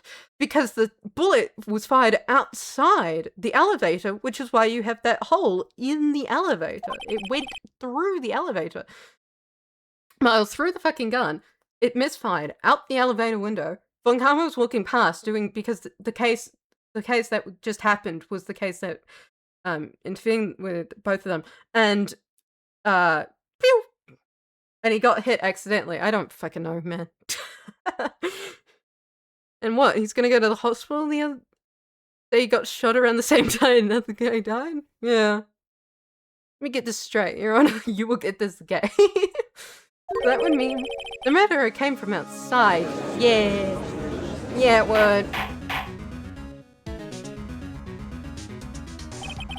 Two men fight inside the elevator. Trying to stop them, the boy picks up the pistol at his feet and throws it. The pistol discharges the bullet. The bullet goes through the elevator door and hits the murderer outside. The boy loses consciousness. That's such an evil piece of art. Holy shit. Then the murderer opens the elevator doors and sees the men inside. Because everyone was unconscious due to oxygen deprivation. Honestly, he's lucky he didn't shoot any of the people in the gun after elevator after showing the gun. Or like he didn't throw it and it went into a wall and then it rebounded in like a weird way. Like, don't throw guns. And that gun should have had safety on it. Like, why was it misfiring? What was it doing? Mr. Wright. Truly the most unpredictable defense attorney I've ever known. Thank you! I can tell you're grasping, and yet I cannot deny the possibility of what you say. Thank you! What are you saying? Deny it and deny it! No one involved with this incident was wounded. There was no murderer. Someone's working at the scene of the incident. He's right. Can't think of anyone. Hey, Nick! Huh. I just thought of something really crazy. Crazy? Remember what Mr. Grossberg said yesterday? Gregory Edgeworth dealt it was perfect file record. Well, must have been quite a shock for the Von Karma. Took a vacation for several months after the incident. That's what the vacation's about, because he had a fucking injured shoulder. Yeah, it's a rather unusual event for that man. It was the first and last vacation he's taken many years off. He's like, I love how pathetic you look, Gretel. You look such a good marksman. He unconsciously shot the bad guy. Man had bullet homing on. Like, what was that?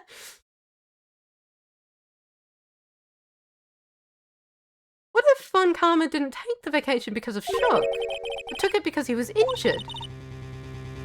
Which would only mean one thing. It was the murder in the DL6 incident. It was the man who shot Gregory Ashworth. It was Von Karma. Oh man. Something wrong, Mr. Wright? You seem dazed. No, Your Honor. Well, you have indicated the possibility of the murder coming from outside. Can you give us the name of your suspect? Uh-oh. Come out and say it now. Say it now! Do it now! Your Honor. There is a suspect and one suspect. This is certainly an interesting news. Very well, Mr. Wright. Who is your suspect? What? Ugh, my hands are shaking. But what? What? Von Karma! Von Karma? It looks like a Disney villain. What is that face? You caught me in my plan. You mean the Von Karma? The prosecutor? The one standing right over there? Bah. You don't object? Karma came from karma. The one on the outside. See no need. My Honor, this is ridiculous. Outburst of my objection. Because you took a vacation for several months starting the day after the incident. You pride yourself on a perfect record. Why would you take such a long vacation without any reason? You're claiming that I took a vacation to heal my injury from the incident? Fascinating. Prove it. I would have needed to have surgery, no? When did I go under the night, right? You didn't! Bring the doctor that operated on me. Have him testify. Ugh. Nick! Let's find out who this doctor is. No use. Edgeworth? I know Von Karma. Perhaps too well. He's perfect. Wouldn't leave clues. Probably didn't undergo surgery. Would leave a doctor as a witness. No one's that perfect. So what, Nick? Did Von Karma pull the bullet out by himself? That's insane. You can leave a foreign body in you. You can do that, you know? Like, you could leave a bullet in you. You would be fine.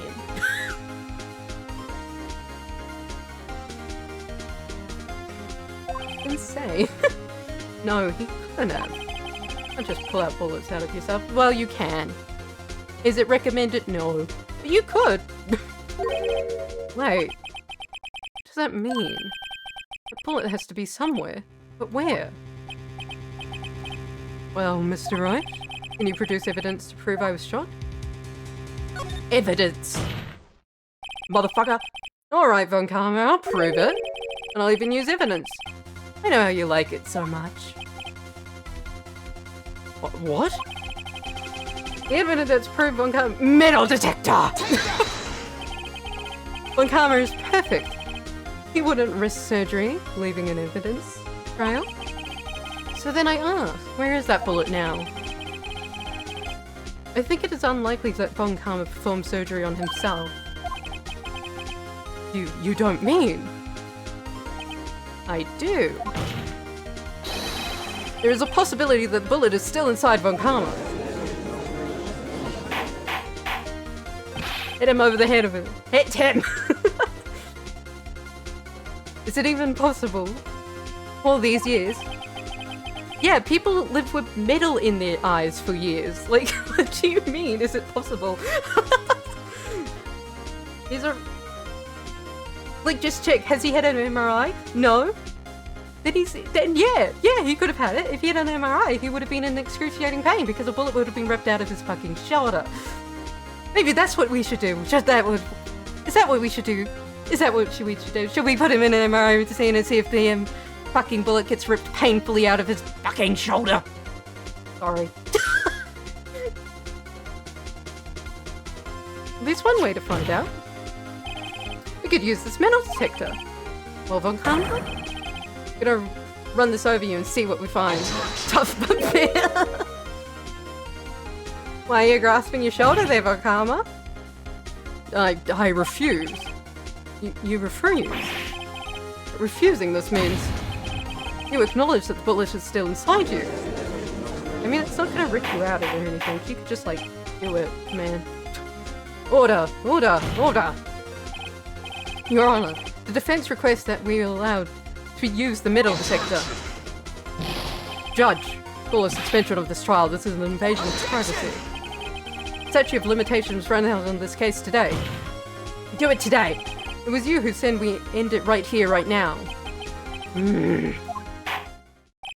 Enough. Permit the use of the metal detector. Von Karma, you will submit yourself to testing. Kinky? Nick, what does this mean? I don't know. We have to give it a shot. Bullet's still in him.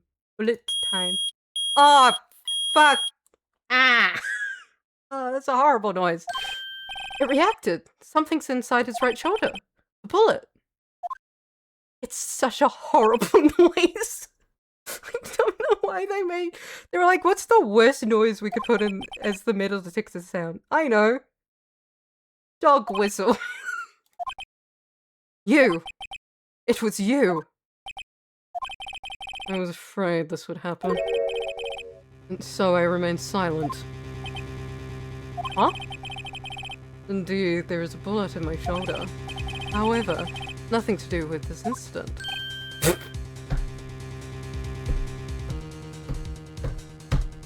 What do you mean? It was shot in the shoulder long before the DLC. Why? And why wasn't it removed?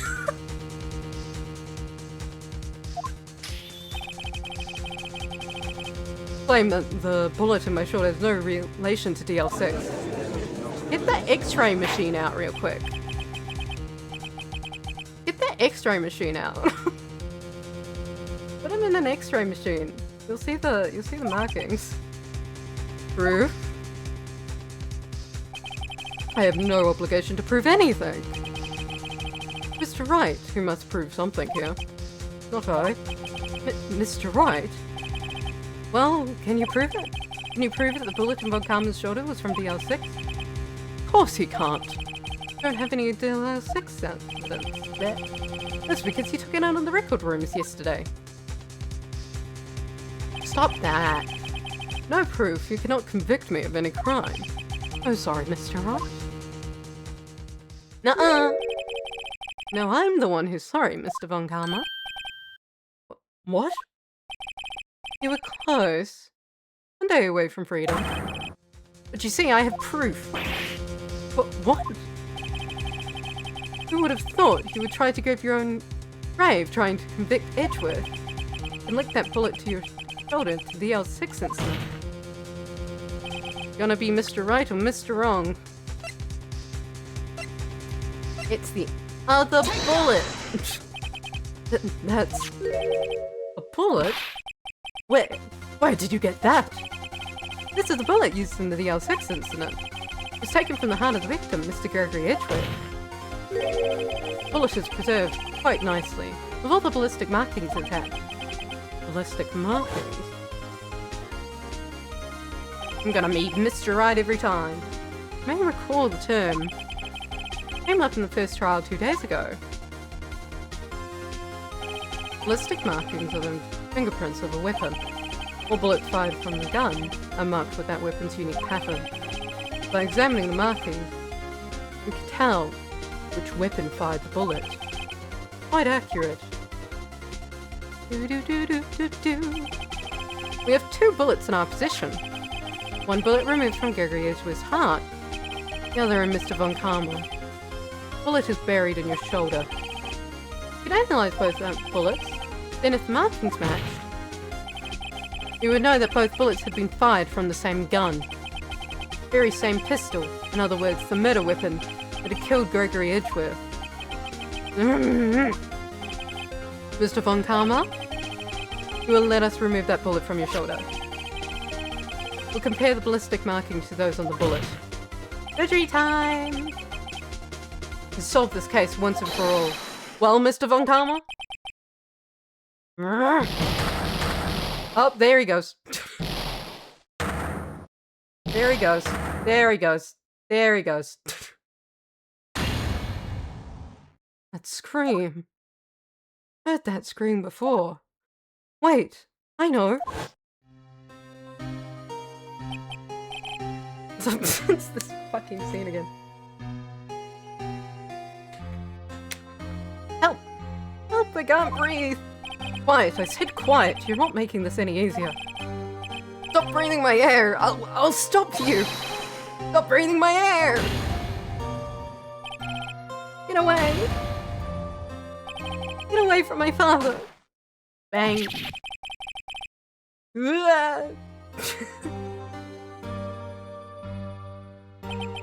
It's that scream I heard in the elevator 15 years ago. Von Karma, it was you who screamed! You screamed, you little baby! Mr. Von Karma. Oh my, oh.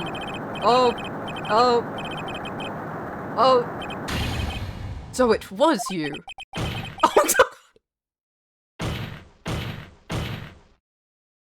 Oh god. Oh god, he's slamming his head into the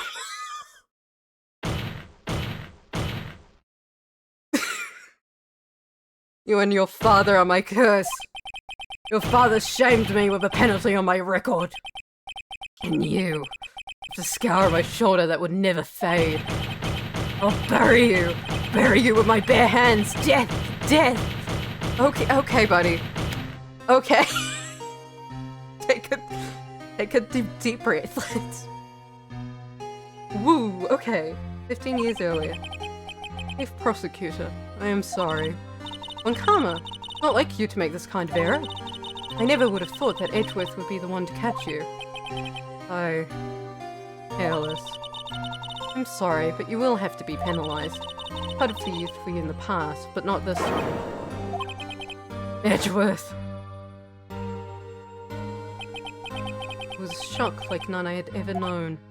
Me? Penalized? Took hours for me to regain my composure. Suddenly I found myself in the darkness. I was in the court records room. I must have wandered in there without thinking where I was going. The room was pitch black. The lights must have gone out. I went into the hall and felt my way to the elevator. Pressed the button, but nothing happened. Then, there was a noise.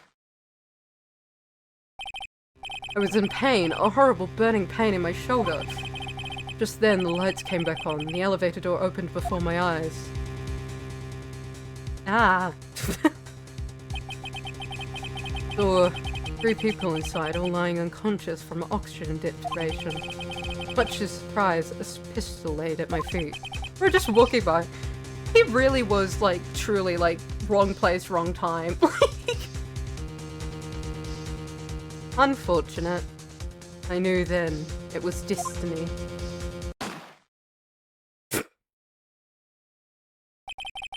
In his last moments, Gregory Edgeworth was still unconscious. He died, never knowing who had shot him, which is what I said. Later he spoke for a medium, blaming Mr. Yogi. He was fooled. It was the perfect crime. I'm fucking tisking. I would have thought another man would have come to open that elevator door. Judge. What? What are you doing? Do your job. Bring an end to this miserable charade. Now, end it. Very well. Maybe it really was Edgeworth's fault. Maybe it was. At least he's efficient. He really is. It appears that we have come to a very long way to the end of this maze. 15 years later. Mr. Miles Edgeworth? Yes, Your Honor? You were innocent. You are innocent.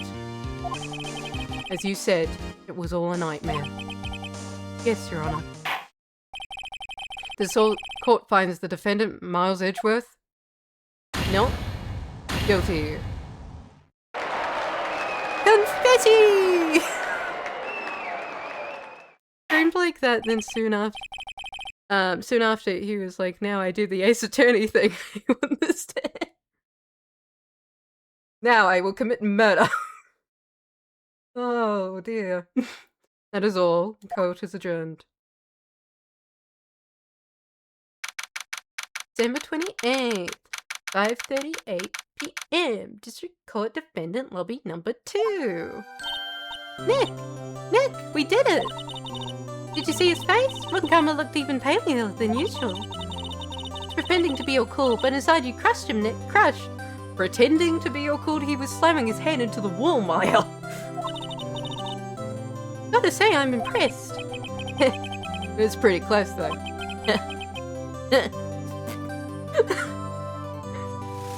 I was sure we had it.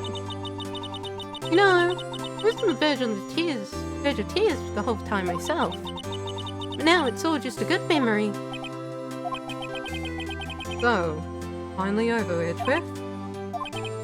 Right. Yeah? I'm not sure how to say this. You say thank you, Edgeworth. That's what you say. You say thank you, right? You're so cool and awesome. That's what you say. You say thank you. I know. Try thank you. I see. Thank you, right? You're welcome. I think you could have done better than that. Sorry. Not good at this sort of thing. Yay. Say I love you. You know, one thing you could say. Got a lot to learn, Edgeworth. Got you there. Whoop! Amazing, pal. Moved through just like I thought you would. Never forget this. I owe you one, pal. And tonight, let's party. Dinner's on me. Yeah, my salary went down a bit this month. But who cares? You, Mr. Edgeworth? You should take a lesson from Detective Gumshoe. That's how you should say thank you. I see. Woo! My baby of a grown man. I feel foolish. Don't worry, it'll take a little time. You'll get used to it. It's been 15 years since I've seen Edgeworth this unguarded. Hey, hey, Lotta. What's up? What you doing here, Lotta? Lotta? Yeah, we look great in there. Thank you. Yo, Edgeworth, congratulations. Thank you very much. I knew you were innocent from the start, of course. Just look at you. You wanted to stick your hand in the cookie jar even if no one was there. You were the witness on the first day of the trial, weren't you? Yeah, well, let bygones be bygones, eh? Speaking of which, what are you doing now, Lotta? Oh, me? Oh, I went back to college. I'm so sorry for crushing your dreams. I'm so sorry about that, Lotta. Gave up trying to be an investigative photographer pretty quick. Really? Too bad. Huh? Huh? Isn't that the hot guy from prom? Huh? It's over, Nick! My life is over! Oh, did your girlfriend break up with you again? Not a heart thanks to the metal detector. Why the sad face, Larry? What happened now? Oh, Nick. Oh, his girlfriend definitely broke up with him again, didn't she? Oh, Nick, I'm not looking for this world. You don't look sick. Yeah, she's going to live in Paris. Paris, Nick! Leaving me behind. Oh, haven't seen that coming. Yo, Edgy, there you are. Witch up. Yes, here I am. Congrats, Edgy. Here's a little gift from me in celebration. Celebration? That's unusual for you. Hey, Butts. Come along. Night too. My treat, pal. Huh? Ah, thanks. Looking forward to it. Yo, Nick. That's a suit that questioned me. When you say it's treat, it's not police talk for prison food, right? Right? I think you'll be fine, Larry. Right? Yeah? What's up? The money. That's the money. The envelope that Larry gave me got money in it. Oh yeah. It's not that strange. People give money away to celebrate sometimes. $38, right?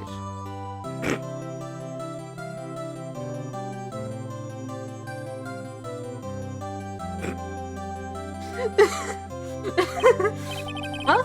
Oh, weird amount. I mean, it's not little, but it's not a lot either. 38. Exactly. Nick! Wasn't that the exact amount of lunch money that was stolen from Edgeworth in school? 38. No. Oh, Larry, it was you! What are you so surprised about, right? Huh? Harry was absent that day from school, right? That doesn't automatically rule him out as a suspect. But think back to that day 15 years ago. Larry took the day off. He was bored, so he came to school anyway. He saw the money lying there. And the rest is history. I was never good at history. Larry. Larry, I swear to God. Edgeworth. Didn't. No. Did you? Kill him? I suspected. Just couldn't picture Larry protecting you like that if he did. I thought he would throw you under the bus if he could. Larry the goat. Larry the fucking fool. Everyone else was saying you did it. Whole class was against you, remember? Yeah, too well. Right, you may not know this. Back in school we used to have a saying. When something smells, usually the bugs. I know! Really right. I'm surprised you didn't figure it out. I'm a bit fucking stupid, okay? Well, this is a turn of unexpected events, eh? Edgeworth? Hmm? You should have told me! Now, Ned. It was 15 years ago. Don't you think the statutes of limitation has run out, Mr. Edgeworth? I'd say so, yes. There you have it! It doesn't leave me! Came in a defense attorney because of what you two did. Oh, always have been something of an insufferable emotionalist. Thank you. Thank you, Edgeworth. Such kind words you have. Yeah, you can't work up too easily too. Death sentence for both of you. Man, if only I'd known I'd become a prosecutor. Same goes for me. Only the other way around. For the longest time, I thought I might have killed my own father. Thought I might have been a criminal. Became a prosecutor in part to punish myself. If I had known the truth, I might have become a defense attorney after all. Edgeworth. Want to switch, right? Hey, line up. I'll take a photo. Hey, photo time. Let's go. After that, dinner on me. Death! Death! Detective Gumshoe took us out on the town that night. He celebrated Edgeworth's newfound freedom. Even though Edgeworth himself, still in detention. How was he allowed to go to a party? December 29th, 5:02 AM. Knight & Co. Law Officers. Whoa! I went a little overboard yesterday. Head hurts. Huh? Still only 5. Maybe I should go back to sleep. Hmm? What's this? A letter? Good morning, Nick. You were really impressive yesterday. Seeing you made me think about what I'm doing here. I'm a spirit medium, in training, of course. I wanted to help Mr. Edgeworth too. I wanted to help you. But I couldn't. I was useless. So I've decided to go back to my training. Become a full-fledged spirit medium for starters. Couldn't say it to your face, so I left this letter. Goodbye, Nick. No, Maya, come back! Come back, Maya! Ah! What time is it? Yeah, the first trains from the mountains already left. Station. Run, motherfucker, run! Run, Phoenix! Yes, I'm too late. Hey! Nick! Maya! Ah! Menu jump scare. So, you're leaving? Yeah. Hard being a spirit medium who can't talk to spirits. And I think you'll do fine without me, Nick. We got okay? Hold it! Wait a fucking second! wait. What? I never could have saved Edgeworth without your help. Huh? On the last day of the trial, I heard her. I heard Mia's voice. You heard my sister? Yeah, she was like a Five Nights at Freddy's animatronics. Don't know what that was about. But yeah. Yes, only her voice, but still. At the very end, when I thought we'd lost everything. Well, that's my sister for you. Detective Gumshoe helped Mr. Grossberg, even Larry. I'm the only one who couldn't help. I was useless, Nick. But you were the one who stopped Von Karma, Maya. Huh? I didn't do anything. All I did was wander around in a daze. Sorry, but I have evidence that you helped. Evidence? There might be some evidence to your... Fuck. Oh. What? Ooh. Ooh.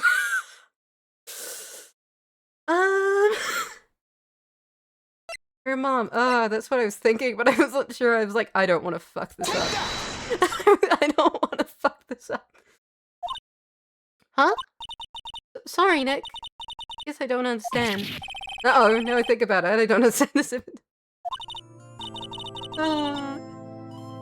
I love video games. They make so much sense, don't they? They make so much sense.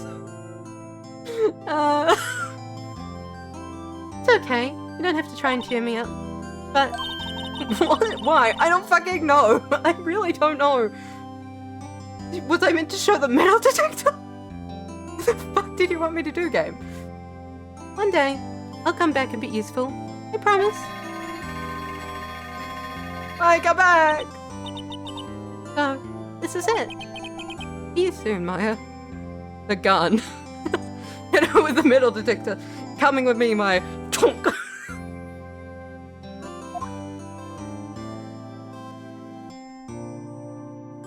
Maya! Come back! Thanks, Nick. Maya! Come back! And so my story ends. Time to turn a new page. And say goodbye to the novice defense attorney that I once was. Now a new story begins. With the same old crazy cast of characters. Ha! I don't think you've graduated yet, amateur. Mr. Wright, perhaps you'd like to rethink that claim? Yes, Your Honor. Uh-oh. Got a bad feeling about this. Objection!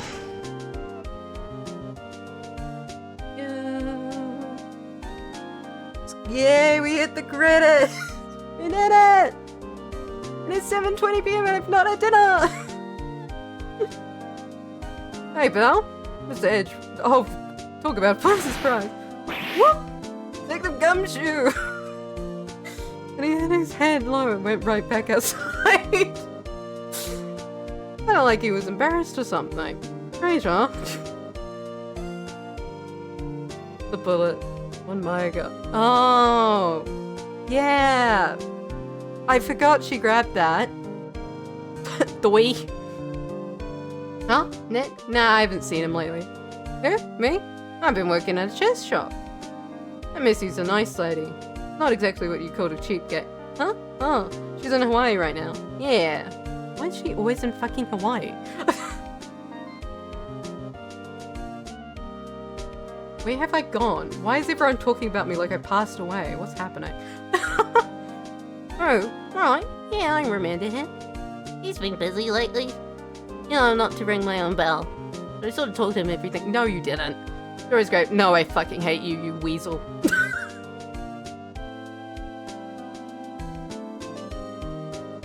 Get away from me. Oh, it's this guy. Phoenix Wright? Ah, the defense attorney who I wrote that affidavit for, yes. Oh, you should have known. Taken over management of the Gateway Hotel recently. Should you be in the area, please stop by. Did I die? The one case, man. He turns up, does one amazing case, and then disappears. Ahem. Oh, it's you. Phoenix Wright? Yeah, yes, Mia's understudy, was he not? Wonder how he's been doing. Haven't heard of him late. Ah, days of my youth, like the sense of fresh lemon, you see. Wait, why do you keep saying that?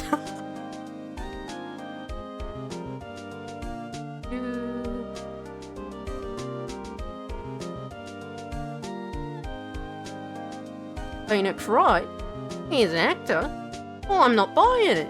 I'll be a star with a name like Phoenix. You know, the funny, I'm not doing that. You got obliterated.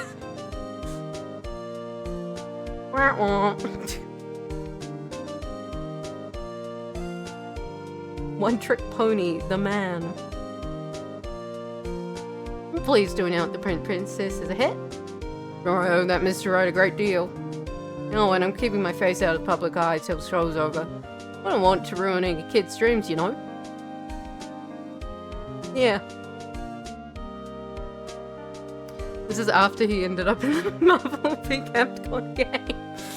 Oh no, Iron Man killed him. Oh, I got a letter from Maya the other day. Sounded like she caught up while standing under the waterfall. Wanted to visit, but I didn't have time, so I sent her some Pink Princess trading cards. Today she can't buy them where she is. What kind of place is she living at anyway?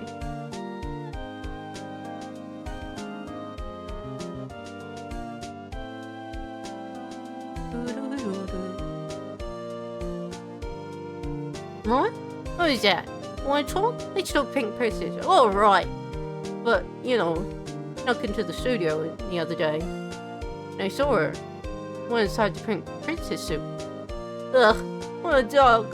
Kind of shock for a boy of my tender age. It would have been, I'm sure. I'm quite sure it would have been.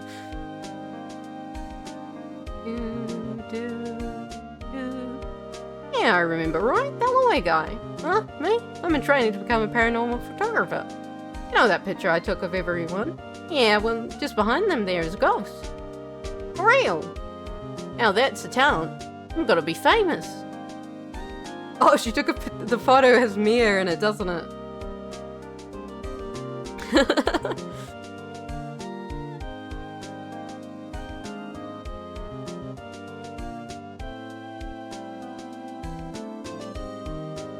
Such a cute little picture. Oh, they're so cute. Oh, I love my little guys. Capcom. Capcom logo. Episode 5, From the Ashes. No, please let me out. I need to have dinner. Please let me out. Ah! No! It's right.